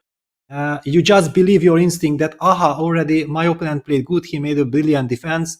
Yes, the game is concluding with a logical drawish outcome, but yes, incredible, truly stunning. What an idea. You literally shuffle between these two squares, waiting for black to exhaust his pawn moves, and the moment black plays b5, it triggers the pawn sacrifice b4, which we've talked about previously. Of course, black can't move the rook because he gives up g5. Black can't go g4. That doesn't help. White simply takes on g4. Black can't move the king because white keeps shifting the e-pawn further and further up, tying black more and more down. We forgive, officially, Parham Maksudlu for missing this incredible resource. What an instructive endgame. But long story short, we are going to get a draw in this game, and I think this probably gives us a good opportunity to switch back to our top marquee matchup between Carlsen and Vincent Keymer. Yes, because all eyes on Vincent, that how he will handle the situation. He did play the the best bishop c6, bishop d7 idea. There was also nothing else he really could do. The problem is that, nevertheless, he's making everything right. The position is still unpleasant after bishop takes g4, which is so natural. Why don't you take the pawn? First of all, the pawn on h5 is protected by the rook on c5. This rook on c5 is doing an excellent job guarding the h5 pawn, keeping the c4 pawn under control and targeting the weakness on c7. And the idea that you mentioned half an hour ago, that white eventually will start moving that a pawn up on the board, a4, a5, once the bishop leaves the diagonal. Yeah, that's exactly what Magnus is putting into practice. The move Vincent has to figure out is bishop takes g4. And assessing the danger level of that a-pawn is incredibly difficult. But if I face this against Magnus, Peter, I would be very disinclined to move the bishop away from d7. I would be a little bit too scared of the rapid advance of that a-pawn. But the question remains, if you're not taking on g4, well, then what are you doing? Because the knight has no prospects. The bishop remains on d7. Do you play a waiting move? Vincent might take on g4 because he's got not much else to do. And he just did. He's taken on g4. Yes, he had to. And we also see he invested quite a lot of time. He spent basically almost 12-13 minutes. Yeah, and Magnus immediately pushes the pawn to a4. And all eyes on Vincent. Now he has to understand how to activate the pieces. He already used one time the knight e6, d8, f7 route. Now probably he has to reshuffle that knight from f7 to e6, kicking away that rook on c5 and the bishop on d4. And it requires very precise calculation. Knight f7 to d8. What a difficult move, with the aim of shifting the knight over to e6, harassing the rook and the bishop, which are on vulnerable attackable squares. So what exactly happens after knight to d8? Will Carlsen ignore the threats and play a5? Or do you think he will address the awkward positioning of his rook and bishop? I think he will move the bishop back to e3 just to get out of the range. No, Vincent goes knight g5, but it's the same idea. The knight lands on e6. It's exactly the same idea. It keeps... Yeah, sometimes we have some technical problem. There we go. Yes. Okay, perfect. Yes. So basically the line bishop e3, knight e6 is very similar. It's almost identical, I would say. Yeah, Magnus immediately goes bishop e3. Great call. Knight e6 will be blitzed out. And then the question, where does Magnus put his rook? Rook d5 looks like the most natural square. Yes, I think rook d5. There is maybe an argument for rook e5, but something about that move feels a lot more awkward. Yes, I mean, okay, one could argue that puts everything on dark squares, and why shouldn't white be happy placing everything on dark square? But rook on d5 is nevertheless an open file, and black never really wants to play c6 because that would weaken the d6 square. So that's why this rook d5 move looks very tempting. Indeed it does. And after rook d5, knight e6, rook d5, what is black's defensive construction? Because white has this massive threat of a5, a6, and once the pawn reaches a7, I don't want to say that the game is over. Black can keep the promotion square at bay, but once the white knight gets into the game via b3, it feels like the game will start shifting momentously, precipitously in white's favor. So how does Vincent use the two tempi that he has in order to set up his defenses after knight e6, rook d5? Yeah, it's a very big question. I mean, we also see that Vincent is getting quite nervous. The time control is very tricky. After move 40, it feels like, yes, I just reached the time control and I have all the time in the world to start defending this position. No, here the players only have 30 minutes till the end of the game. And when you have to defend such a tough endgame, I'm really believing that Magnus feels that he gets a chance. Hang on.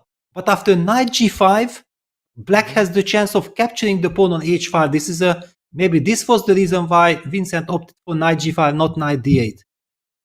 Let's explore bishop takes h5. And, you know, this is nothing to sneeze at. This gives black a massive asset on the king side, connected passers. Now, obviously, white will not take on g5. That is out of the question. White needs his bishop in order to roll out the red carpet for the pawn. Carlsen will play a5, but what now with a6 and then a potential rook takes g5, a massive threat? How does Vincent use his rook in the most aggressive and active possible manner? Yeah, very tough. I mean, basically, once you see that this pawn is advancing and you have trouble holding it, the bishop on e3 is beautifully supporting that advance. I feel like, the reason why I did not even notice that the pawn on h5 was hanging was the fact that I had too much respect for this a pawn. Yeah, so I wanted to get as close as possible with my pieces.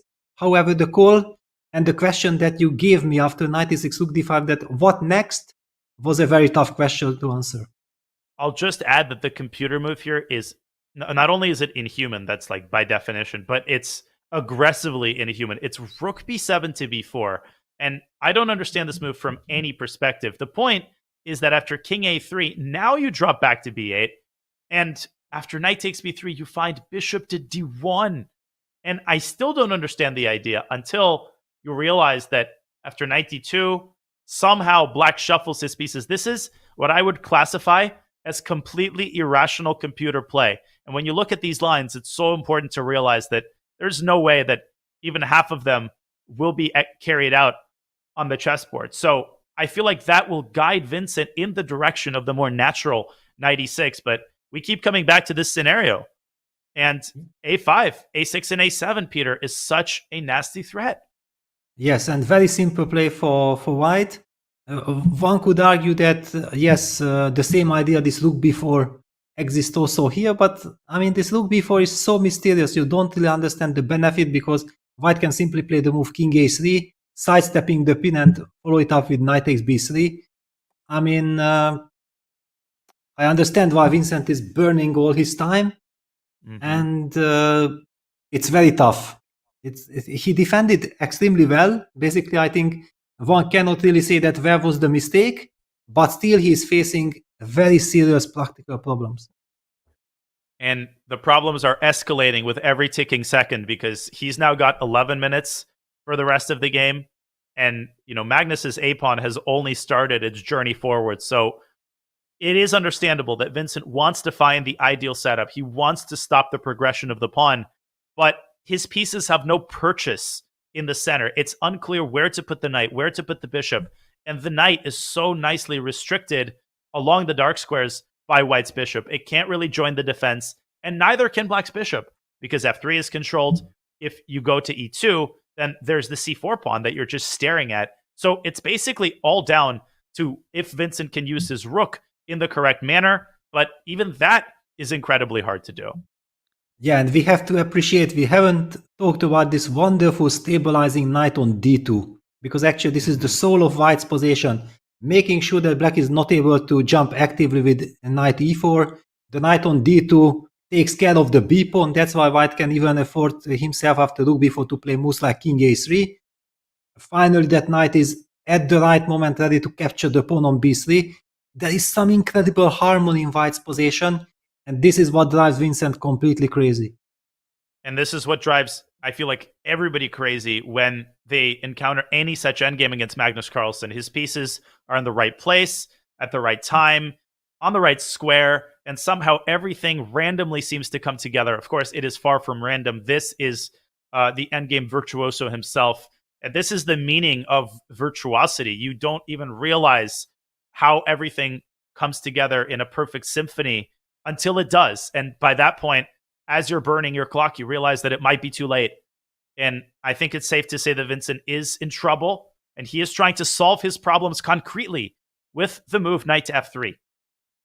Wow, yeah, so he basically got fed up of this knight on d2. Yeah, we started praising that knight. Yeah, Vincent also felt like, I have to get rid of this knight. Now, of course, white can keep on pushing that a pawn, but then at least the good news is that black eliminates that knight on d2. Or is there any chance that he wants to play knight e1, knight d3 check? I don't believe, but at least I had to mention this idea. Mm-hmm. And no, I think that idea is a major factor that will determine Magnus's decision. And Magnus's decision, I think, is between two moves. Either you trade on f3 and play a5, or you play the immediate e5. First impression is that white should take on f3 because the bishop on e3 is an integral cog in the machine. Why? Because when the pawn reaches a7, you definitely want the bishop on this diagonal to permanently protect that pawn. Yes, that's true. On the other hand, after knight takes f3, bishop f3, black also feels like he has gained something because the bishop is already on the long diagonal protecting the a8 square. And without the knights, actually this a pawn doesn't look that frightening anymore. Of course, if white gets the pawn all the way to a7, and it will be a protected passer that will just decide the game, but it does feel that it will give black some chances to somehow easier deal with that very dangerous pawn. I really like this decision by Vincent, though. I think given his time situation, something that makes the position more concrete and a little bit easier to play is the most practical decision he can make right now. And you're right, somehow intuitively it feels like after the knights are off the board, not only is the a pawn a little bit less scary, but then the king actually is stuck on the b2 square. You can never really go king a2, and it does feel like black's b pawn becomes a more menacing counterweight to its vis-a-vis on a4. Yes, and look at the body language somehow also that Vincent finds this move knight f3. He looks around, he looks at Magnus. I think Magnus is also very upset that Vincent found this move. It's practically such an important move. The white knight on d2 had to be destabilized. And also knowing that Magnus needs to win this game at all cost, any trade actually definitely favors the defensive side. Talking about defenses, after knight takes f3, bishop takes f3, a5, the idea that we already have seen a couple of times with rook b4, rook a4, is that the idea, or how do we plan to stop that a pawn? Well, let's make the moves on the board. Knight takes f3, bishop takes f3, a5. This is likely one of the key positions that Magnus Carlsen is wrestling with. And indeed, I think the correct move, and the only move perhaps, is rook to b4. And it should be pointed out that rook b4 looks like a blunder. Looks like you're giving up the c7 pawn, but it is much more important to put the rook behind white's passer, as we are advised to do in the endgame, than it is to keep that measly c7 pawn on the board. And what's beautiful about black's construction is that the bishop slides into d1, and it is the b3 pawn that might be the saving grace at the end of the day. If white blindly pushes his pawns, well, he's obviously going to lose the game. Black's going to give this devastating check on a2 and then start pushing the b pawn forward. What does that mean? Well, that likely means that Magnus Carlsen will have to attend to the threat of rook a4 and maybe keep his rook on c5 so that rook a4 can be met with king takes b3. So maybe bishop d2 is the more annoying practical chance for Magnus, Peter. I think this might be what he relies on. Yes, definitely. Rook a4, king takes b3, bishop d1 check, king c3.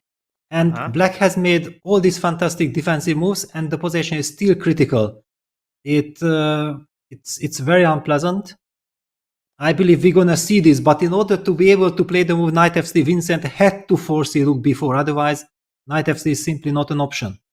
What happens if you don't play rook b4? Can we show to people how bad it becomes? Let's say you play a nonchalant move like king f7. Definitely very nonchalant. It blunders the bishop. No, there's literally no other move. I mean, the only other option is to wait, and this just allows a6, which is completely out of the question. So you're right. Rook b4 had to have been foreseen, which is pretty impressive, I think, to see this move, to understand that you can abandon the c-pawn. And he also had to have seen this bishop f3 to d1 defense. So a great amount of thinking, deep thinking, was done by Vincent in that moment. But now he has to follow up with ultra-accurate play with less than 10 minutes on his clock. Yeah, from the body language, I'm getting the feeling like Vincent is kind of relieved that he find this knight f3 idea. However, it's obvious that Magnus will find the antidote. Yeah, and Magnus will not let the game to be easily defensive. But try this on for size. I think the appeal of a5 in light of the line we just calculated is that after the exchange on d2, white controls the b4 square. Yes, but then you don't hit the a7 square, yeah? Then suddenly black gets other options, yeah? Like activating the bishop maybe to somewhere. I don't know exactly where, but it's a very tough position. so undefined. It's so hard to calculate anything here for both colors. I think a lot of the decision making is done intuitively. But of course, Magnus, I think, is probably focusing his efforts on this rook b4 line. This seems to be the only forcing line within the entire ecosystem of this endgame. Yes. And it's so difficult. And the line that we just talked about, where I said that I still feel like it will be very difficult for Vincent to hold, that position is also appealing for white. On the other hand, Magnus might want to get already more out of the position. That's another question, because he feels the pressure that he needs to win this game. It's never so easy to keep a calm head, understanding every single finesse. Without question. And we would like to update people on some results that have been coming in. Vidit managed to draw that insane position against Etienne Bacrot. And because he won yesterday's game, he advances to the next round. First, he defeats Matthias Blubaum in that scintillating Armageddon. Now he holds off Etienne Bacrot and makes it to the 5th round. Nihal and Nepomniachtchi, we talked about that. Very likely Yesipenko and Gukesh will draw, although their endgame is actually incredibly sharp. And Ferenc Berkish, his position against Ruslan Ponomariov, I had a bit of a hard time evaluating it, but I think that will be a draw. And Erigaisi will likely beat Sindarov. I think that because now Magnus is taking his time, and we already kind of covered it, we can just very quickly go over the possibilities. Yes, Arjun is just winning. I mean, this is an element of winning Rook endgame. No need to worry for the Indian chess fans. He will win this. So just give a check on f3, push the king away, and then slide the king back and start pushing the c-pawn. Exactly. Is there anything else to talk about here, or is it just cut and dry, resignable? I mean, the only idea Black has is Rook a1, Rook g1, Rook g3. The only possibility to go for counterplay, but then the white king can easily protect that Rook on e3, for example, with King e4, and the c-pawn is already advancing and white just wins. So we can move on to the Gukesh game, I believe. Yes. Let's take a look. Now, Black has been pressing in this game for a while now, which is incredible. And Esipenko overpressed. He pushed c5, which is a move we talked about many moons ago, and he ended up losing that pawn. So his strategy backfired.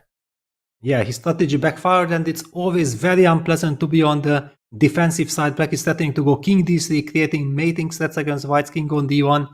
I mean, practically speaking, white needs, I would not say a miracle, because we do see the computer evaluation that apparently it's somehow holdable, but first you have to believe that you can hold it, because it's so scary. I mean, king d3 makes so much noise. I think it's worth seeing exactly how the move works. Like, let's say white plays rook takes g7, black plays king d3. Okay, so what happens? If bishop e1, then you get checkmated on a1. I think the only move here is bishop to c1. And very important detail, black actually has the time to play rook takes a6 and has to play rook takes a6 to eliminate white's biggest source of counterplay. And after rook takes g6, rook a1, this illustrates just how bad the situation is for white. You cannot stop the check on e3, which will isolate the bishop from the king, and white is clearly not even close to fast enough with the h-pawn. So this is the issue. How on earth does white address it?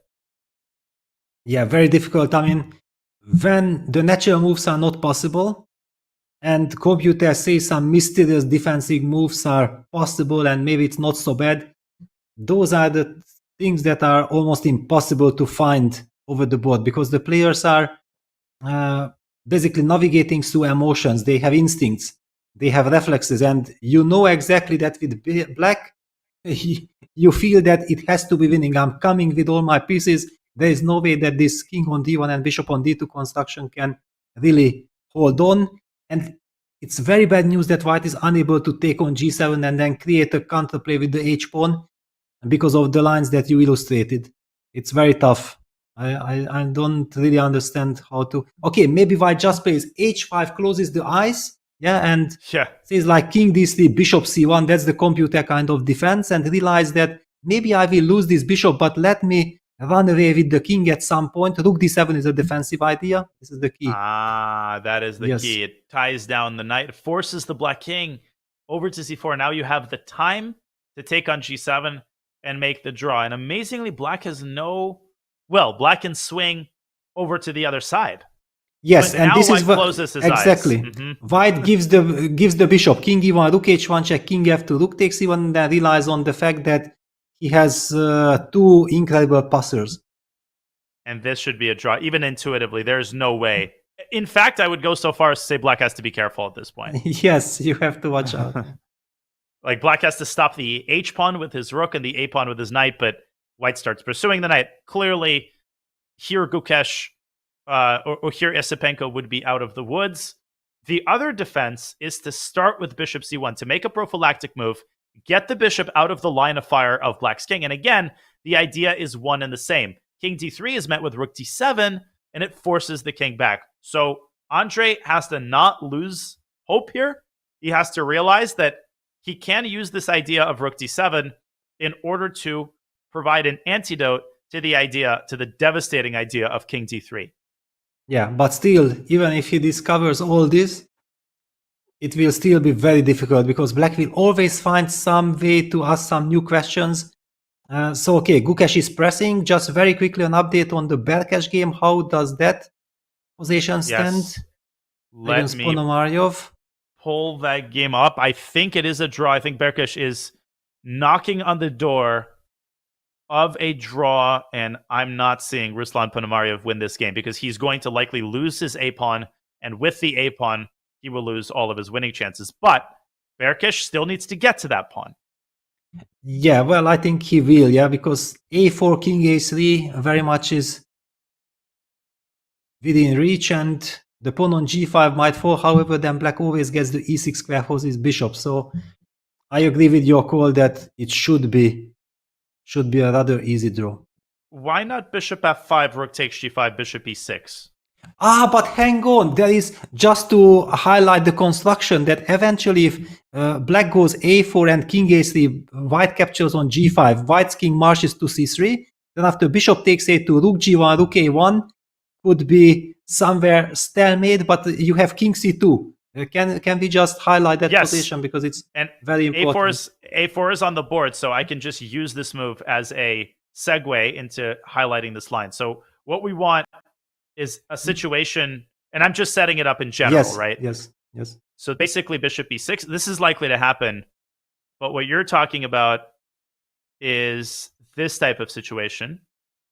And here white is actually winning in this position. Exactly, yes. I mean, it's stunning. Yeah, bishop b3, rook a1 check, bishop a2, king c2. So this is the danger that caught my eye. And that's why I feel like white will not capture on g5. He will try to bring that king closer. Yeah, so not to give the bishop e6 idea. For example, after a4, king d2. Yeah, and it would be very natural for black to play king a3. Then I'm playing rook takes g5, bishop e6, king c3, and probably it's very important that the king takes the pawn. Incredible. We actually reached that position. Yeah, bishop takes a2, rook g1. That's a great find. And you have to find king takes a2. But now it's a dead draw.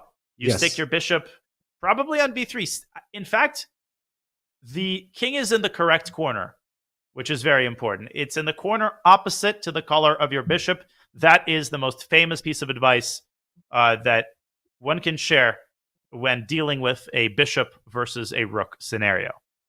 Yes, so basically it looks like it's a draw, but still a little bit nerve-wracking situation for Berkish and for all the Hungarian fans. But I think Berkish is a fantastic endgame player, so I cannot really imagine him not navigating this to a draw.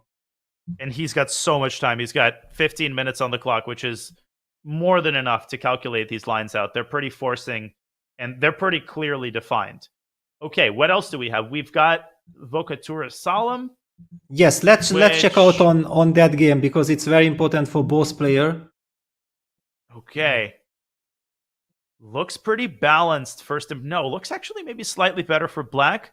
White's king might be in a fair bit of trouble here with all these pawns really overextended and some of these light squares around white's king looking really airy. Yes, the pawn on a5 is a weakness. The king on g1 is kind of shaky, with the pawn on f4, which had to guard the e5 pawn. I feel like, practically speaking, this is hell for white. I mean, it's so difficult to protect against everything. And black can throw in the move h4 at the right moment. Maybe even now, in order to disrupt the coordination of white's pawn chain. Then, if white ignores, you could drive the pawn down to h3. That would create long-term mate threats on g2.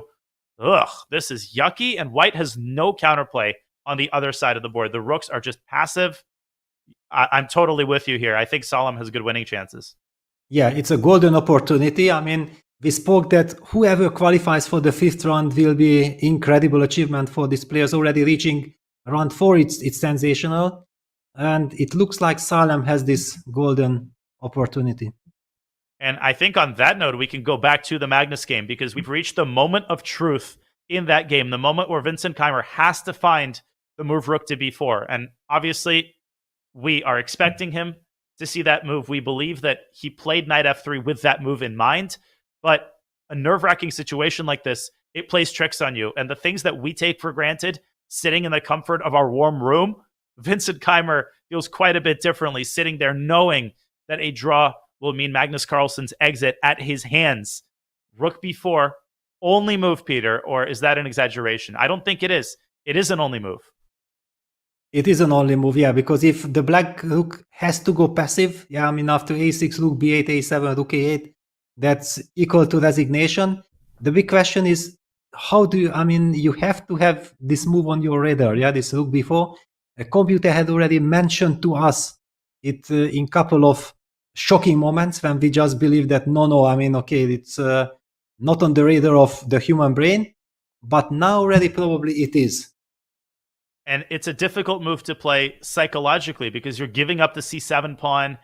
It's easy for these ghosts to seem a lot scarier than they are. Bishop d4. And, you know, your pawns on the king side are also on dark squares. So it's not like you play rook b4 and everything is clean and nice. It's scary. It's a very scary move to play, but he has to play it. Passive defense is just not going to cut it here in the long run, especially if the pawn reaches a7. Yeah, and the terrible news for Vincent is that after rook b4, Magnus will just blitz out the move bishop d2. Yeah, yep. So in order to play rook b4, Vincent has to burn a lot of time, a lot of energy calculating rook takes d7. However, for Magnus, he knows exactly that, no, I'm not interested. Yeah, and Vincent is exhausted. I can understand it's a very grueling, big game. Yeah, Magnus is putting the pressure, and after rook b4, bishop d2, rook a4, king takes bc, bishop d1 check, king cc, the position that we had before, it's still so unpleasant. And he's made a move, and it is rook b4. Wow, Vincent walking on hot coals and doing so successfully. And you're right, bishop d2 is a very practical move by Magnus. And that position still looks incredibly unpleasant. That stem position with the king on c3. Black is kind of at an impasse. And Magnus, he just knows. He knows when to press the gas pedal down. He knows when to put pressure on the opponent's clock. And he doesn't have any choice, right? Bishop d2 is the only way to maintain reasonable winning chances. So his job for the time being is pretty straightforward. Yeah, he has to keep his chances alive. He has to stabilize the position. After rook a4, king takes b3, bishop d1 check, king c3. He still feels like, I have the a passer. I have this incredible rook on c5, which protects every single white pawn, the a5 pawn, the c4 pawn, the h5 pawn, and also eyes the weakness on c7. And potentially that bishop can, via e3 or f4, get to the long diagonal to d4 or e5. And then rook takes c7, rook takes g7. Eventually will be settling at some point. Black even has some resources which involve going g7, g5, and yes, allowing the en passant and lifting the king up, trying to take on g6, and creating serious counterplay in the form of a passed pawn. That h5 pawn is exerting a deep freeze over Black's pawn majority, which is so annoying for Vincent. He would like nothing more than for a counterweight to White's far advanced pass pawn on a5, but look at his clock. Every one of his moves is taking him a minute, 2 minutes. It's hard to play fast here for Black because you have so much to keep track of. You need to make sure you're not letting the a-pawn through. You need to make sure that you're calculating rook takes c7. And I'm getting worried that his clock is going to get in the way of continued precise defense, and rook a4 is on the board. Yeah, it's on the board. I mean, he will make all these moves. The only problem is that after king c3, it will be so tough Yeah, king b3, bishop d1 check. Up till this moment, everything is kind of clear. Yep. You have to give the check. King c3. There it is. And we've reached the critical position. And with 6 minutes on the clock, can Vincent maintain his incredibly high standard of resistance? Bishop e2 came to my mind with the idea of sacking on c4, but white is just in time, Peter. King to d4, and that darn bishop on d2 links itself to the a5 pawn. Black doesn't have this concept of giving away the bishop for white's two queenside pawns. Exactly. This is what hurts the most. Yeah, because and one could argue that after bishop e2, king d4, already white is somehow threatening to activate the bishop, and once the bishop goes to f4 and then you take bishop c4, rook a5, then bishop e5 covers the fifth rank. Maybe that's also some kind of a defense, but there will be some g6 idea somewhere, rook a6, g6, so much to calculate. It can be a draw, it can be a direct resignation. You have to be super precise. And honestly, even if you reach that position, and even if you trade white's remaining pawn, you still will likely have to defend rook and bishop versus rook with your increment. So that will still be incredibly hard after such a long and such an exhausting game. And Vincent has made a move.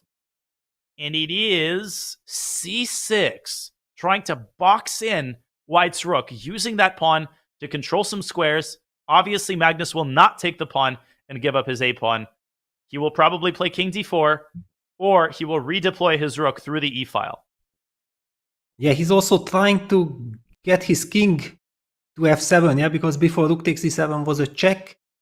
He's probably preparing king f7, but still it's not clear. Okay, king d4 is a thematic move, yeah? That's the big question. That he's already played it. Instantly has played it. And I mean, how do you protect? How do you defend this position? It's just so awkward. Well, I guess the big thing is bishop f3. Yes, I was going to say Vincent does not want to give up his c-pawn that easily. The downside is that his bishop is now very passive. The other downside, he doesn't have the move king f7 because that walks into a fork with rook f5. So what is Magnus's setup here? I think bishop c3 is a move that Magnus is very likely to play because it targets the g7 pawn and it sets up ideas of infiltrating the 7th rank in the long run. Yes, it's also a very nice stabilizing move, just stepping out of something and also covering the a1 square, yeah, because at some point maybe black wants to activate that rook from a4 with a tempo on the bishop. And yeah, the big question is, what is the next move? Yeah, so if white plays bishop c3, which is so thematic, how is Vincent planning to... Is bishop d5 an idea? But then rook takes d5 is dangerous, right? I was exactly thinking about that. Bishop d5, rook d5 has to be assessed. King d3, of course, would step back away from the pin. And Magnus has these two ideas that are so nasty. Once the bishop gets to c3, first idea is to get the rook to the 7th rank and target black's kingside pawns. Second is once the rook moves away from c5, the infiltration of white's king to b6, and obviously the eventual promotion of the a-pawn. And bishop c3 is on the board. Folks, we are going to go on a very short break. And when we come back, we will continue to monitor Vincent Keymer's defensive heroism here. But can he continue to put up this high level of resistance? We will see on the other side of this short break.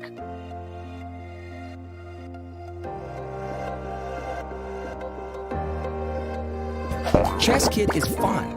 Chess is great for the brain, but it's also fun to play. And Chess Kid makes it easy to have fun.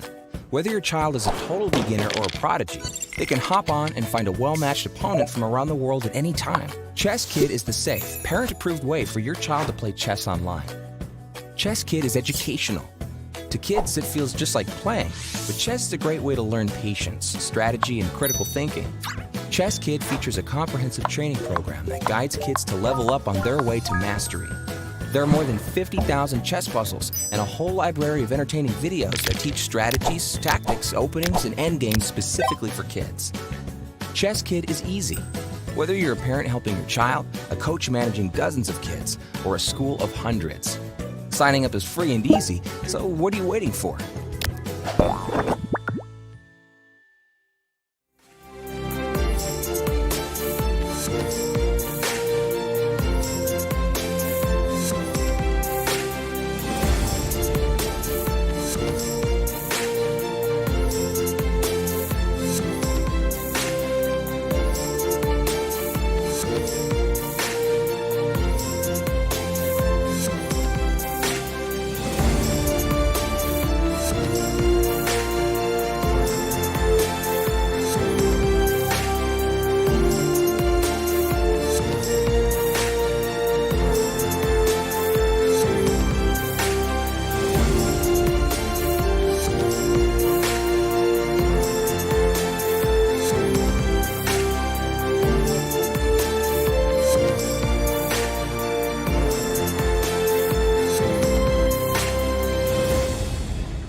We are back here at the World Cup, the decisive moments in Magnus Carlsen's decisive battle against Vincent Keymer. This is game 2 of the 4th round of World Cup matchups. Vincent Keymer stunning Magnus Carlsen yesterday, and he needs to hold a draw in this incredibly difficult opposite-colored bishop endgame with rooks. And as we have seen, Vincent's last move, bishop g2, technically, Peter, this is a decisive mistake due to rook f5, but defending this position with 5 minutes on the clock is a task that I don't think even Magnus Carlsen, together with Garry Kasparov, together with Capablanca, could handle.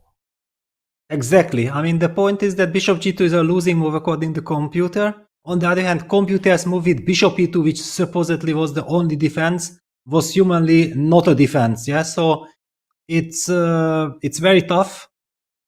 And Magnus still needs to find that rook f5 move because the rook on c5 is such a perfect piece. Yeah, it protects everything. I mean, it's not a given that you have the heart even to move that rook away from c5. And the crazy thing is, after rook f5, black does have this move bishop d5, shutting down the door, and Carlsen has to then calculate rook takes d5. So if he doesn't believe that that exchange sacrifice is winning, then he's not going to play rook f5. Yes, which means that he might even find some ideas like king e5, king d6, king c7, king b6, the route that you mentioned. If white's king reaches b6, then basically there is no way of holding that a6 pawn. Very tense situation. Clearly Magnus wants to make a quick move, but he also probably learned his lesson from yesterday that you shouldn't be rushing with the 30 seconds increment. And he's holding himself back here. Of course, if he tries to go immediately with his king, if he plays king e5, Vincent can shift the bishop to f1. And if Vincent can win the c4 pawn, then it's basically a dead draw, because then he breaks through the floodgates and his bishop and his rook combine to hold down the a6 square. And it will be almost impossible for white to continue pushing his pawn. So that's what helps Magnus, I think. The fact that king e5, bishop f1 doesn't look appetizing in the least. And if you're not playing king e5, then you're moving your rook. Well, where are you moving it? Well, probably not to e5, because again, it allows bishop f1. By process of elimination, Peter, I think that might be the easiest way to find the move rook f5. Yes. And then it comes down that maybe it's a mutual Zugzwang position. If it would be black to move and would play here the move bishop f3, then it would be not easy for white to make a move. And my question is, how hopeless is that position where white sacks the exchange on d5? Maybe while Magnus is thinking, we can pull up an analysis board and take a quick look. The position after rook f5, because I think Vincent, just out of desperation, might want to go for bishop d5. What else is he going to do? Otherwise, he knows that he will not survive this forever. And after rook d5, cd king d5. Okay, my instinct is to bring the king up, f7. Try to run it immediately to the queen side. Does white push? Does white go king c5 and king b5? This is not easy. Yeah, not easy. Apparently, both moves are possible. I mean, the c5 move is much more natural. I mean, you just want to push that pawn. But then you also feel that black's king is in time to reach towards the queen side. But at some point also the g7 pawn will fall. I don't know how important is that. King c6 probably stopping black's king of reaching to d7. That's a key idea. And if black tries to go through d8, then suddenly the king zigzags back to b5 in order to hit the rook. And the problem is that g7 now is likely to fall. Let's say black goes rook a2. And at this point, the pawns are just going to be overwhelming. a6, bishop a5, c6. But this is all not easy. I mean, all of these moves, all of these critical moves, like king c6, whereas the move c6 actually draws, because you reach a situation where white cannot make progress. c7, there's king d7. The a pawn is immobilized. If you take on g7, you drop a5. So here black has something resembling a fortress. So maybe it is easier for white to win with the alternate idea of king c6, king c5 and king b5, with the idea of a6 and bishop a5, building the bridge and slicing off the rook from its defense of the promotion square. Yeah, and rook f5 on the board. Okay. Magnus has played the move. Of course, he will not miss the opportunity. Now, Vincent is looking at Magnus that, hang on, you were able to calculate all these lines. Besides bishop d5, there's also bishop h3 with the idea of going bishop e6. Ah. and then the rook can slide down to the 4th rank, so that when the Yes. king moves out, and again, Magnus Carlsen's pieces always seem to be in the right place at the right time. Yeah, that is very tough. I mean, basically that's game over. Yeah, then the king reaches the desired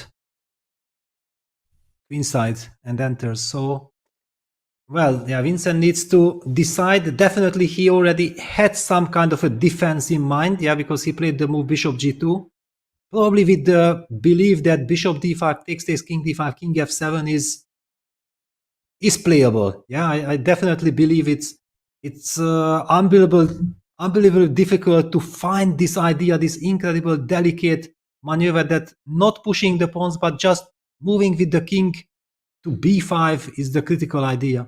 I think at this point, like I said earlier, 3.5 minutes, Vincent has to realize that if he makes a different kind of move like bishop h3, I feel like his chances of surviving this endgame for the next 15 moves are next to nothing. Doesn't matter who you are. You've got almost no time. You're playing Magnus. You have to try the concrete attempt, because at least there you have a chance of inducing a tactical mistake. I think Vincent senses that bishop d5 is losing, but it's not that easy for Magnus to demonstrate the winning process, especially because black does have some counterplay there with a timely g7, g5, and in the complications, you can accidentally let that h-pawn slip through to some sort of simultaneous promotion. Yeah, it's but it's so difficult. Yeah, if you play bishop d5 and then your opponent sacrifices and demonstrates that beautiful, incredible technique with king marching to b5, you'll be kicking yourself. Why I didn't try a different idea? True. So difficult. And basically what we talked about, that one cannot even understand where Vincent has made the mistake. But after the time control, the possession was so incredibly difficult to play, especially with this time control. And this is what we are so used to Magnus doing. He takes a position that looks completely innocuous. Vincent plays it perfectly for a very long time. But that e5 move, right? Blasting through in the center, posing practical problems and transforming the pawn structure from a healthy one and one that is easier to navigate to one where Vincent has to deal with all these isolated pawns and awkward pieces. And that put a little bit too much pressure on him. It caused him to use a lot of time. That caused him to commit a couple of inaccuracies. And now he's staring down the barrel of a potential loss. You can kind of see it in his face. He's down below 2 minutes. And I still maintain that he is likely to try bishop d5 here, but we will see.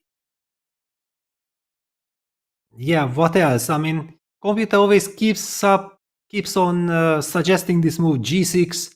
But, I mean, humanly speaking, look at this, then black's king will be in mating net. Wow. All kinds of discovered checks are possible. I don't know. Somehow I don't see anyone ever playing the move g6 here. The final minute for Vincent Keymer. And everything is on perfect places. The bishop on c3 holding so many of the squares and holding the a5 pawn. The rook on f5 cutting black's bishop, preventing it from attacking the c4 pawn from behind and controlling the d5 square, preparing the exchange sacrifice, and the king preparing to infiltrate to b6 and supervise the a pawn through to promotion.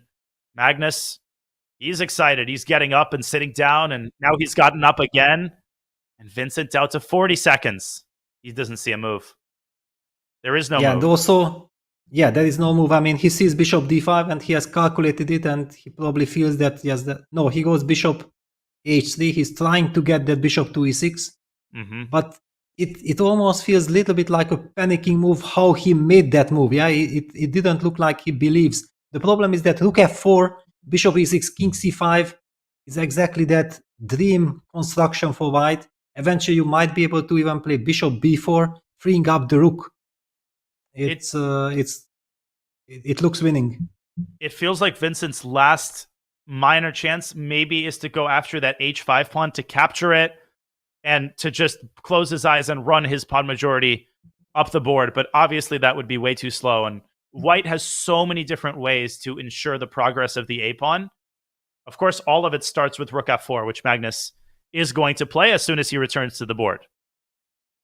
Yeah, I mean, basically in Magnus's body language, we could sense that he believes that he's winning. I mean, you could see that he's very excited. He's super focused. The way how he was drinking that bottle was indicating for me that he knows everything about this position already.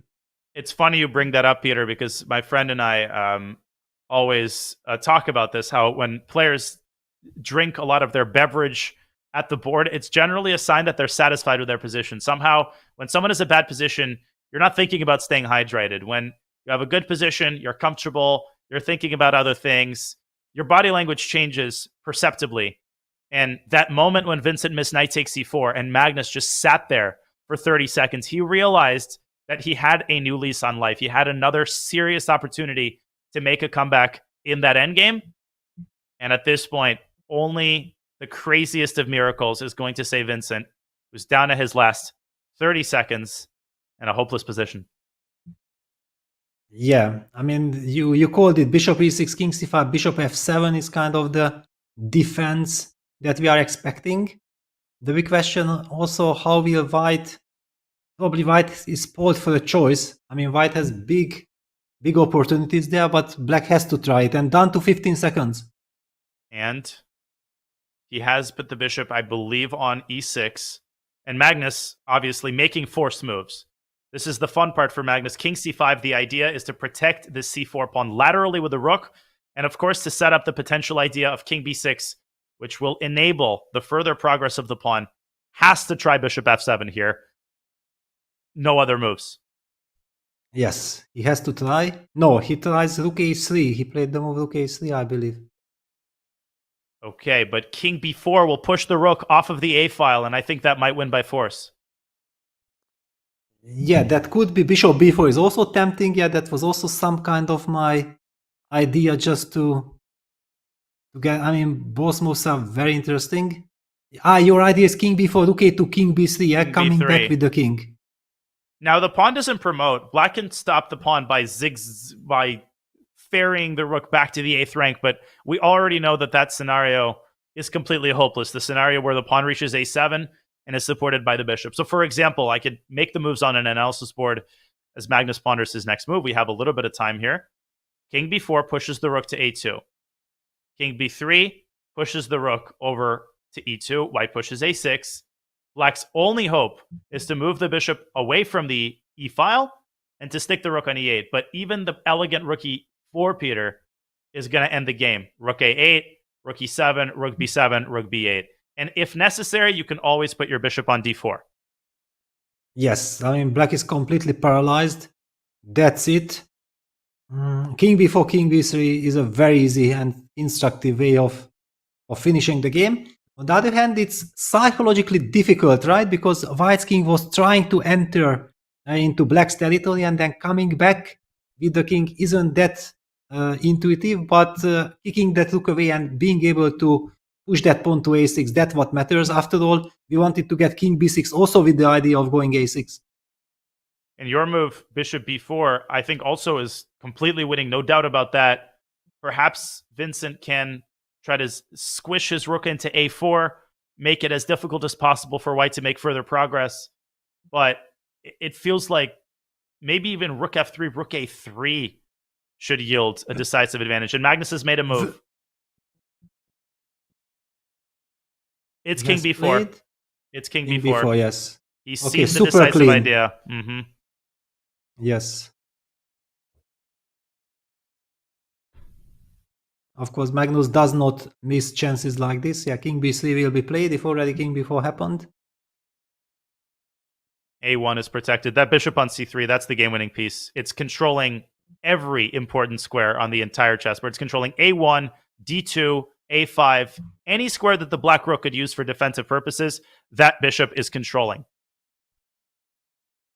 Yes. I mean, there is another defense with rook e2, a6, bishop c8, a7, bishop b7, but it's also such a passive defense that I don't believe at all. And okay, we don't believe in anything anymore. White will just win with rook d4, activating the rook. And the debilitating thing, that pawn on h5 still holding black's pawns on dark squares. So in certain situations, white doesn't even have to promote the a pawn. White can go rook d7 and start collecting the kingside pawns. Rook takes g7 and rook h7. way too many angles and avenues that White could take to win this game.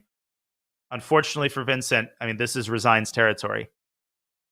Yes, and basically an incredible illustration of how big dangers there are in opposite colored bishop positions. Seemingly there is very little material. Yeah, Rook e2 is played, but I mean the quality of the pieces, and if one side has the upper hand, the other side is so tied to defense, and you can't really defend passively such positions. Magnus shows incredible technique, and now it's really just a matter of time when the game ends. What a match. What an incredible 2 games. And both players have had their amazing moment in the sun. It was Vincent's time yesterday, but today Magnus Carlsen showing why there is a strong case to be made that he is one of, if not the greatest endgame player of all time. His ability to make something out of nothing, his storied ability to convert wins out of seemingly thin air. It's not an exaggeration. He does it time and time and time again. He does it on demand. He does it in any time control. And he just always seems to find the one way to put the maximum amount of problems, no matter who he's facing and no matter what kind of form his opponent is in. Bishop h3 by Vincent. He goes for the first defensive approach. And I still think that a7 and rook e4 is going to end the game right then and right there. Yes, exactly. I mean, look at this. Vincent is already looking at the distance. He is thinking about, what went wrong, where it went wrong. And a7, rook e8. And Peter, the feeling he's going to experience when he realizes that knight takes e4 would have potentially sent Magnus packing, that's, I think, what's going to be hard for him to deal with. And that's what he's going to have to push out of his mind. Because tomorrow's tiebreakers, and he doesn't have to lose them if he plays well. Exactly, and the point is that yesterday he discovered this incredible tactic with knight takes d5 from a distance, yeah? This is the point that there he believed that this is a natural outcome, but here it was so unexpected. It came out of nowhere. It was a crazy construction with 2 randomly undefended pieces on h4 and e2. Magnus saw it. You know he saw it by his reaction. And at the end of the day, Magnus Carlsen is so hard to bring down. Yeah, after he got his position, it was very hard.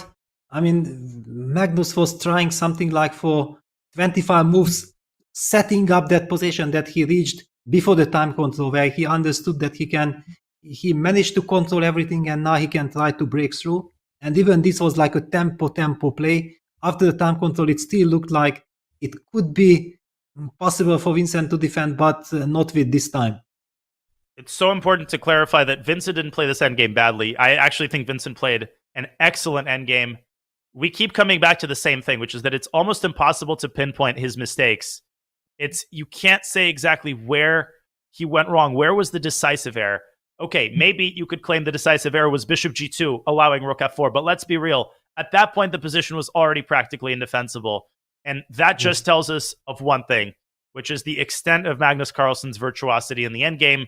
He can win games without clear mistakes by his opponents. That's what the greats do. Yeah, just the structure. Yeah, this harmony, these dark squares, the way how he opened up with a timely, everything worked to perfection. Unbelievable performance. Vincent. And now the rest is formality, of course. Yeah, rook e7. c5, nice idea, obviously, to play bishop g2 and to connect the bishop and the rook, making it as difficult as possible for white to dislodge the rook from a8. But Magnus will take on g7, and then I think go rook h7, and he could even capture the pawn on h6 using a little tactical trick with rook h8 and rook h7. That'll win the black he can rook. also do. He can also play rook b7, provoking bishop g2, and then rook takes g7, capture the bishop. It's also possible. Everything wins. Oh yeah. Very true. And with 25 minutes, I mean, this is pure agony at this point for Vincent, just kind of waiting for Magnus to choose the winning approach. Yeah, basically it's not about this game. It's just coming to terms, that he was so close. He felt like he believed that he can hold this position against Magnus, but Magnus just shows his beautiful technique. Yeah, rook b7 on the board. Yeah, it's that debilitating inevitability that you know Magnus is going to find the best moves. You reach a point and you just know that you've lost the thread, and no matter what you do, Magnus will see the correct path forward. Rook b7, threatening rook b8 check, and bishop g2. Rook returns, captures g7 with a fork on the rook and the bishop. Vincent might resign here. Yes, you basically have to design. No matter how much it hurts, there is nothing you can do. We can all sympathize with the pain. The pain is immense. The pain of knowing that you had that chance. It was right there.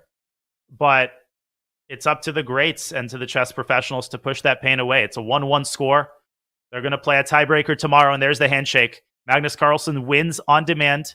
He defeats Vincent Keymer after his loss yesterday with a beautiful endgame display and takes this match to what is going to be an incredible tiebreaker tomorrow.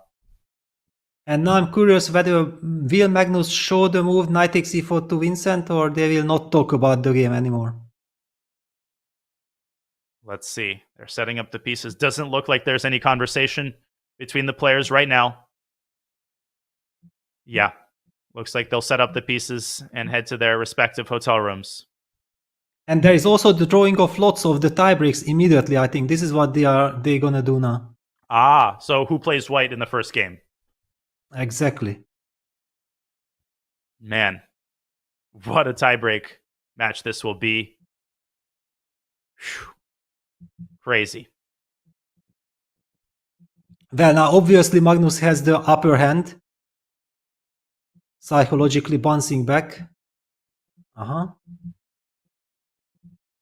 And there it is. Looks like Vincent will have the white-black pieces to start their two-game mini-match. Yes, Magnus will have white. Vincent will have black.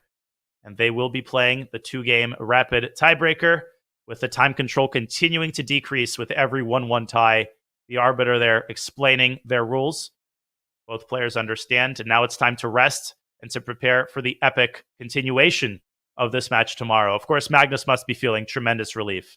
Tremendous relief because he can construct an alternate reality where one move later, he would have essentially seen himself on that plane back home. Yes, that was an insane moment. Also very dramatic.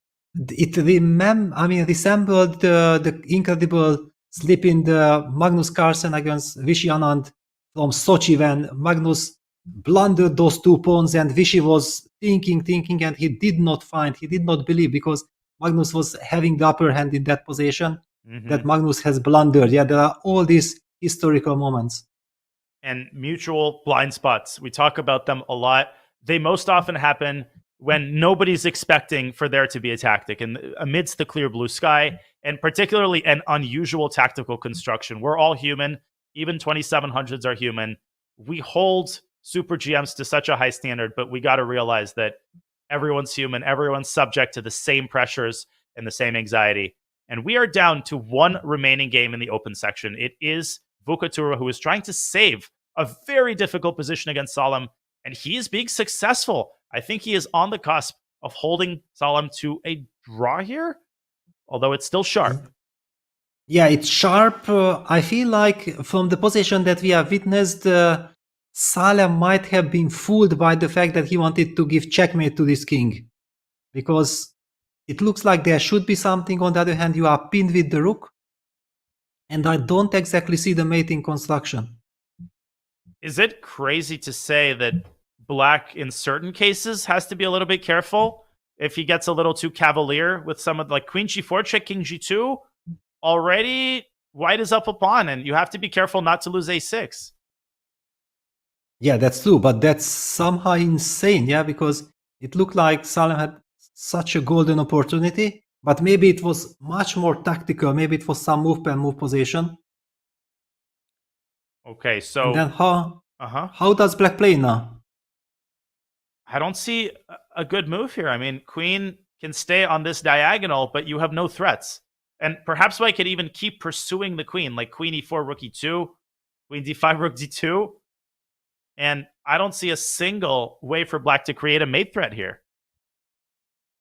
By the way, just on move 51, just one move ago, Daniele has captured that pawn on B7, so he had nerves of steel to grabbing that pawn.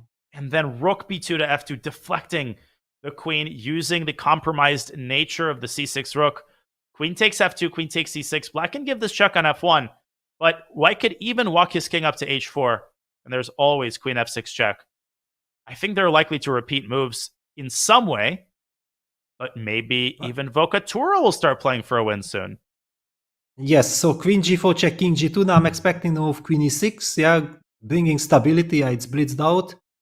After all, white's king on g2 is way too vulnerable. I mean, it's so difficult to imagine that white can play for a win. Besides, the a5 pawn is a weakness. Yeah, you're absolutely right. No, unless Salem overpresses or does something dumb, he always has the prospect of reactivating his queen and delivering a perpetual along the light squares. And by the way, the idea that you highlighted with h5, h4 is still very much also an issue in some positions. Could black play it here? Well, it's tempting. I mean, h4 is tempting. I wonder is there some... No, I don't see any tactics with f5 or any tricks. I don't have to worry about. Queen d7, queen c4. Black has to keep the queens on the board if he is to hope to harbor any remaining residual, very faint winning chances. But in time pressure, high anxiety situation, we've seen crazier things happen. Queen d7, rook c2 maybe. Wow, what a spot. But it probably doesn't actually win. Yeah, but just to add some more spice to the position, right? Yes. Because that's definitely what we need. Yeah, I mean, okay, but then h4 is very tempting. Yeah, there's h4. How does white react to h4? h4, I'll tell you, definitely not g takes h4 because of queen g4 check. That's the one thing I know for certain. Yes, and but what else? Yeah, this queen d7 looks like the move, but you mentioned this rook c2, and ever since you mentioned, it's such a tempting trick, especially in time trouble. And the inclusion of h4 could actually help spice up rook c2 even further, because then you could throw an h3 check and drag the white king onto a more vulnerable square. But 3.5 minutes now for Salem, the Emirati Grandmaster, trying to find some way to reignite the spark of the attack that he had a couple of moves ago and seems to be losing. Yeah, it's such a tense moment. We saw Salem's hand reach out. He's about to make a move. Rook c1. Was it rook c1? It was. Yes, it was rook c1.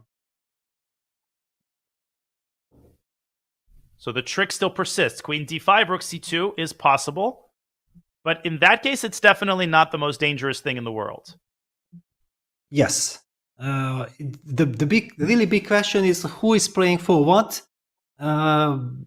Because with this 30 seconds increment and with little time on the clock, you never exactly know when the game turns, and suddenly the player who was on the defensive might become very ambitious. Queen d5 is so naturally on the board.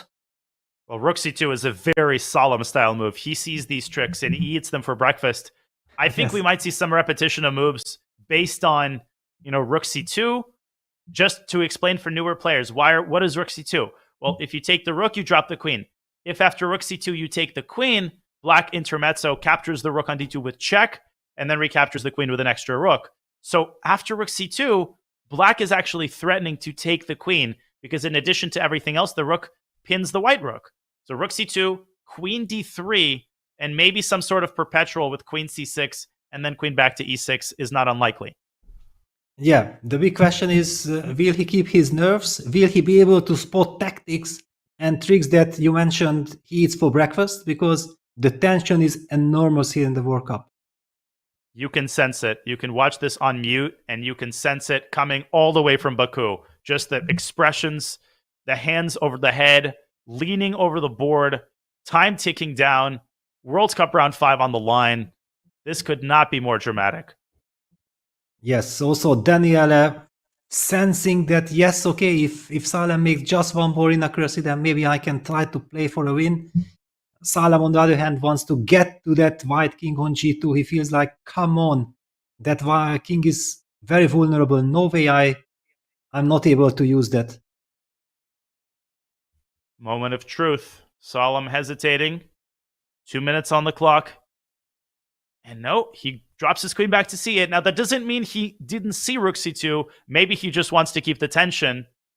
But this gives Daniele a chance to pursue the black queen with queen d5 to d7, I think is very likely. But okay, then we go queen a8 check. Or even queen c4. Yes. Queen a8, I go back to d5. Okay, I go back to c8. I mean, I have 2.5 minutes. I'm happy to make a draw. I go back to d7. I was worse. I'm also happy to make a draw. And I think the players will follow that kind of logic. Like, listen, we're both happy with a draw. Let's take this to the tiebreak. How about neither one of us does anything stupid, to help the other one advance? Yes, on the other hand, both are such fighters. Yeah, Salem never likes a draw. Yeah, he always fights till the very end. And Daniele is also such a monster because he has been defending board 1 for the Italian national team. He has tons of experience against the best players in the world. A lot of confidence there. For sure. And White's got the extra time here, but Daniele doesn't need it. And did he play e6? Yes, he is going to force a draw. He is going to force the queens off the board. He sacrifices his extra pawn to play queen d7 check. And black should... Wait, black's losing the a pawn. Yeah, black loses. Yeah, black loses. Okay, he will give the rook c2 check, and then white's king will be stuck on h3, or he has to give up the h2 pawn, or be cut on the first rank. So it should be a draw, but I mean, it's not what black wanted. And Avocaduro will get a risk-free pawn up position. Now, black could start with king f6. I don't think it changes the actual position, because in either case, white's rook will drop back to d6. And we're going to get the same position. Why flirt with disaster? Just take the queen. And it all comes down to this rook c2 check. Yeah, this timely rook c2 check that white king is not able to make a good decision. King h3, then the king is stuck on h3 forever. Will not be able to make any progress. And king h4 always runs into rook takes h2 with either check or even mate in some cases. That's it. That's going to be a forced draw. And indeed, we get the queen trade.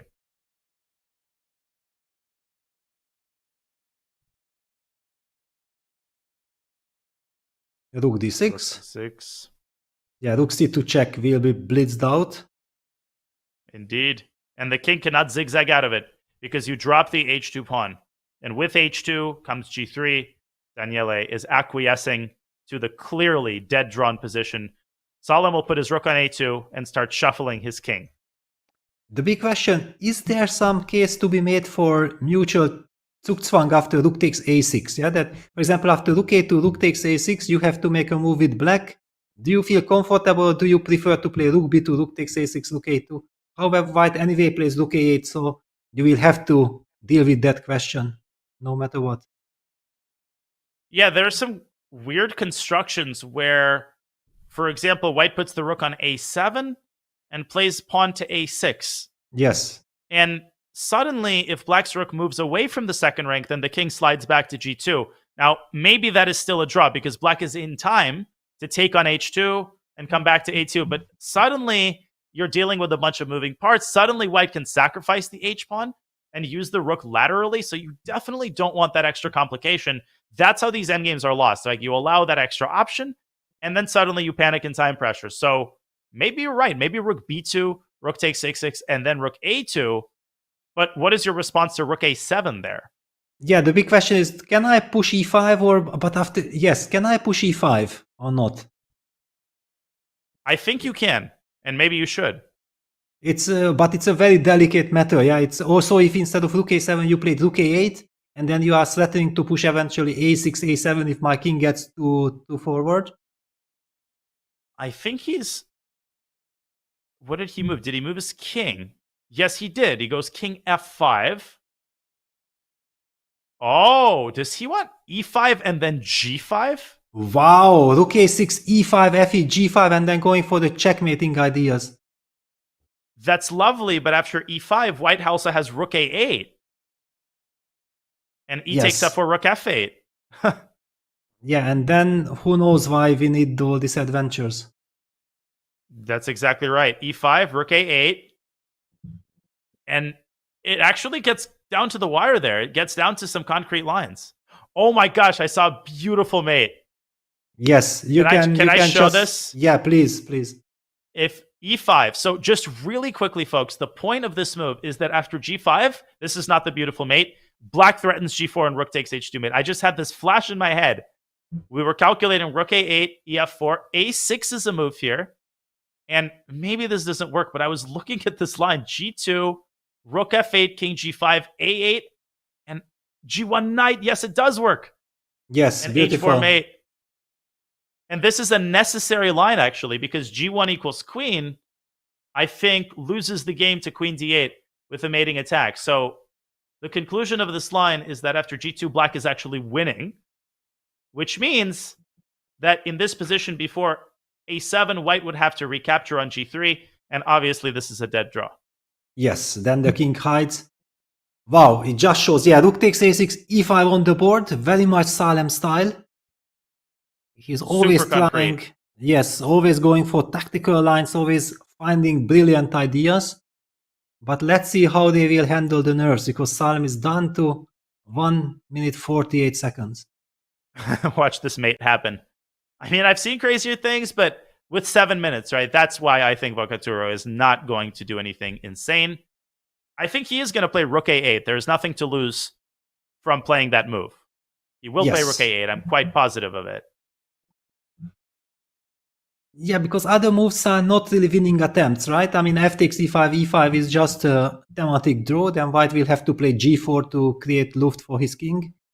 That's nothing to talk about. Rook b6. I mean, yes, kind of. Okay, you also have rook f6 check. Yeah, you don't. But g4 is the cleanest, of course. Mm-hmm. Wow. Very dramatic. What a fight. At the moment, it looks like it might also be heading to tiebreaks. We already have so much tiebreaks tomorrow. Unbelievable. We will have our hands full tomorrow with so many amazing matches. Just reading out some of the matches that are going to tiebreaks tomorrow. We will have Nepo against Nihal. Obviously, Magnus Carlsen, his match, and Hikaru's match are both going to tiebreaks. This is going to be an absolute treat for the chess lover and many others, including Gukash Esipenko and Duda Maksudlu. But let's watch the conclusion of this game. Rook a8 is on the board. And Salem, by no means should you play e4. That loses. Yes, he has to take on f4. He has to see this incredible tactic that you mentioned. Big shout out to you that you managed to spot this under these circumstances. Well, I appreciate it. Under promotions, that's my realm. I feel like that's all I look for. Combinations involving making a knight. That's I have a soft spot for them. Yeah, actually, when you mentioned the mate, I saw a different mate, and that was e takes f4. How was it? a6, f takes g3, h takes g3, g5, rook f8 check, king g6, and if white pushes a7, then g4, king h4, rook h2 checkmate. And that's why white would have to go g4 in that situation. 48 seconds for Salem. Very tough. Is it possible that he's panicking and seeing a6? No, he took the pawn. He took the pawn. Avocaduro might as well try a6. Just don't get yourself mated. Yeah. I mean, he will definitely make a move which keeps chance, but also rook f8 check and rook takes f4 and just playing this position, or because rook f8 check, you can't go king e5 because of g takes f4 check.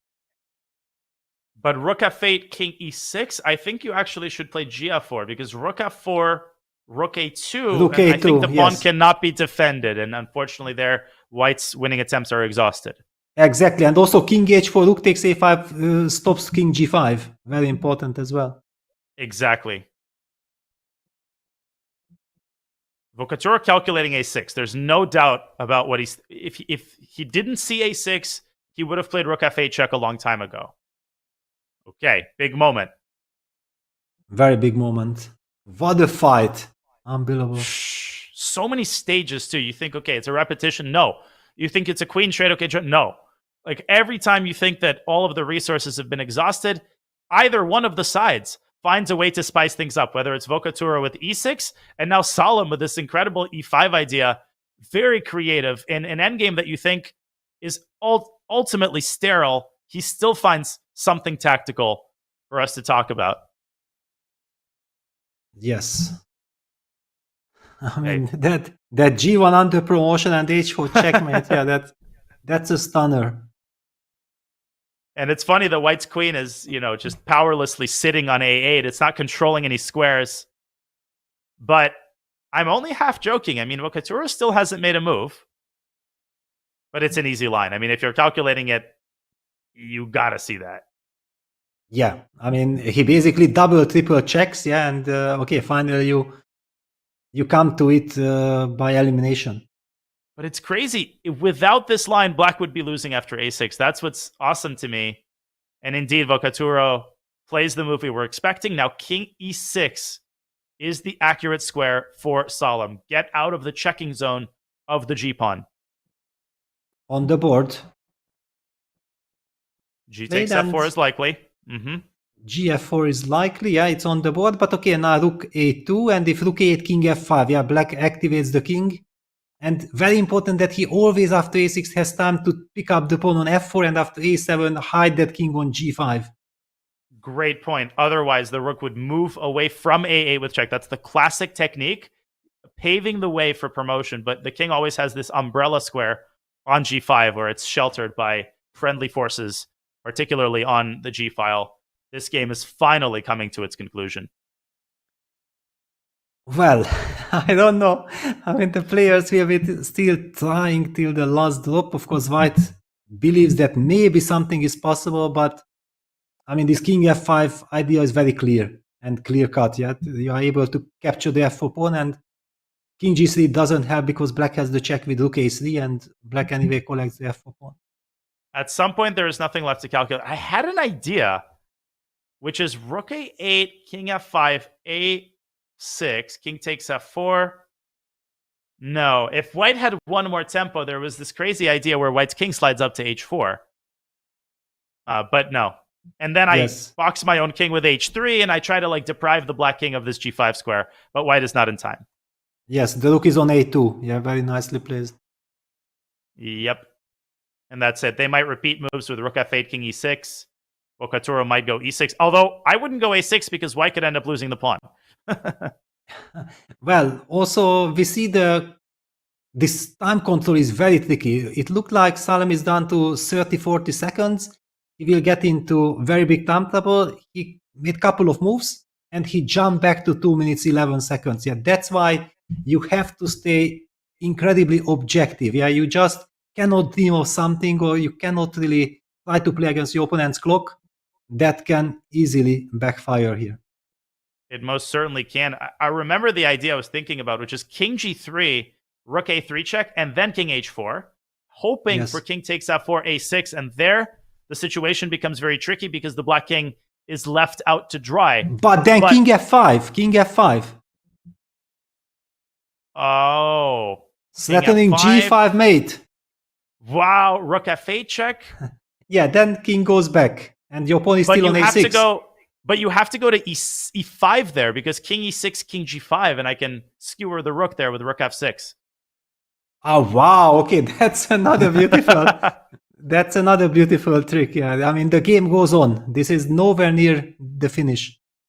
But King G3, what's crazy is after Rook A3 check, King H4, if you play the sloppy Rook A4, I give the check on F8 and slide into G5.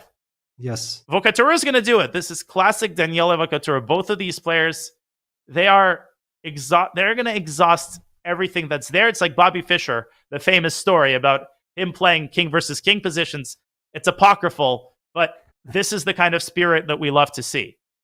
Yeah, definitely. And also it requires incredible nerves. You have to keep a cold head. Yeah, I mean, keep a cold mind. You cannot let all this excitement take on you, because the 30 seconds are there to control your emotions and make sure that you are just making decision based on everything that happens on the board, not what happens in your brain. For sure.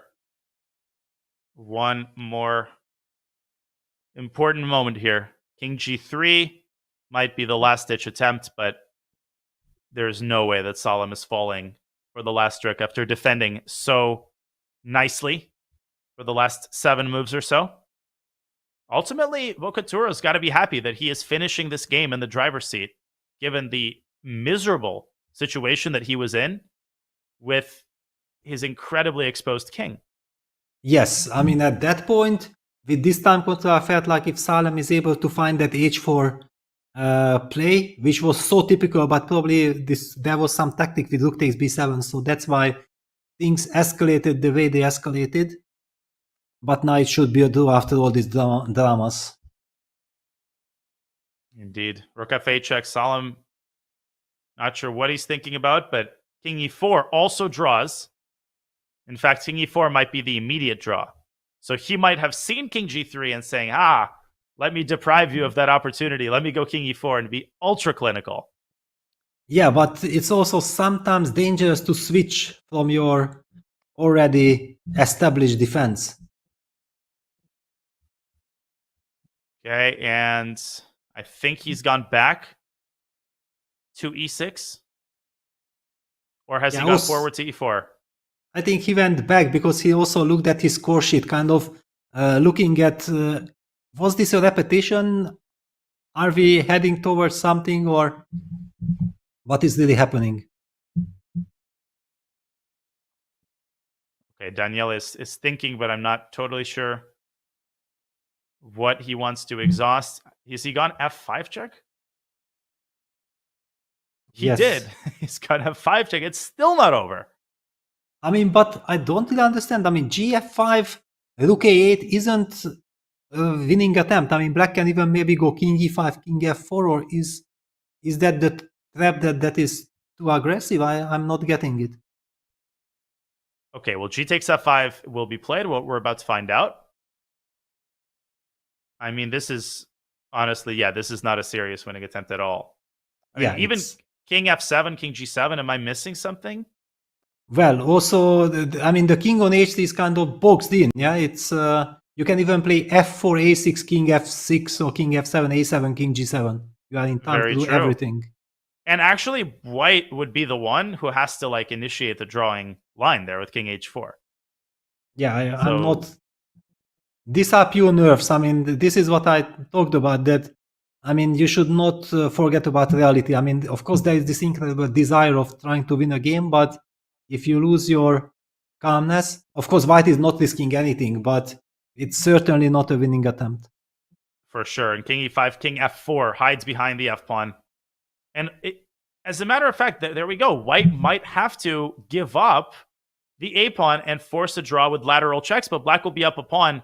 There was no reason to subject yourself to this if you're Avocaduro. With 2 minutes on the clock, anything can happen. Yeah, absolutely. I mean, if suddenly you face some problems with this king on h3, I'm not getting this. This was a really poor decision by Avocaduro. It's still a dead draw in 600 different ways, but pure nerves, as you're saying. Sometimes there's no explanation other than this burning desire to win this match without tie breaks and advance to the next stage and set one more trap and one more resource. But when you overdo it, it starts to backfire. Yes, I mean, it's a dead draw position, but suddenly it's a position where you can imagine something eventually going wrong. Yeah, that every single move is a draw, but exactly the player with all the nerves finds the only move which loses. The one way. Exactly. Yeah. I always joke with my friend, Sasha Bordnik, you found the one way. There's 10 draws, and then you found the 11th continuation, which consisted of 5 moves that you had to make to even open up a position where there is a losing move. But chess players can be very talented in that regard. There's king f4. Well, especially in bullet mode, right? I mean, when you have just a few seconds. h4, Peter. h4. And white loses the a-pawn. Yes, but okay, still draws. But yes, this is what we talk about, that only white is the one who is risking here. This was unfathomable. Salem will find h4. White can play rook h8, but the last thing that white should do is try to go after the h-pawn with the rook, because then after king f3, you're boxed in, and Yes. it's a super awkward scenario. Probably still a draw, but why subject yourself to this? Yeah, and all kinds of mating nets. Yeah, then the rook can never leave the h5 because of rook h7 checkmate. Oh my god, done yeah, it. h4 on the board. And a little head shake there, exasperated Avocaduro. Why did I do this? He asks himself. I could have been home in my hotel room prepping for the tiebreaker. Instead, he has to find one or two more accurate moves. Yeah, now Salem is in, and look at this. He's sipping Oh, from yeah. the water. Yes. What did we say? Now he's the one who's happy. Yes, because he feels Okay. that he can relax, and the pressure is all on his opponent. The last thing Avocaduro wants is a situation with F and H against H, because there you could already start constructing scenarios where something goes wrong. You could accidentally allow a rook trade. You could allow the pawn to slip through the cracks. You want to find something more forcing if you're Avocaduro, but there is nothing more forcing. You just have to go rook b8. Rook takes a7, probably give a check on b4, and just start chilling with king g2. But okay, then rook a2 check comes, and you don't chill at all. No chill. And then rook a3 and h3 and f4. Yes. Oh my God, no way. Yeah, now suddenly practically it's very awkward. I mean, really, it's okay, according to computer, if you do nothing, it's a draw, but doing nothing is the most difficult thing in chess. Exactly. If you are panicking. It's the hardest thing to do in a rook endgame of any kind. You feel like you have to give a check, and you have to move toward the goal rather than sit in the play. But you see how hard it is. He's thinking, he's exhausting the rest of his time. If it was easy, he would have played a move instantly. And he's gone with his rook, obviously, to h8. Okay. And will he play rook takes h4 check? Or even king takes h4? Well, king takes h4 is possible. Rook takes h4 I just hate, because then king f3, f4, and with all this crazy mating, with king takes h4 at least I feel like after king f3 we're gonna go king g5 and h4. Yes, rook takes a7 played. King takes h4. Yeah, Correct. correct. Recapture. Yes. Wow. Phew. Yes, it's unbelievable. I mean, we know that both these players are incredible, nice persons. We kind of wish both of them the best, but they were really going on to the virus that something might happen here. I'm still going to, really, it's a rook g7. I go rook g7, then I want to go king f3 and f4. Yes. Okay, but whenever you go, I mean, I want to go king h5 and h4. Yeah. So maybe after then I rook go- g7, I have to waste the tempo on h3 or not? And king h3, go king h5.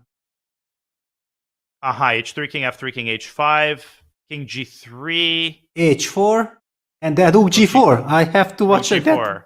That's lost already, probably. I think after king g3, white has to go. Whoa, that already might be losing. No, actually, And there. he's- What I said that I'm losing after rook g4, it's not true. I have rook a8, rook takes h4, king g5, and I'm exactly in time with rook a3 check. But Rook I a3, mean, yeah. I mean, okay, this is crazy. Oh, rook a3, rook takes f3. Yeah, no. Yes. If we're the fact that we're even talking about move for move draws here is just the most absurd thing ever. Now he's gone rook e7, which is a slightly more open-ended move. Let's see how Daniele handles the defensive task here. King h5 and quickly push h4. This is the right approach. Yes. I would have gone rook g7, honestly, but either way, it's a draw. Yeah, because your idea, I think, after king h5 was to give rook g5 check. Yeah, that was the reason why I Yeah. wanted to use that subtle h3 move. Okay, now Salem's turn once again. No, this is now it looks like a dead draw again somehow. Yes, and I keep on, talking about that. I mean, thinking about that line that we discussed. That I think my h3 move and followed by king h5 was a losing move, because after king g3, h4, f4 instead of rook g4 might just win the game. Oh, f4, f3. F4, Yeah. king g5. No, because the No, rook is on g7. The rook is on Oh, g7. G7. I thought it was Yes. on g2. Sorry, yeah. Yes. Yeah. No, I mean, okay, but anyway, we are not commenting for ourselves. We are commenting for the audience. They probably have no idea what we are talking about. So yeah, let's stick to the board. It's king rook e3, A8. and it's gonna be a F4? draw. F4, and then you start checking, or what? F4, rook A3 check, yeah. Yeah, but still, I mean, okay, it's so nice to be black. Yeah, your pawn is much more far advanced. Yeah, then who knows, some king f2, and you hope for the best. We saw this in Vidit Bluebaum. I mean, in rook end games, they're so volatile. It's so easy to make one little dumb move. You put your rook on the wrong square. Everyone's done it. Doesn't matter your title, your rating, especially in time pressure, you start panicking. And the moment the seed of doubt is sown in your mind, you will find that only losing line. Okay, f4. And yes. I think the easiest is rook a3 check. And if king f2, you have this move, king g4. Yes, very important, yeah. Then white will win the pawn. Yeah, because if you play king g4 and black goes rook g7 check, that's very scary from human perspective. Yeah, and rook a3 check played. Well done, Daniela. Yep. He keeps his cool. Doesn't panic. Okay. I think we had a brief camera freeze there, but we will keep an eye on the board itself. And the game should be finishing any moment now. Yeah, rook a3 check happened. And after king f2, king g4, yeah, that's the key move, the right time.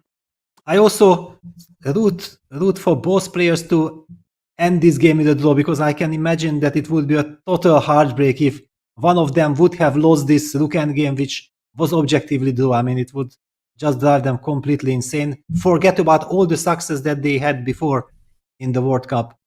It would have been great karmic injustice. I think Salem is still trying. Whoa. Wow, stepping, not giving check. Wow, but check, then king f3. No, then now rook g7 check. Okay, it goes on. No, but king h3, f3, then you start lateral checking, and black has no shelter. Black cannot hide the king anywhere, so white will just check ad infinitum. Exactly. And I think that's the way the game will end. I mean, it's like move for move. It's crazy. It's absolutely crazy. I mean, Move Daniel for asking move. himself, what on earth went through my mind that instead of playing from strengths, I went into this position. If black had two more tempi, then you get a really interesting position. If black actually could go f2 here, I was trying to evaluate that. I think it's losing. Yeah, Again, probably it's... Just to clarify, this didn't happen just hypothetically, but this is for another day. It's been a long day. Yes, we are losing our minds. I mean, don't even try to understand what we are talking about. We don't understand ourselves. Exactly, Yes. exactly. But well, neither is Daniele Avocaduro understand what he just did. So I guess we're not alone here. We're in good company. Yeah, that's for sure.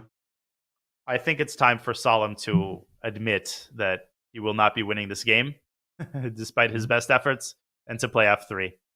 But yeah, look at his body language. Yeah, he wants to play, and he did not push f3. What did he They do? are finding he moved his rook. Rook to Okay, but come d7. on. King g2 in Philidor position. Okay, Philidor, but the game goes on. Rook d2 check. you have a pawn on h2, which hinders you in some way, yeah? No, of course Yeah, not. black finds some... exactly. Black hides on h1. Somewhere, yes. Yeah, king g2 played. I would even go rook d2, king f1. I would just abandon that pawn because you know for a fact that the Philidor is a draw. You can grasp onto a piece of flotsam in the ocean, you know? But that's it. King f1, Philidor position. And hopefully Salem does not persist in his efforts too much longer now that this has been reached. But king g1, I mean, white hangs on to his pawn. Because this pawn is useful, yeah, the black king is not able to come via f4, g3, so this makes the defensive task all the more easy. So after f3, just play rook a8, and okay, it's a thematic mechanism. Yeah, and when we're referring to the Philidor position, it refers specifically to the third rank defense of keeping the rook on the third or the sixth rank if you're playing black and you're down a pawn. You wait for black to push f3, and then when black pushes f3, it exposes the king's backside. So you put the rook all the way up on a8 and then start giving a million checks to the king. Yeah, Salem sidestep with rook c2. All right, it does not change anything. Black can, I mean, white can play Rook b3h, I mean, every single move in the position which does not blunder the rook away, it's a draw. Yeah. And likely we will get... Man, it's like they're playing a bullet game. You know, in bullet, you do this all the time. You go rook b3, rook a2, rook c3, rook b2, because you're trying to catch your opponent on a pre-move. I shamelessly call myself one of the world's leading experts in this kind of, you know, this ultra dirty play. But this is an over-the-board game, so not really sure what Salem is hoping for here. Yeah, it's, I think, just calming down. Yeah, there were just way too much emotions involved in the last half an hour in this game. And sometimes it's just nice. You know that you already can't lose it. Yeah, you just can't lose it. Then you treasure the moment. Yeah, you just try to keep your opponent a little bit in the uncomfortable shoes to ask himself the question that why on earth did I do this to myself? But of course, the game will end in a draw. Yeah, f3 has been played, and that is finally essentially a draw for rook a8. Or sorry, rook c8 is going to follow. And at last, I think we will be spared a 100-move endgame. Although not a given. Avocaduro kind of reviewing the Philidor position in his mind. King f1. He will give up the pawn first. Yes, just to make it exactly according to the books. Rook h2, rook c8. And you can refer, come on, let's open any page in any rook endgame books. Yeah, it's there. Rook c8 seals the game. Thank you very much. You can even search this position on the database and you will find exactly this position because, of course, this can be reached in a million ways. It's one of the beautiful things about chess. Salem is going to repeat moves, and this is going to conclude the last game of the second. The second game, and a smile there by both players acknowledging each other's effort and fighting spirit. You got to have a little bit of humor in the situation. It's a draw, and they will go to tie breaks, as will so many other matchups, Peter. If you thought today was epic, just wait until tomorrow. Exactly, yeah. I mean, the tie breaks are completely insane. We have seen incredible dramas with the so-called classical time control. Imagine what happens when the time control gets down first to 25 minutes, then it gets down to 10 minutes, then it gets down to 5 minutes, and then finally to the 3-minute segment. And all the time, the extra seconds are getting also reduced. It's gonna be insane. It is indeed, and because of how evenly matched these pairs are, it's very likely that at least one, if not more, of the matchups will at the very least get down to the 5+3 section, very likely to the sudden death 3+2. The schedule, folks, is very simple. We will be coming your way tomorrow, starting at the same time, 7 a.m. Eastern time, 4 a.m. Pacific. So if you're in California, you better set those alarms early because you will not want to miss a single minute of the action in the round 4 tie breaks tomorrow. But for now, Peter, always a great pleasure commentating with you. Nobody I'd rather watch these awesome games with than you. This has been a pleasure. As you said yesterday, I've enjoyed every minute. And I'd like to thank everybody in the chat on Twitch and on YouTube, our lovely producing team, for making this the great show that it is. You make our jobs easy. And on that note, folks, we hope to see you tomorrow for the tiebreaker round of the 4th round of matchups at the 2023 World Cup. But for now, Grandmaster Daniel Nerditsky and Grandmaster Peter Lecko wishing you a very pleasant rest of your Thursday. We will see you tomorrow. See you. Bye-bye.